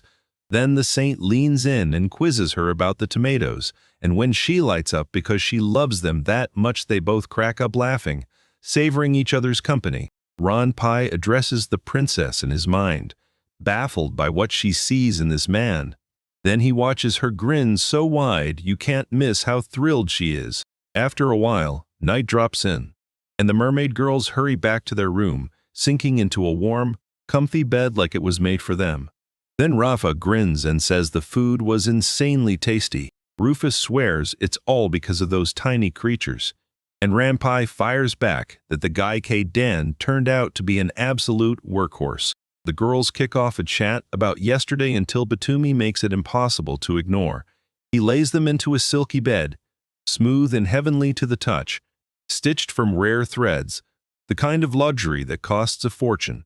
And this cozy house with its futon feels like pure comfort. The girls keep spiraling over what could be, and deep down they're sure this isn't hell, it's more like paradise on earth, because outside the building, a pitch-dark, moonless night stretches on. After a while, Rafa finally finishes her work. Then the door bursts open, and Rufa storms in, cutting her off. She tells Rafa to help once she's done, and pushes an arched thing into her hands. She tells her to soak the dried radish in wheat miso, and Rafa pushes back again, then lets out a small laugh and says the wheat miso is loaded with mold organisms, and he's completely grossed out, and that's how pickled radishes are made. Rafa is convinced the prince will take a bite of food she prepared with her own hands, and Rufa can't help grinning at the idea. Even though she tells her, "I never said it like that," Rafa demands answers about Ranpai's disappearance, and Rufa snaps back that she went hunting with the orcs because she loves getting her body moving. Then, after a while, Ranpai stumbles along a path with two orcs trailing close behind. Ranpai caught movement at the edge of her eye then. Like a command had been shouted, a wild boar burst into the clearing. Ranpai planted her feet and went for the strike, and when that boar closed in for good, she snapped forward with a fast, razor-sharp blow that split it clean in two. The orcs throw a wild celebration, laughing like they've won the world, while Ranpai, the royal knight, scoffs that it's nothing, just a small trifle after the night finally falls. In his room, the Lord Saint talks in a low voice about 3 mermaids, and the princess insists they genuinely helped her. She tells them, "You didn't just save my husband, you teamed up perfectly with the juices and the goblins, and that's why we tore through the radish field way faster." The husband grins and says, "Now we've got seedlings that just need planting. Once they sprout, we'll harvest rice from my world." The Holy Lord claims that cooking rice carries a sacred meaning for him, but when the princess turns to her husband for answers, he gives her nothing clear, so she spirals into her thoughts and starts rejoicing anyway. She tells them to cook that rice as fast as they possibly can, and her husband instantly backs her up. After what felt like forever, the rice planting field finally stood ready, fresh sprouts in hand, special boxes lined up, waiting to be used, and the mermaid girls just stared at it all like, what are we even supposed to do with this? They heard that today was the daytime to plant sprouts, so Rafa leaned in and asked about rice, because he knew it had to be planted straight into the water, and the princess nodded and confirmed every word. Rafa begs for mercy, freaking out that she'll ruin the clothes Bachemi made her sew. Bachemi smiles and tells her those outfits are meant for field work. Rufa grins and tells them that after she banished the saint, this rice became one of the secret fermentation ingredients for Seikso. She's certain this drink will taste incredible, and she's sure Prince Rohana will love it too. Rafa says this is exactly why they're here, and she can't wait to dig into that rice because Rufa's bursting with joy, thrilled she'll finally team up with the product of defeat. Ranpai whips around to the princess and snaps that she won't let her get even a speck of dirt, so the princess hands all the work over to her. And for the princess's sake, Ranpai would charge straight through water and fire without flinching. Vale has to step in too, even though she hates it. Then the princess whips around to her husband and begs him to show them exactly how to plant rice the right way. He leans in and tells them to grab 3 or 4 seedlings and pinch them tight between their thumb and forefinger. Then he orders them to plant the seedlings in water the exact way he shows, and everyone jumps in with him. The princess then blasts the news. There's a rice planting tournament for every villager. One by one, they wade into the water, and Rufa's worry hits fast. Cold bites her skin, and goosebumps erupt. Ranpai can't believe it either, because Rafa handles her job with such careful precision. The maid girls sprinted in with brand new seedlings to help the rest of the team, and the villagers quickly started planting them in the water. Then the mermaid girls and even the dragon veil jumped in to help plant the rice too, while Ranpai buzzed with excitement about something big. The mermaid girls snap at the situation, saying the job is way harder than they ever pictured. Rufus's legs give out on the spot, and Ranpai's lower back starts screaming in pain. The servant girls are furious too, swearing this job is tougher than anything in the fields. Then one snaps, crashes face first into the water, and finally decides she wants to make a couple more dresses. A saint rushes up to Batemi to help, then urgently asks how she's holding up while Vale watches everything unfold and sneers that they're weaklings after all. And the princess turns to her like, "Are you tired?" Vale snaps back, saying she's a dragon and even in human form, her power won't budge. Then she spots the princess isn't winded at all, and the princess grins, claiming that unlike everyone else, her legs are built for this, because she's already used to the grind. They all urge the princess to set up a race. Whoever can finish it first wins, and the princess just grins, saying she's not about to lose to some girl who only sleeps and eats. Both girls grit their teeth and refuse to lose. Then the rice planting contest kicks off, and one girl rockets forward, dropping seeds fast and driving the whole field into a sprint. Lord St. Kitten is totally lost, while the mermaid girls stare in shock at what they're seeing, because these two nailed the whole strip in a jiffy with flawless rice placement. They're blown away by the sheer skill and swear it's the top of the top, because right now, the princess is the very first one on the landing, and right beside her looms a dragon. The princess suddenly ran out of seedlings and demanded more so. Runpai snatched the remaining seedlings in his hands and sprinted off, rushing to deliver them to her just in time. Then out of nowhere, Vela shoves Runpai hard, and she stumbles into a full-on loss of balance, while the other mermaid girls gape in shock, and Runpai is way off from the princess. The princess stares. Stunned, her field looks battered and bruised. Runpai insists, "I'm fine." But the moment Vale steps into her human form, the princess reels, because even then, she's still packing dragon strength. Runpai admits she totally misjudged the fieldwork. Then she whips around to Princess Platy and marvels, "Your human legs are absurdly strong." Runpai insists hard work is the core of training. But the princess snaps back, "Yeah, sure, I'm not doing this for training." Then Vale shows up and grins, saying this whole thing is just so they can chow down on delicious food. Vale and the princess can't stop dreaming about that rice taste, because Runpai knows it's really all about the food. So the princess rallies everyone without even saying it. "Today, we fully cultivate the whole field." So because everyone busted their tails, they slammed through everything in a single day, and with the princess's magic products, the seedlings shot up and grew big in just 1 month. After what felt like forever, the rice finally steamed up and turned perfect, and the Lord Saint's closest crew stared in shock at that hot, ready bowl, because the saint swears you can eat rice anytime, day or night. Vale can't wait 1 second. She begs her master to let her taste the rice right now. And right then, the princess shows up, ordering that the husband must taste it first. The maids swear the princess poured her whole heart into getting that rice to grow faster. Then the saint presses the girls again, and they nod and confirm it right to his face. People say the princess didn't just fertilize the rice to make it grow fast. She even sat right behind the rice field and urged everyone to help with the preparations. Determined to make the harvest great, Lena lets out a small laugh. Then the princess snaps, telling her to stop the story. Keaton's cheeks burn as he's stunned by what his wife just did, and the princess finally orders her husband to take a bite of the rice. Keaton nods along with his wife, then scoops rice into a heaping cup, holds it in his hands, and slowly nibbles a little bit to taste, while the girls watching behind him bite their nails with anticipation. The Lord Saint pinches a tiny grain of rice and slowly lifts it to his mouth. Then the princess leans in, desperate for his verdict, and he declares it insanely delicious, even wiping away a small tear from sheer pleasure. The princess stares at her husband, stunned. Then a veil snaps into view, whispers to the saint, "What is this?" And when she tastes it, she bursts into tears, begging him to let her try it right now. Saint tells Vale to hold tight while he whips up the side dish.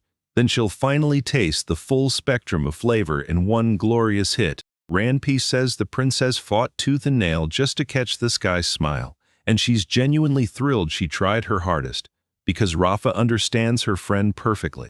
Rafa fires back, saying, "I never said anything like that." The princess leans in and asks her husband why this rice means so much to him. Then he explains it's the national food of his world. The husband nods like it's proof, then drops the real twist. He wanted to thank everyone who helped him. So he turns to his wife and credits her with it, right to her face.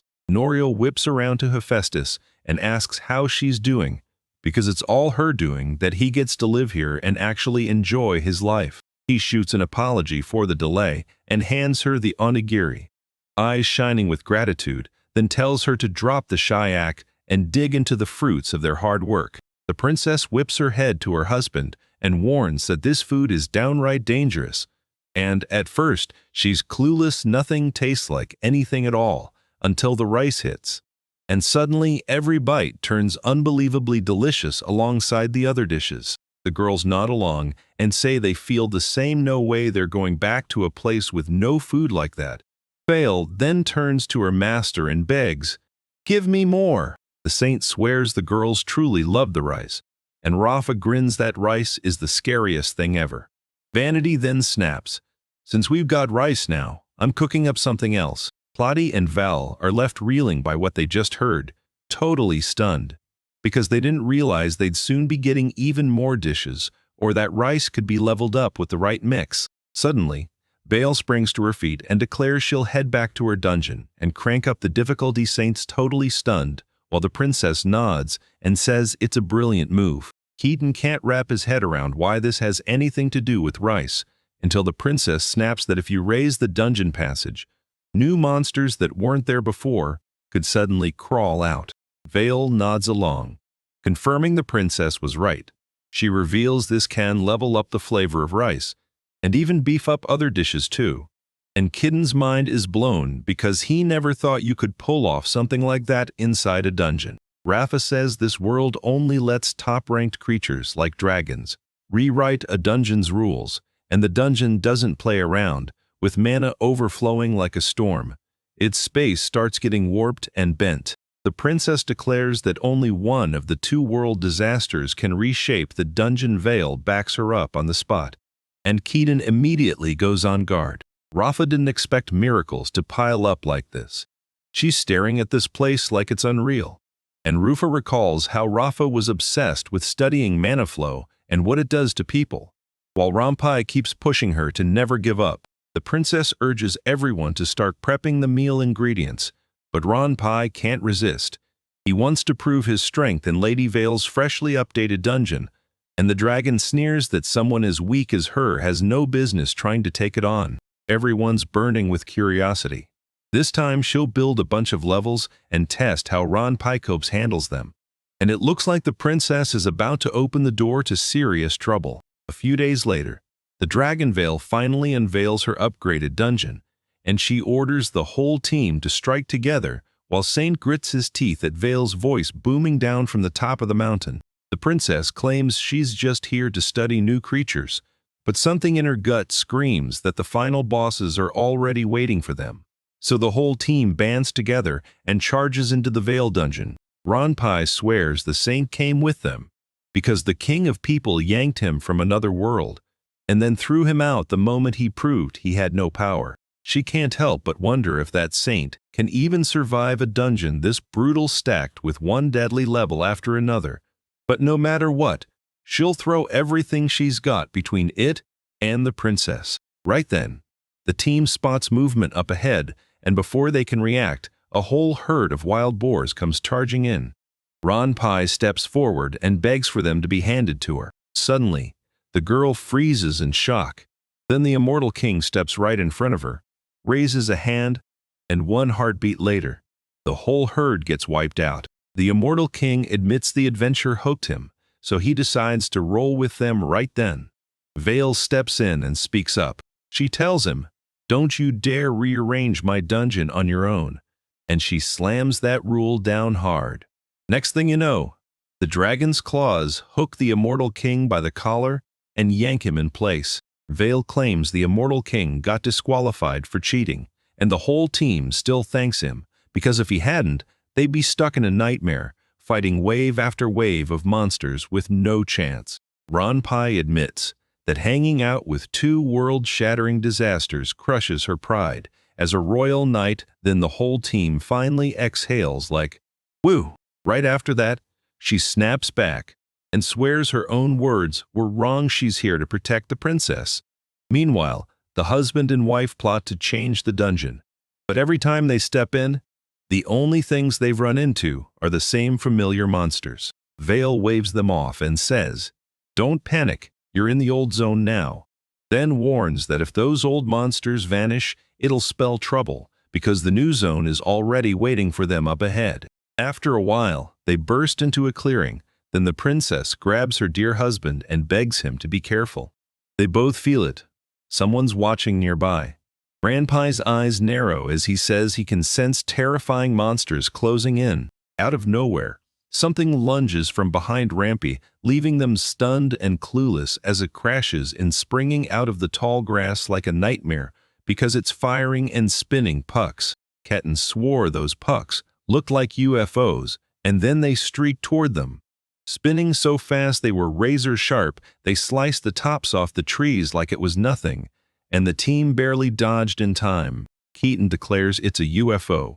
The disciples immediately swear it's an unidentified flying object, and Ranpai just smirks like, "Don't worry, I've got this." The princess warns them not to underestimate her. She wields the power of a crowned witch, and Ranpai fires back that he'll do everything in his power to help her. Keaton's nerves were screaming, but he still pushed forward to help. He clutched the sword and snapped into a fighting stance, and when Ranpai saw it, he barked that the blade needed to be held on the other side. Ranpai grips the bag in her hands and snaps that they've got to stall their breakthrough first. Then she bites down on the clasp, heaves the bag high into the air, and lets it fly. The closer it gets to the air, this bag starts glowing and bursts near flying objects.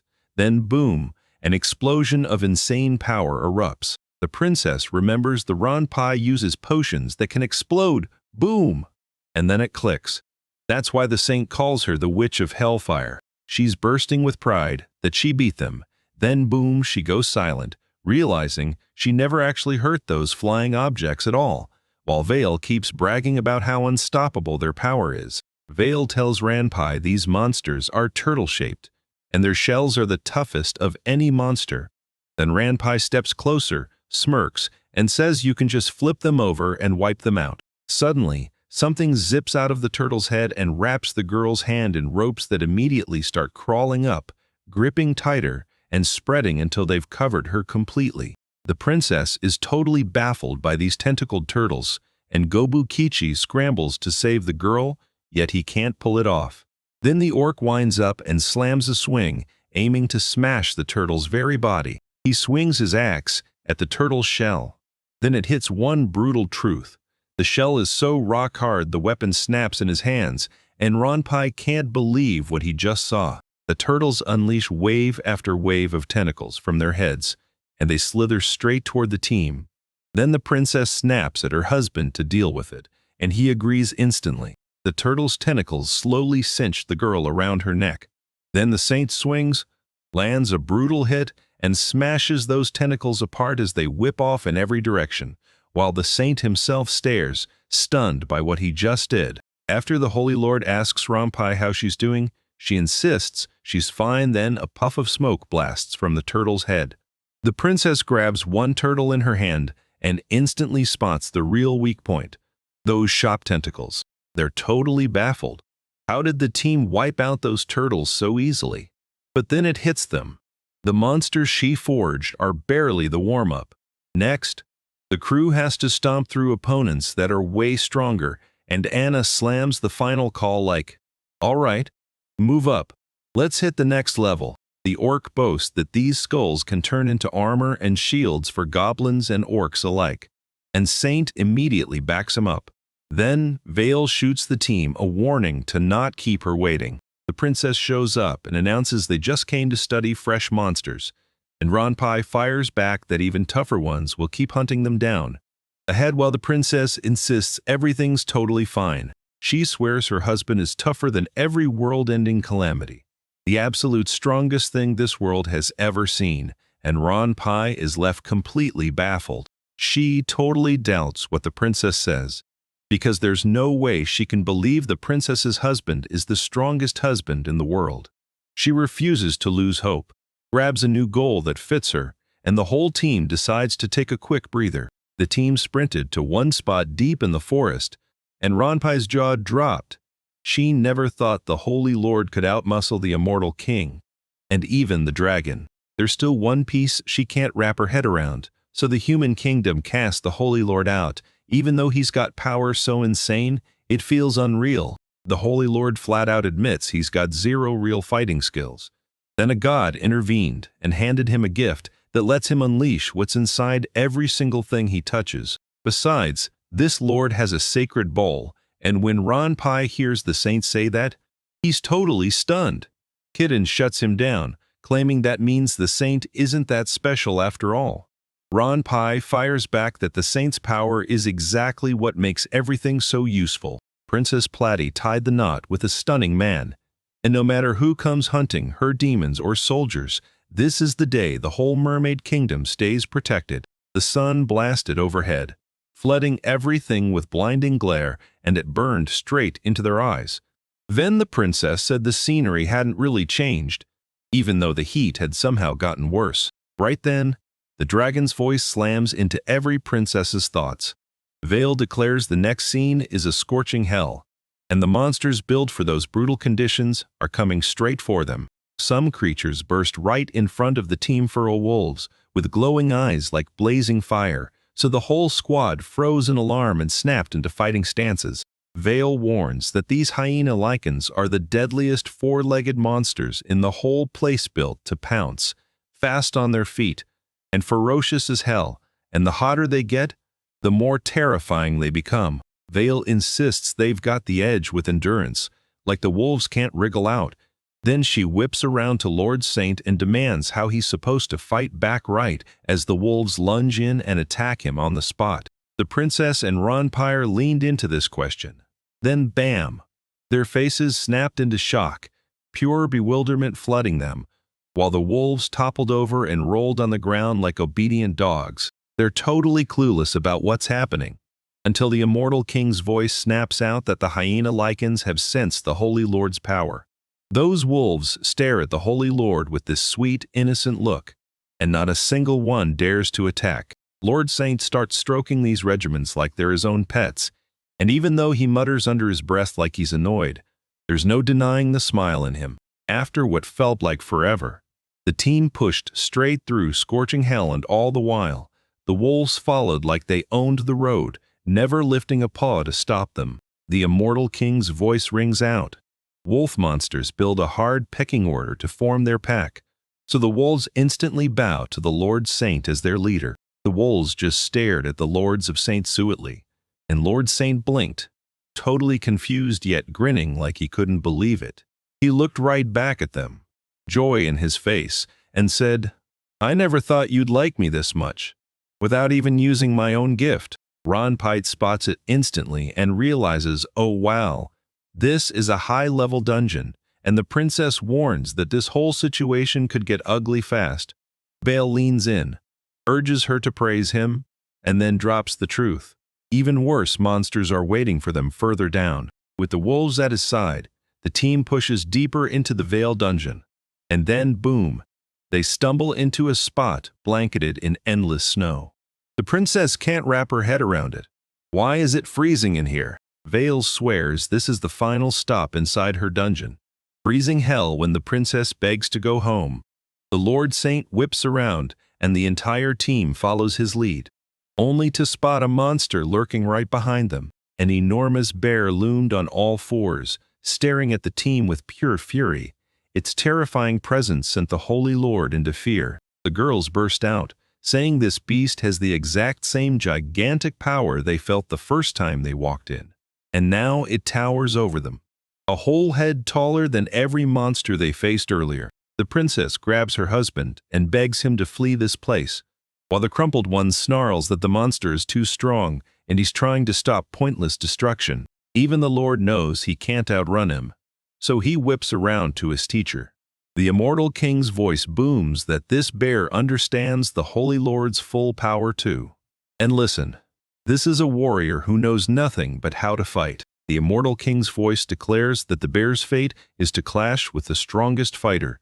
Then the bear roars and rockets straight into his attack. On the Lord Saint, the bear charges forward, roaring with fury. Then out of nowhere, wolves burst from behind the Lord's back and pounce, swarming the bear from every side, because they're convinced this brutal attack is how they prove their devotion. The saint snaps that he can't help them like that, then tells Rampai to handle it, so she bolts, rapier in hand, and refuses to let the bear tear into the team. With a lightning slash, she chops out the bear's legs. Instant pain makes it roar in fury, and it crumples straight to the ground, unable to stand. Ranpai blames his damaged paw tendon and admits he can't move. So the saint thanks Mrs. Ranpai, while the whole team pushes to go home. Then their friend gets cut off when Vale's voice blasts in. She orders them to freeze in place and declares that this can't be how it all ends, while the bear lies crumpled and unconscious, and Holy screams at the girls and the rest of the crew to stop right there. He whips around to his wife and demands to know about the ointment he told her to fetch. Platy and Ranpire freeze, stunned, while the saint gets ready to smear that stuff on a bear. Rampai tells them, "If you leave the bear alone, he'll just vanish on his own. But if your enemies dare test his mercy, rage will light him up like fire." The immortal king's voice crackles as he tries to turn the bear into pure mana, but the veil snaps back, begging him not to do whatever he wants. Then the saint whirls around to face the teacher. Kaden second-guessed every thought, because he was convinced that bear didn't wander in to attack them. It came for a reason. The princess has no choice. She hands the ointment to the Holy Lord, and Kiden pleads for Rampai's forgiveness, because she's risking everything to protect them. Rampai snaps that Lord Saint is way too soft. She can't even fathom how he could protect the country or the princess. And then Lord Saint immediately gears up for what comes next. Keaton begs Mr. Bear to take better care of himself, because it'll help him live longer yet. The Holy Lord's words bounce right off the bear like nothing matters. All those moves lit a rage in the Dragon Veil, because she can't wrap her head around why the team would break her rules. She insists she has nothing left, except the last resort. Right after that, Velsamis storms onto the battlefield and declares that their opponents will be herself, while Rampai's jaw drops at the idea that the final boss is a dragon, and Vale can't stop beaming at how the team reacts. She told the team, "Don't panic, this is only a clown with strength a mere 1/100th of mine."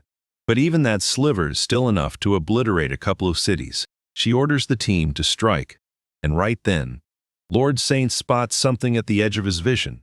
A bear suddenly swiping the dragon across the head. The girls freeze in shock as the dragon hit by that crushing blow starts fading away piece by piece until it finally evaporates completely.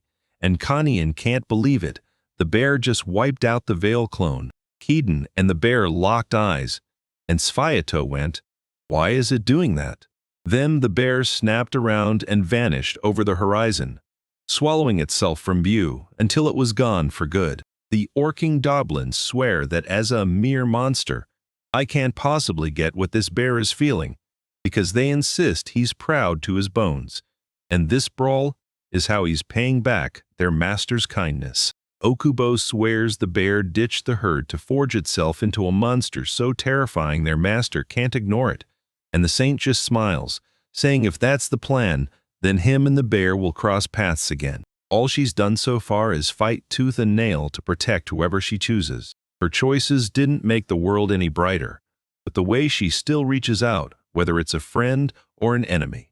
Yeah, that's the real kind of strength. A little later, in the village of the Holy Lord Kidden, the Dragon Veils wore a smug frown like they'd won, and Rufus standing there like, "Yeah, my new dungeon didn't impress a single soul." When the Holy Lord calls out to the dragon, it flashes her a fresh plate and proudly announces that this is the food from their brand new menu, Katsudon.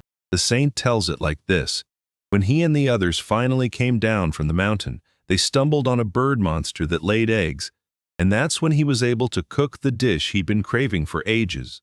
All of it because the reconstructed dungeon of Vale brought them there. Saint tells Vale that he can finally level up his cooking skills. Then he blurts out a thank you. The second those words land, Vale practically melts with joy. Her face lights up, her eyes sparkle, and she can't help but look a little bashful. Sviatoa yells for everyone to gather at the table, since the food's already been served then. After a while, a weird exclamation bursts out. and the whole company is blown away by this brand new, one-of-a-kind flavor. The saint says that, somehow, the dungeon crawl finally paid off, and the team snatched up his long-awaited eggs. Then once they stepped outside, he swore their settlements were turning livelier by the day. The saintly lord leans in, staring straight at what's coming next, because he has no clue what'll happen to their settlement out in the future.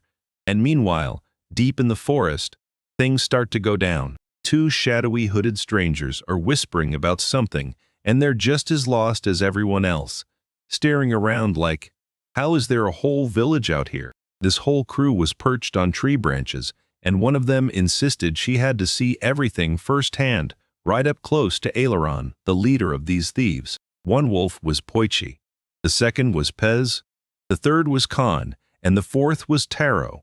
Then a holy lord hurled a mysterious bandage and ordered his wolves to go fetch it. The holy lord says these are the wolf monsters he ran into inside the Veil dungeon. And once he did, they chose to move in with him. Then he crouches to pet one, and it hits him straight in the chest. How stunning it is. Lord Saint swears that Pochi and the others are wiping out pests and chasing stray monsters out of the dungeon until one tiny disaster hits. The wolves are back to fighting, teeth bared, because they caught a single mouse. Suetoa swears the wolves won't get enough food. Then boom, an idea hits him. After a while, he's got meat on the way, and right when it's happening, Veal steps up and asks what he's cooking. The saint swears he's cooking up dog food for his wolves.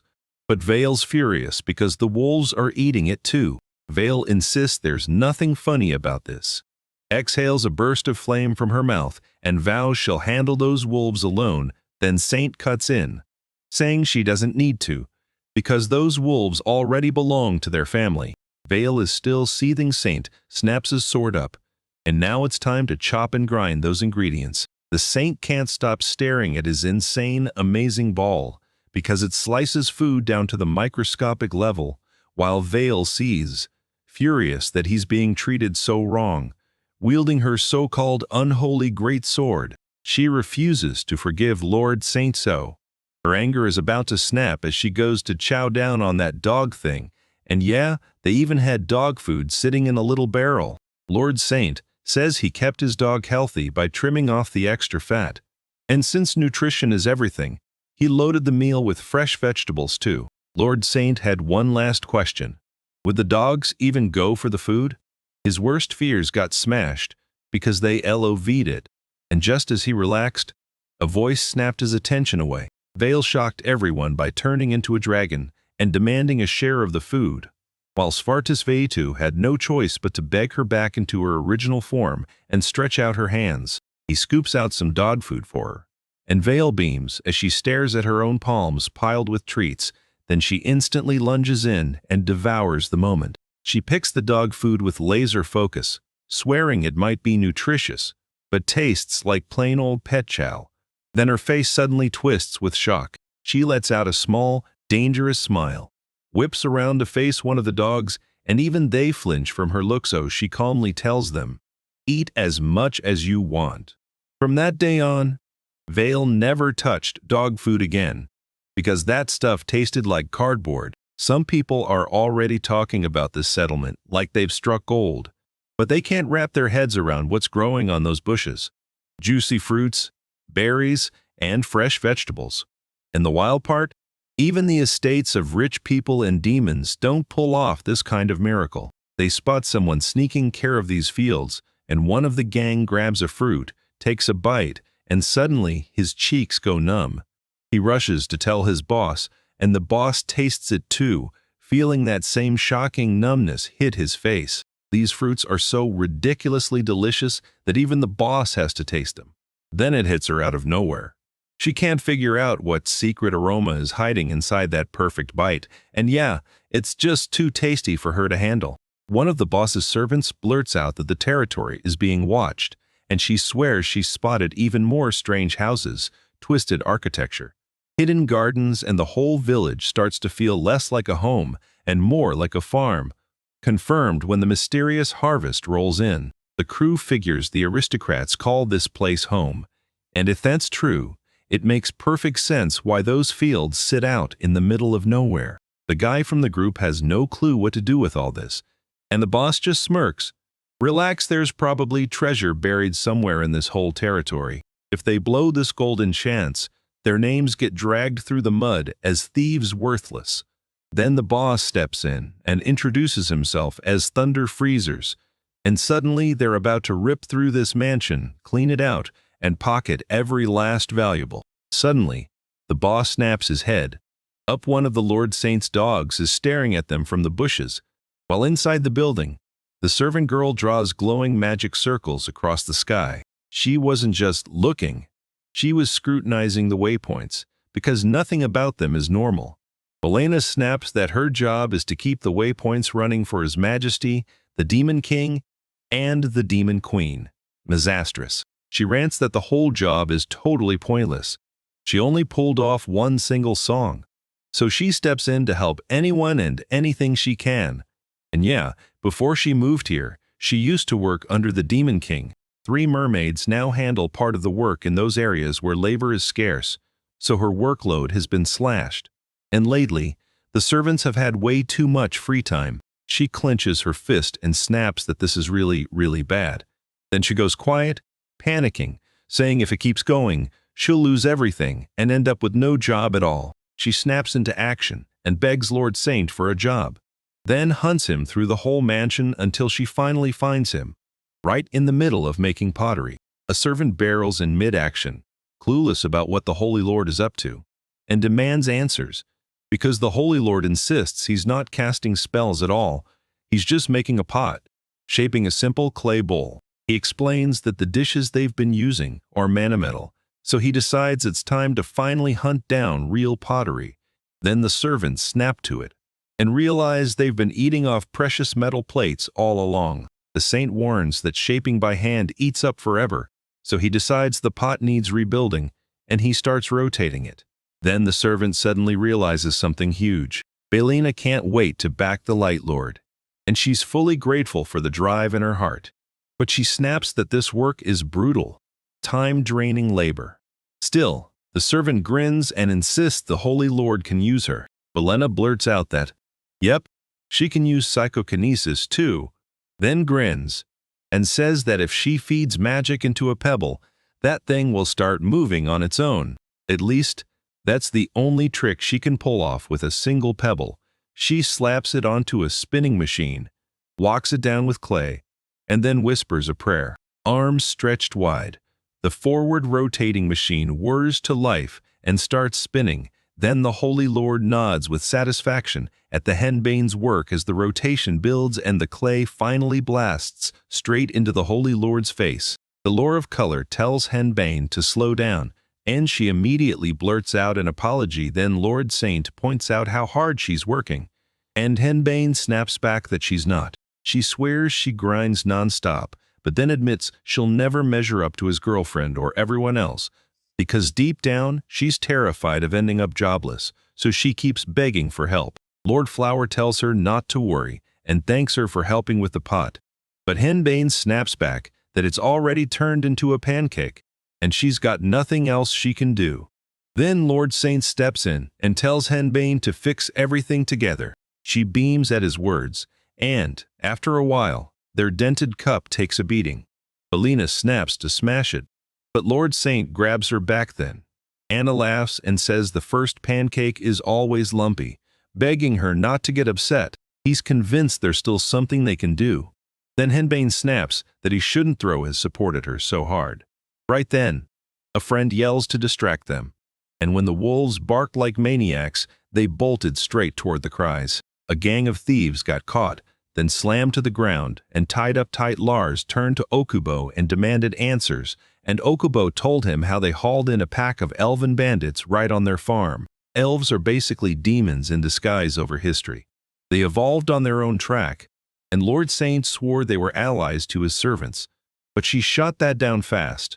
Elves don't mix with humans or demons. The servants heard about Elysian bandits, running wild, robbing anyone, anywhere, so their name turned rotten with both people and demons alike. They'd got some kind of shelter no one can break into, so catching them is nearly impossible. Then a saint shows up, looks around, and declares they most likely hide in the mountains, where the world can't reach them. He whips around to the thieves and tells them they must have been stunned when they stumbled onto their farm. Then the boss swivels to the Lord Saint and demands, "Who are you?" And the saint answers, "I'm Saint Kidden, and this is where Saint Kidden, and this is where Saint Kidden made his home." People are huddling in corners, whispering that this Kidon is human, and they're freaking out because they can't wrap their heads around why he's traveling with a demon, or why every other soul in this village is a monster too. My lord, you've got to see it. Those thieves are still totally rattled. He whips around to the orc and demands, "So what did you do?" The orc snaps back that they raided their farm and stole tomatoes. Right in the middle of the orc story, another girl's voice blasts in, so the princess and the dragon storm toward the chaos, furious that their tomatoes are gone.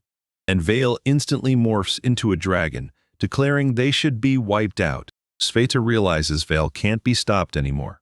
So the princess snaps that this is their mess. If they don't let her get away without punishment, they can't promise it won't come back again. Vale glares at the thieves and declares they'll be executed right then and there, so nobody ever dares to invade their property again. And the thieves freeze in utter shock, terror swallowing them whole. They burst into tears, begging for forgiveness, swearing they'll end their career right now then. Elena's friend snaps a memory. She saw that same group tucked away in the archives, a crew made for rich celebrities and traders only. The aristocrats they hunted were almost always corrupt, stuffing their pockets with taxes and bribes, and when the demon king Zidane exposed their crimes, their disgrace hit the nobles hard and fast. Vale says anyone who dares invade their lands shouldn't be executed. She turns to the thieves and orders them to brace themselves. The Lord of Color pauses, then nods and agrees with the princess, sealing it with a final, decisive word. Lord Saint is about to drop his verdict on a theft case. Then he whips around to the elven bandits, who swiped 8 tomatoes from their farm, and declares it a serious crime. So yeah, they'll all end up working for them. Belina leaned in, hanging on every word Lord Saint Cadan said. Then her face flipped, confused like she'd just hit a wall.